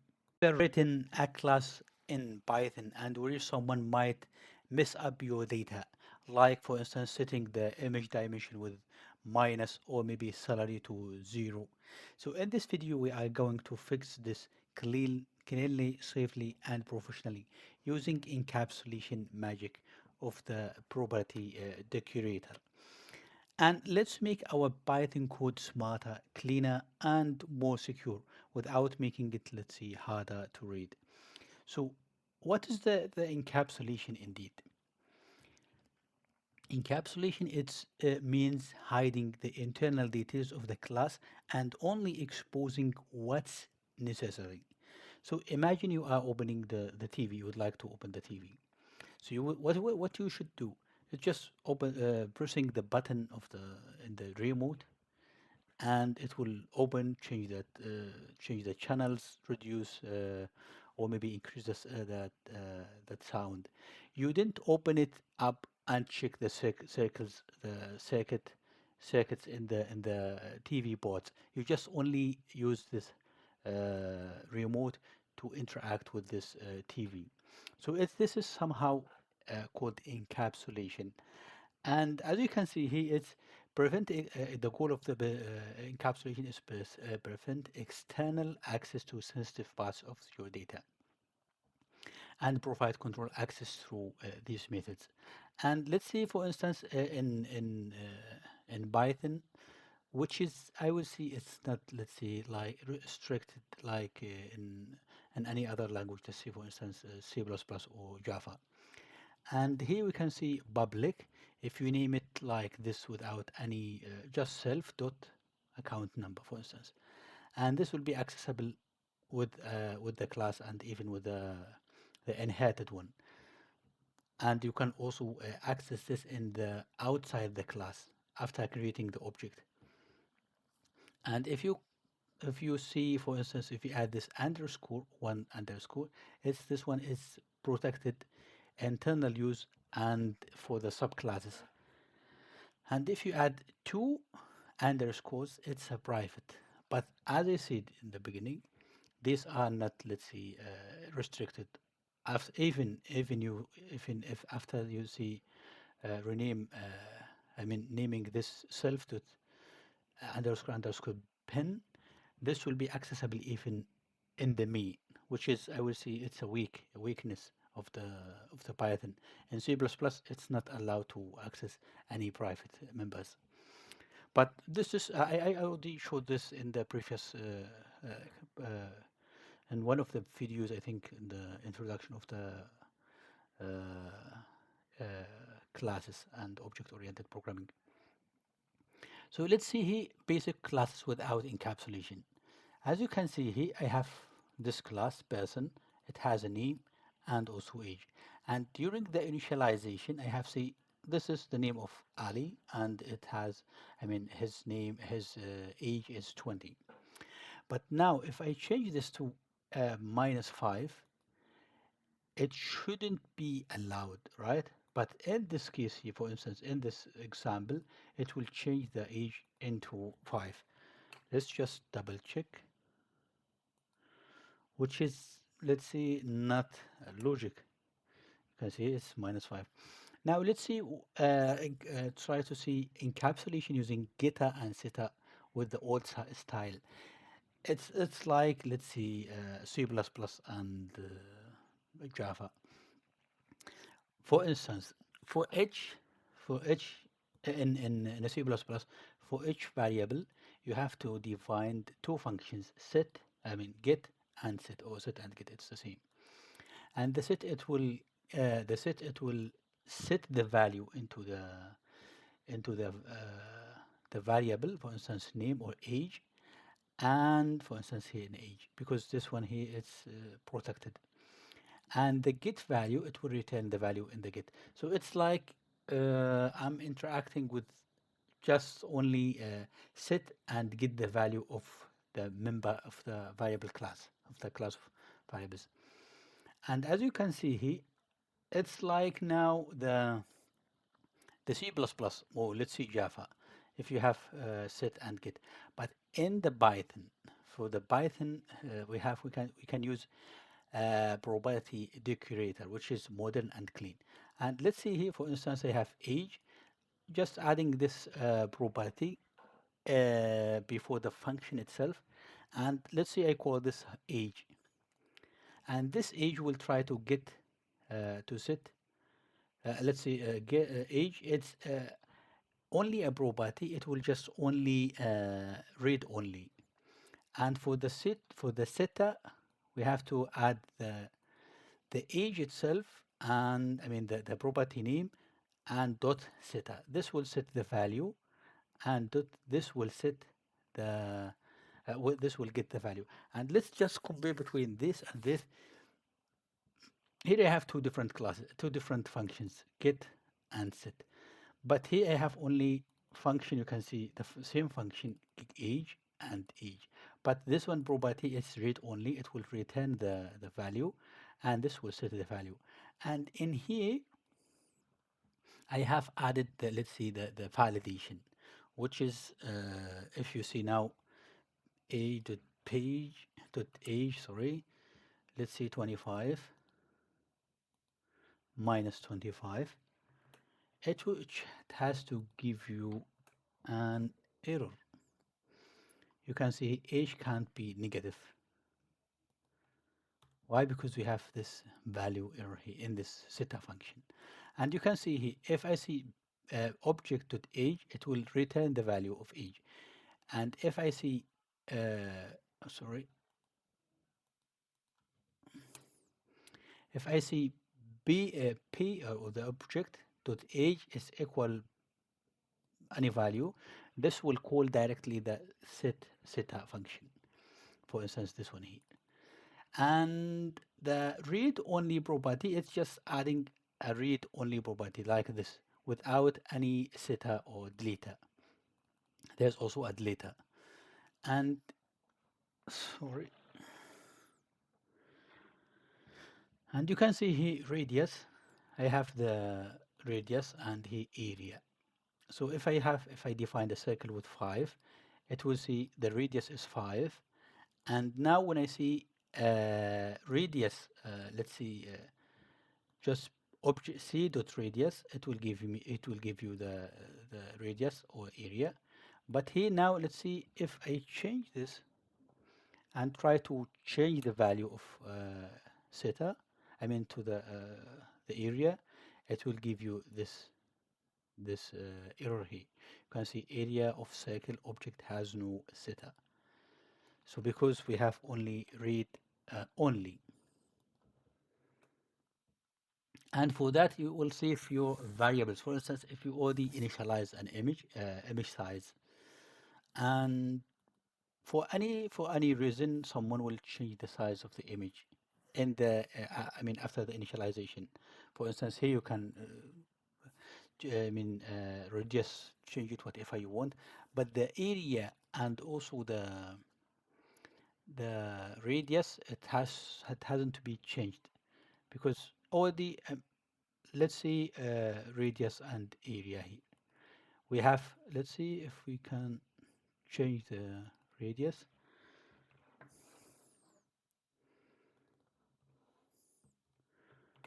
We also can't change the radius because it's only a set, right? And this is how to protect your data. So now why we need to use encapsulation. Protect the internal state. It won't be it won't change any value or any, let's say, sensitive information. It will just protect this validate input before setting the values. So as you can see in this value, in this example here, when you try to set a value of age, it will try to check or validate the values. If it's greater than less than 0, it will give you an error or exception. Uh, of course, for the same for the image, if you have initialized the images with negative, let's say, attributes, for instance, width and height and channels, this will it has to give you an exceptions. And read only or read only logic, maintainability and clean, let's see, EBI. It's indeed it's a clean EBI. As we have seen here, if you have age, we have age here. But for the previous one in encapsulation with uh, C++ like style, it we have to add two functions. Now, a common mistakes is forgetting to prefix attribute with. So if you define this one here, and you can see here, it's not. You have to make this as a private to get this working radius. See, let's see, radius of circle has no setter, but if you just return this one to the previous one, then you have to get. So this is a common mistake: forgetting the prefix attributes with protected or private, defining a setter without getter. You have to, when you define the set, you have to find to define the get. For example, here, if you see this one here, if you define this, you have to define this property here. And sometimes you see returning self inside the properties. For instance, returning the radius, for instance, like this. This will be uh, I would say infinitive, let's say, calling, and it might be overwhelm of the memory, and also allowing invalid. Let me just return this back, and allowing invalid values sometimes without, let's see, if you have, let's see, negative age, zero salary, or by let's see image dimensions is minus. And let's see, have a look in this image processor. So I have a private data, let's see, private attributes, data name created at and modified at. Let's see, for instance, in the beginning it's not modified anyway. But when we have, let's see, where's the the changing of modified at, if we have updated the time. So let's just back to this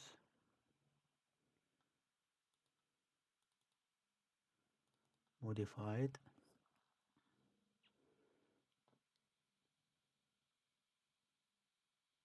It's just returning, and it's when you update, let's say, modified time, or maybe when you let's see, change any, let's say you have an image and you resize the image, and we have to add this, for instance, modified at this one like here.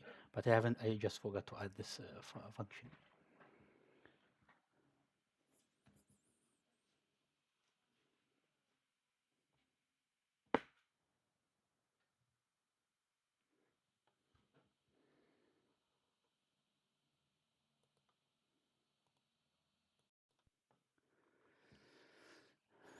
Okay, so as you can see here, I have defined property name just to get the name of the image. Maybe we need to have a setter, but be just careful. If you have a setter, you have to add a getter. And here I have a data, I have the width, height, and when you call this, you just need to create an object, and you can see object dot width or height. It will give you the exact number of width and height. And here you don't need to change the width and height of this image because it's already fixed in the data itself. And for instance, get statistic is it's a normal function. Now, as a summary, encapsulation is protect your data and provide a control access through well-defined interfaces. So the data, it won't be accessed only on the function the well-defined, and let's see you defined, and access convention using, for instance, name, public, protected, and private. But as I said in the beginning, it's not, let's say, restricted like a C++. And when to use, yeah, this one here, property decorator versus regular method. Access set symbol values, performing a complex operations. If you have only, let's see, for example, here we have set and get. You can see set with set, yeah. For example, set and get name. If if that is yeah, for instance, I just forgot, if you change the name you have to change the time, and the time it will call this function to give you the current time, the current date time, yeah. And if the function is only small, simple value, simple, let's say, operations, you can use a decorator.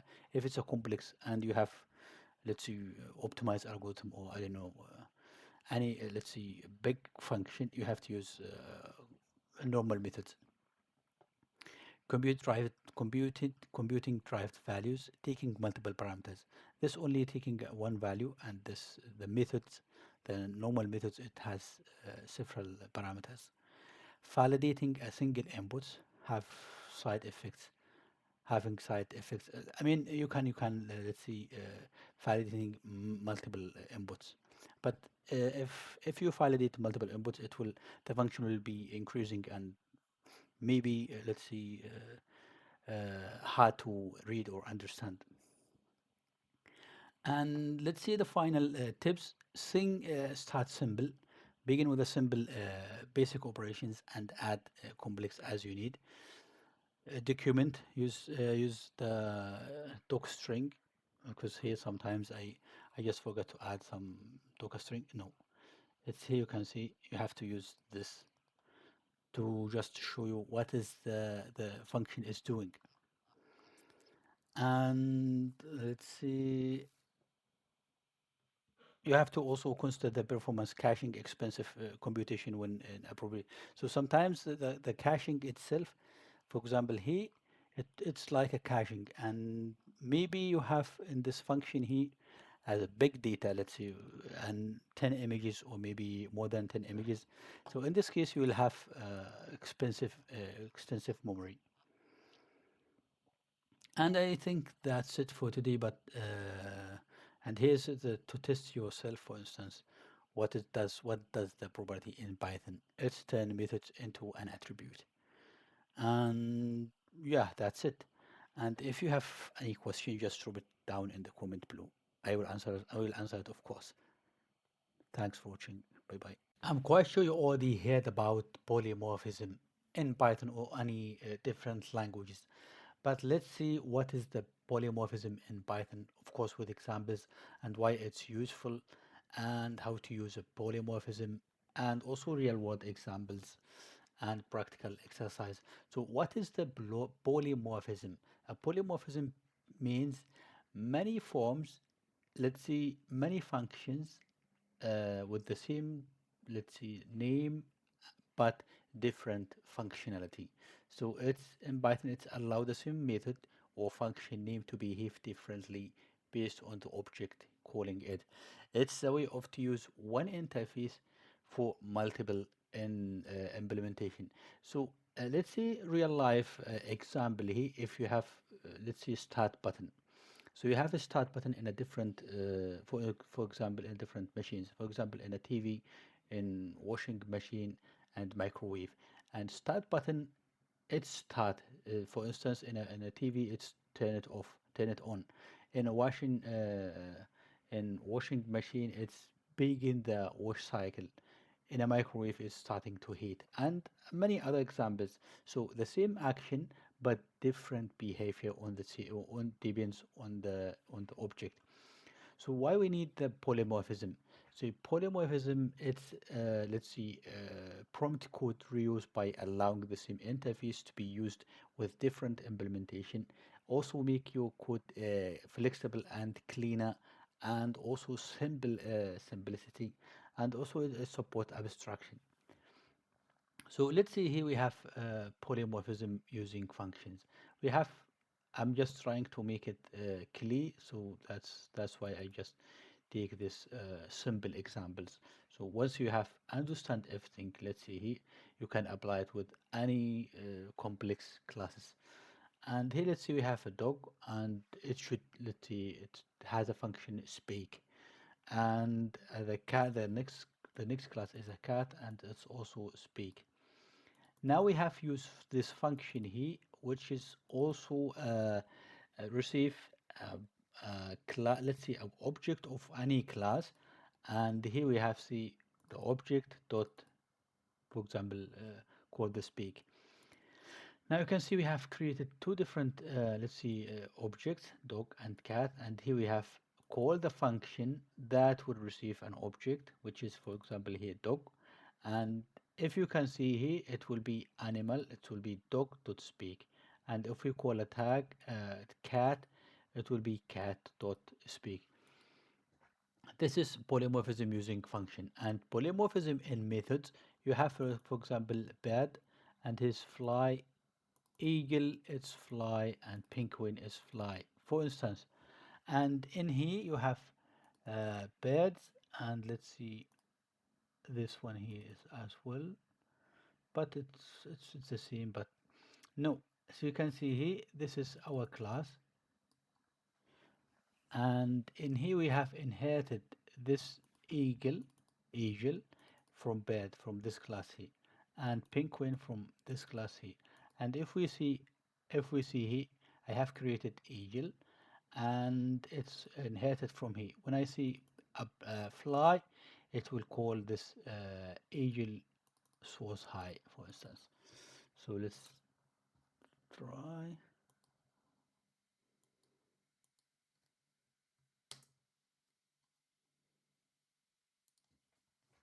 And you can see here, it's calling this functions here. For instance, I have created this, and it should use only the fly itself. But if there's no fly here in eagle, what should be used? Let's just comment this out. And let's see bass. So now we have we have to call this, and now you can see eagle. Now it's used the fly of the bird function of the let's say of the bird class, which is the parent of the eagle. So if there's no function, let's see fly, it will use the original one, the parent one. But if we have fly, it will use its own function. Now we have polymorphism with abstract class, base class. So here we have class, but it's not abstracted class. it's a normal class, and you can also use here, for example, bear, bird, for instance, and you can see I can have the third flies, for one for the birds. Where's my mouse? One for this one here, which will print this, and the second one eagle, which will print this, and the penguin is will be. Now we have the second method, or the fourth. Let's see.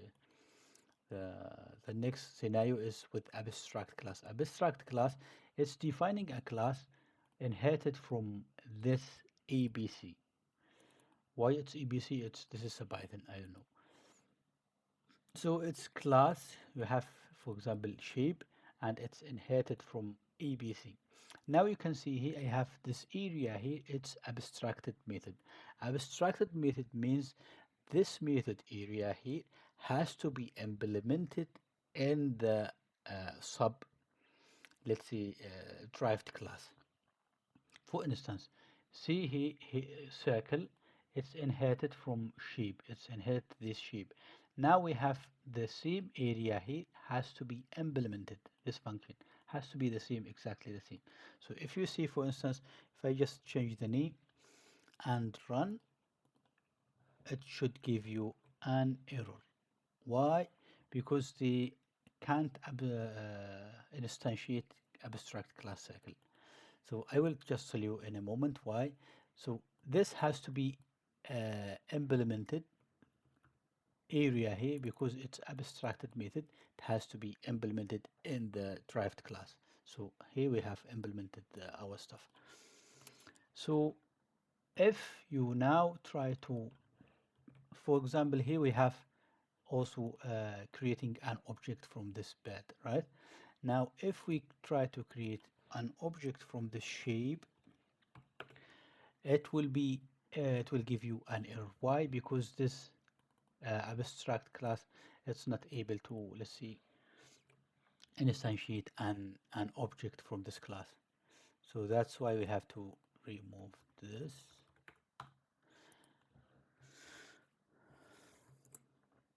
So let's see now. I have created shape from circle and square. Now, if I see shape dot, I mean s dot dot area, for the first one circle, it will call area. For the second one, the square, it will call area 4 by 4. That's it. And in real world application, I don't want to, let's see, to make it, let's see, more complex. We can also use, for instance, image processor. It's, for instance, feature extraction, blurring, and different classes. So here I have just make it so simple. So let's say we have a PDF reader here, and we have a Word reader and Excel reader, let's see. And if you have created an object from the PDF reader, it means I will try to read the PDF to read. It will just, for example, read it. It's not just returning this sentence. It will try the actual implementing has to passing the content of the PDF, but just to make it really simple. And now what is the polymorphism is one interface, many implementations. And you can see here one interface, read, read, read, but different implementations. I think that's it for today, and hopefully this is clear. And if you have, of course, any question, just drop it down in the comment below. I will answer it definitely. Thanks for watching, and see you next time.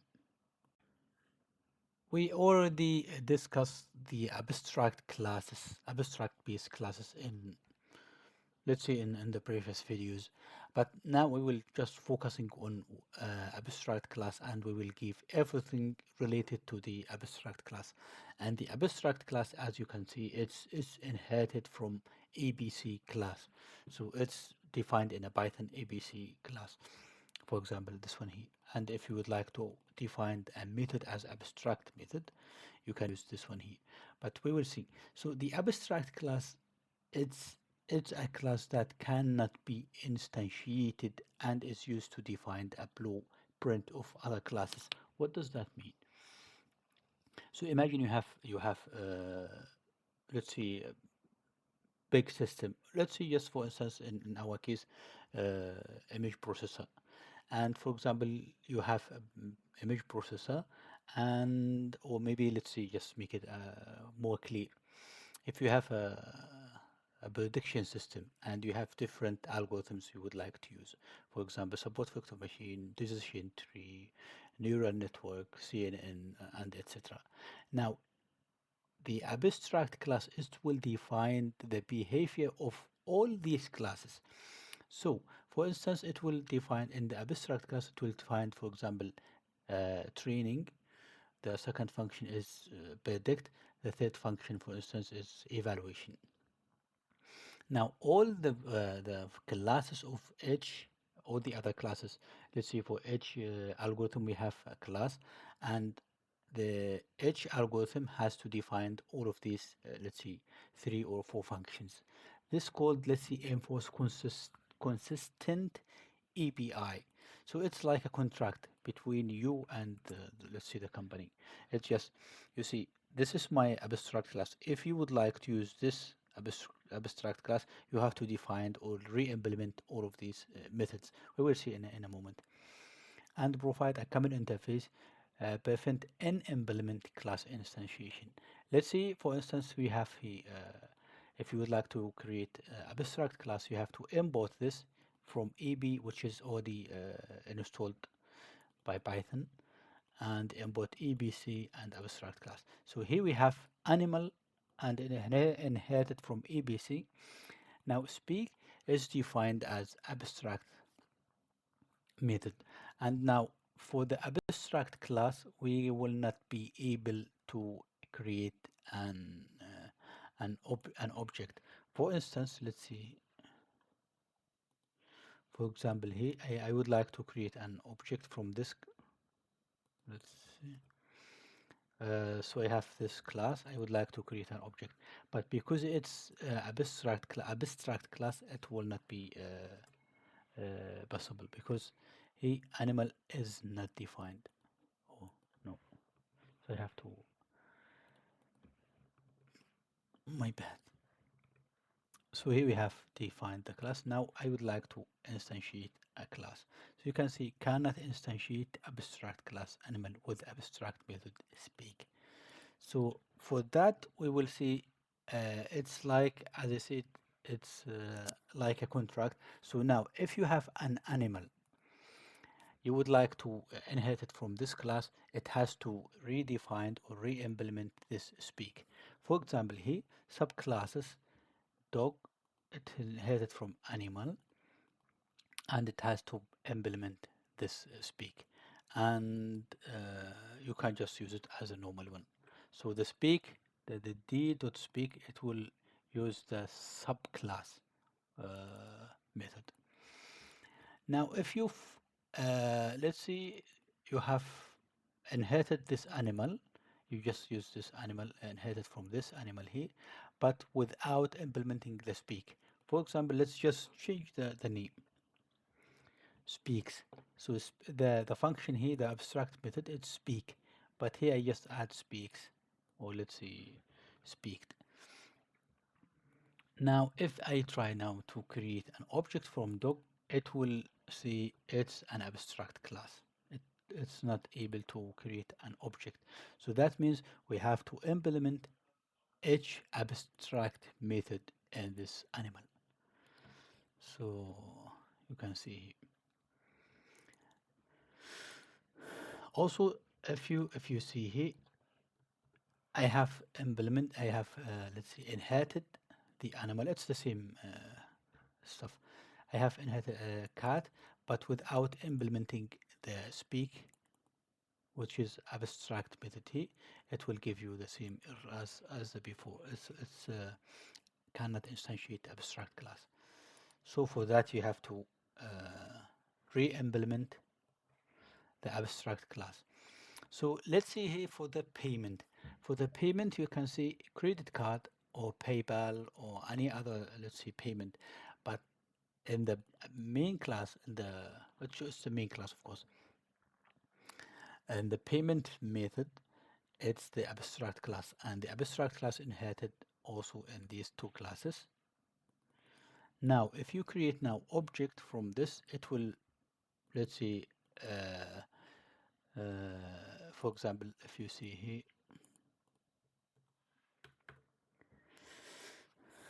pay, just as example, PayPal,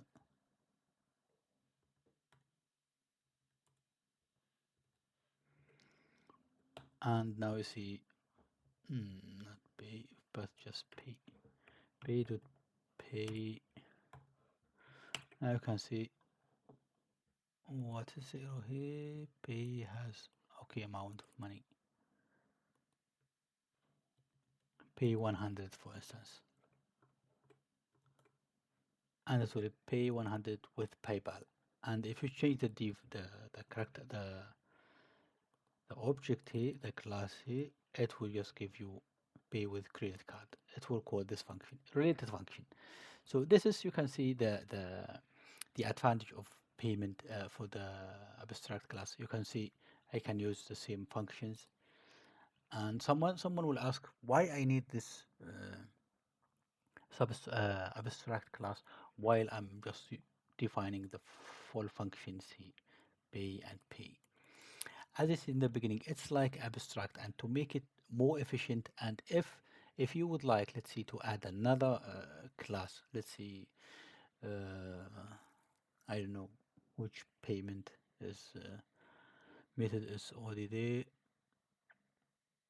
Let's see it transfer, and you will see the abstract class, and you will see, I have to use, let's see, re-implement this, and it will make all the credit, all the payment consistent and easy to maintenance and easy, let's see, to modify, easy to understand.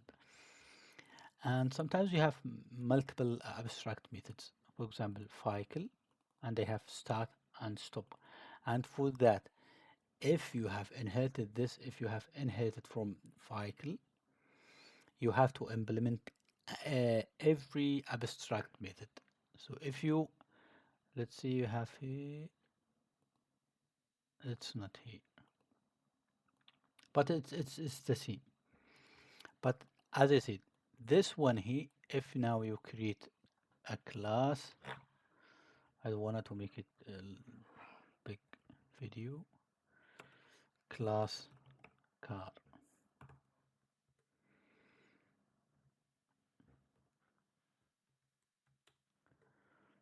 Michael, and if I see pass, so this will give you an error if we only create an object from class. This car. So now it will give you an error. This method start and stop has to be implemented. So let's just copy this.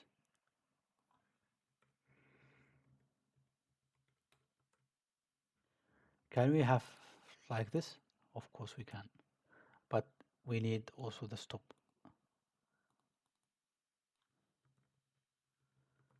Let's say sometimes you have methods, you have, for example, abstract methods that are not relevant for such classes. You can just, you have to re-implement it, but you can just use pass. Hopefully you get what I mean. For example, there's no example in my head now. But for example, abstract class here, vehicle, maybe is a airplane. It's flying, but for the car, it's not flying. So you can just see pass. And for this class properties, I have already discussed this, or let's see, explain this in the last video. Please have a look on this. Now, for the ABC versus the interfaces, its method type is mixed, and all interface like is abstract. So, for instance, you can also try to define the div let's see, print, sorry, print,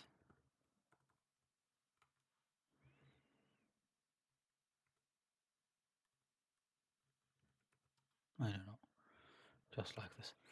So you can see I have this class here with two abstract methods, but of course I can define print as well here. So you can see I run this without any issues. So this is abstract class is mixed interfaces, like it's all abstract method. For example, if I remove this, it will be abstract class. It will be interface, sorry. And if I have abstract class, it will have mix between abstract methods and normal one. And use cases share logic and rule enforcing. So here it's interface, it's you are, let's say, forcing the developers to follow this interfaces. So it has to re-implement everything in this subclasses. But yeah, maybe by the way, for this, you can see here I have print, and but it's not implemented in a car. Why? Because only I have to re-implement abstract methods, not a normal methods, or let's say instance methods. I think that's it for today, and hopefully this is clear. And yeah, if of course if you have any question, just drop it out in the comment below. I will answer it definitely. Thanks for watching. So if you are working with several developers, it's hard to, let's see, check the code manually, and sometimes you need to make restrictions when creating classes, methods, and etc. For instance, here I have custom meta class, and this custom meta class, it will try. Let's see, I have this class, and it has to be in using the meta class, which is this one here. Now, this meta class has some restrictions, and of course it could be extended. So let me just show you what are the restrictions. The restriction is, if you have abstract methods, it has to be implemented in the class. Of course, we have already discussed this. Now let's just focus on the most important stuff. Now the function, let's say the class has to start with capital letters, capital letter. For instance, if you define the class, let's say with defect detection like this, and if you run now your class, you will have an exceptions, and you can see class defect detection should start with capital letter. So now let's just fix this, and let's see, I have just changed it to this. Now it will change also the method's name. It has to start with a small letter. Let's see. Now you can see function should start with only lowercase. So you can see method, and this is the method name that I am using of the class, this defect detection. And it's easy and clear to see which method and which class. So let's just try to change the method to somewhere else. So for instance, print.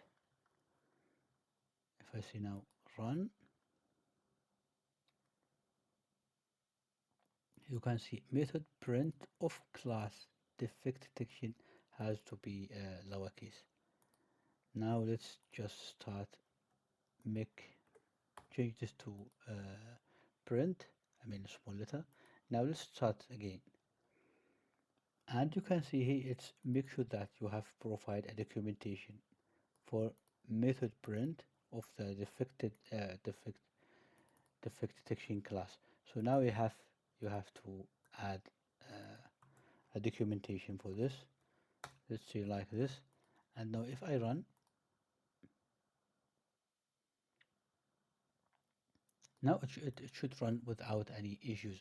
So now what I have added as a summary, what I have added in the custom meta class is that the class name has to start with the capital letters. All methods have to be lowercase, and also each method or function has to have a documentation, doc string. That's it for today, and thanks for watching. Which one to use, composition or inheritance? So inheritance, we have already discussed this, let's see, or explain this, what is the inheritance and how to use it. And if you see here, the inheritance, the relationship of the inheritance is a. What does that is mean? For instance, if you see here animal, I have defined this class here animal. Now a dog is inherited, also inherit this animal. So it means dog is animal. Dog is animal. This is an inheritance. And the composition, let's see, a class has, or let's see, has a, and you can see here this is animal and this is a dog, and in this case we have say, as I already said, dog is an animal. This is inheritance. So what is the advantage and disadvantage of this, of inheritance in general? So advantage is course reusable. Subclasses get all the features of the parent class, so any features of this class, it will be directly used in this class. And easy of override or extend the behavior. For instance, speak, you could also add another function which is, let's say, relevant only for this dog. Just an example, you can define div speak, and if it has a different behavior, you can just add it here. And this advantage here is tight coupling between base and subclasses. So as you can see here, this class is already tied with animal. So now if you change the animal class, you have to take care to change also the dog class. This is called a tight coupling. And also it's hard to modify or scale. And if you modify the animal class, you have to take care of all the inherited classes. I mean, or the base class, not the derived classes or child class, and check all the functions that have been used here. It might be, it will be broken, let's see. And the composition here, it has a relationship. What does that mean? It has, for instance, engine, and I have here a car. And if I have inherit this, for instance, engine, so it won't be, let's see, as inherited. Why? Because car is car. If we see the principle of the inherited is a. So let's see, is a car is an engine. This is wrong. It should be car has an engine. So that's why we have to use composition. And here we have defined the engine here, but for instance, I have defined the car and only using let's see, initialize the another class which is composite, the class here, which is car has an engine. But I will say this is not, let's see, a good uh, example. Not a good example. It's not a good or efficient way to define the engine. Imagine that you have to change the, you would like to define another engine, for instance, electric, or maybe another with some different properties. So here we have, you have to change this manually every time you would like to change the engine. It's composition, but it has also a problem. It's tight coupling here. Now, the good example of this, you can see defined an engine. Let's see, defined an electric engine, and this car here, it has, when you initialize the car, you have to define which engine has to be, let's see, place, or let's see, for this car. And you can see here, I have defined the engine one, which is this class, and engine two, which electric class, electric engine. Now, if you initialize this car with this engine here, it will try to use the engine. If it's with engine 2, it will be electric engine. So this way here, the car it's not taking care about which engine is is let's use, for instance, and today I would like to use general engine, let's see, and maybe 2 days later I would like to use an electric engine. So it's easy just to replace this initialization. And as you can see here, the difference between this and this here, I have to change this, for instance, to the electric. If I have electric engine, I have to change it electric. So this means I have to change the code, which is not a good idea to change the code after, let's see, implementation. But here you can see it's loose coupling. It's the car has no idea, or let's see, it's not responsible for which engine is sending. For example, there is a sending engine, there is a sending electric engine. And the advantage of decomposition is more flexible and decoupling. See, more flexible, you can use different engines, and decoupling, it's not defined fixed, as for example this example here, which is of course composition, but it's not a good way to define this. And it's like modular design. So this engine here, or maybe these, can be used in a different classes without any issues. For example, if you have a truck, just use truck and initialize the engine, and it will should work perfectly.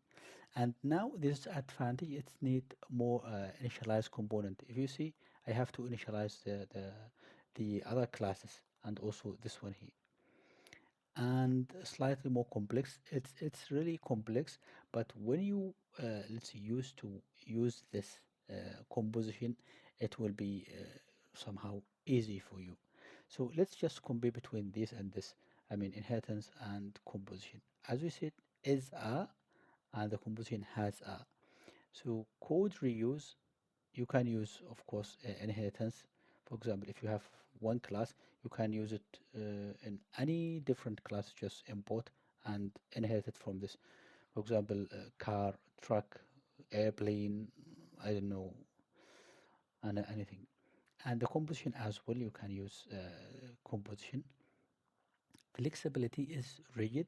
It's when you initialize, let's say, when you create a inheritance, it's hard to change it. But he highly flexible. You can change the engine of whatever you want. And design complexity is simple, but here it's you need more setup, as you can see this one here, initialization. And when to use inheritance of when to use inheritance, when to, you have, if you have, when the relationship is a, so you have to use inheritance. And the composition it has, for example, this just example. And let's just focus now on a computer vision example here. Let's see, I have an image operation. I have defined this class, and the image operation, it might be, let's see, grayscale operation. So I have, for each image, I have different operations, and I have created this abstract class. Let's see, it's not abstract, it's interface class. And here I have in here, so you can see grayscale operation has, or let's see, is an image operation. And you can see here I have initialized, of course, the, the parent class, which is this one here, and they have different apply. For instance, here I have, for grayscale, I have different apply. For blurring, I have different apply. For threshold, I have different apply. And for edge detection, even, I have different apply.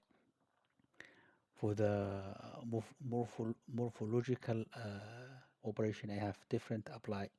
And you can see this is the class that I have defined. Now I need a pipeline, which is, let's see, a composition, I would say.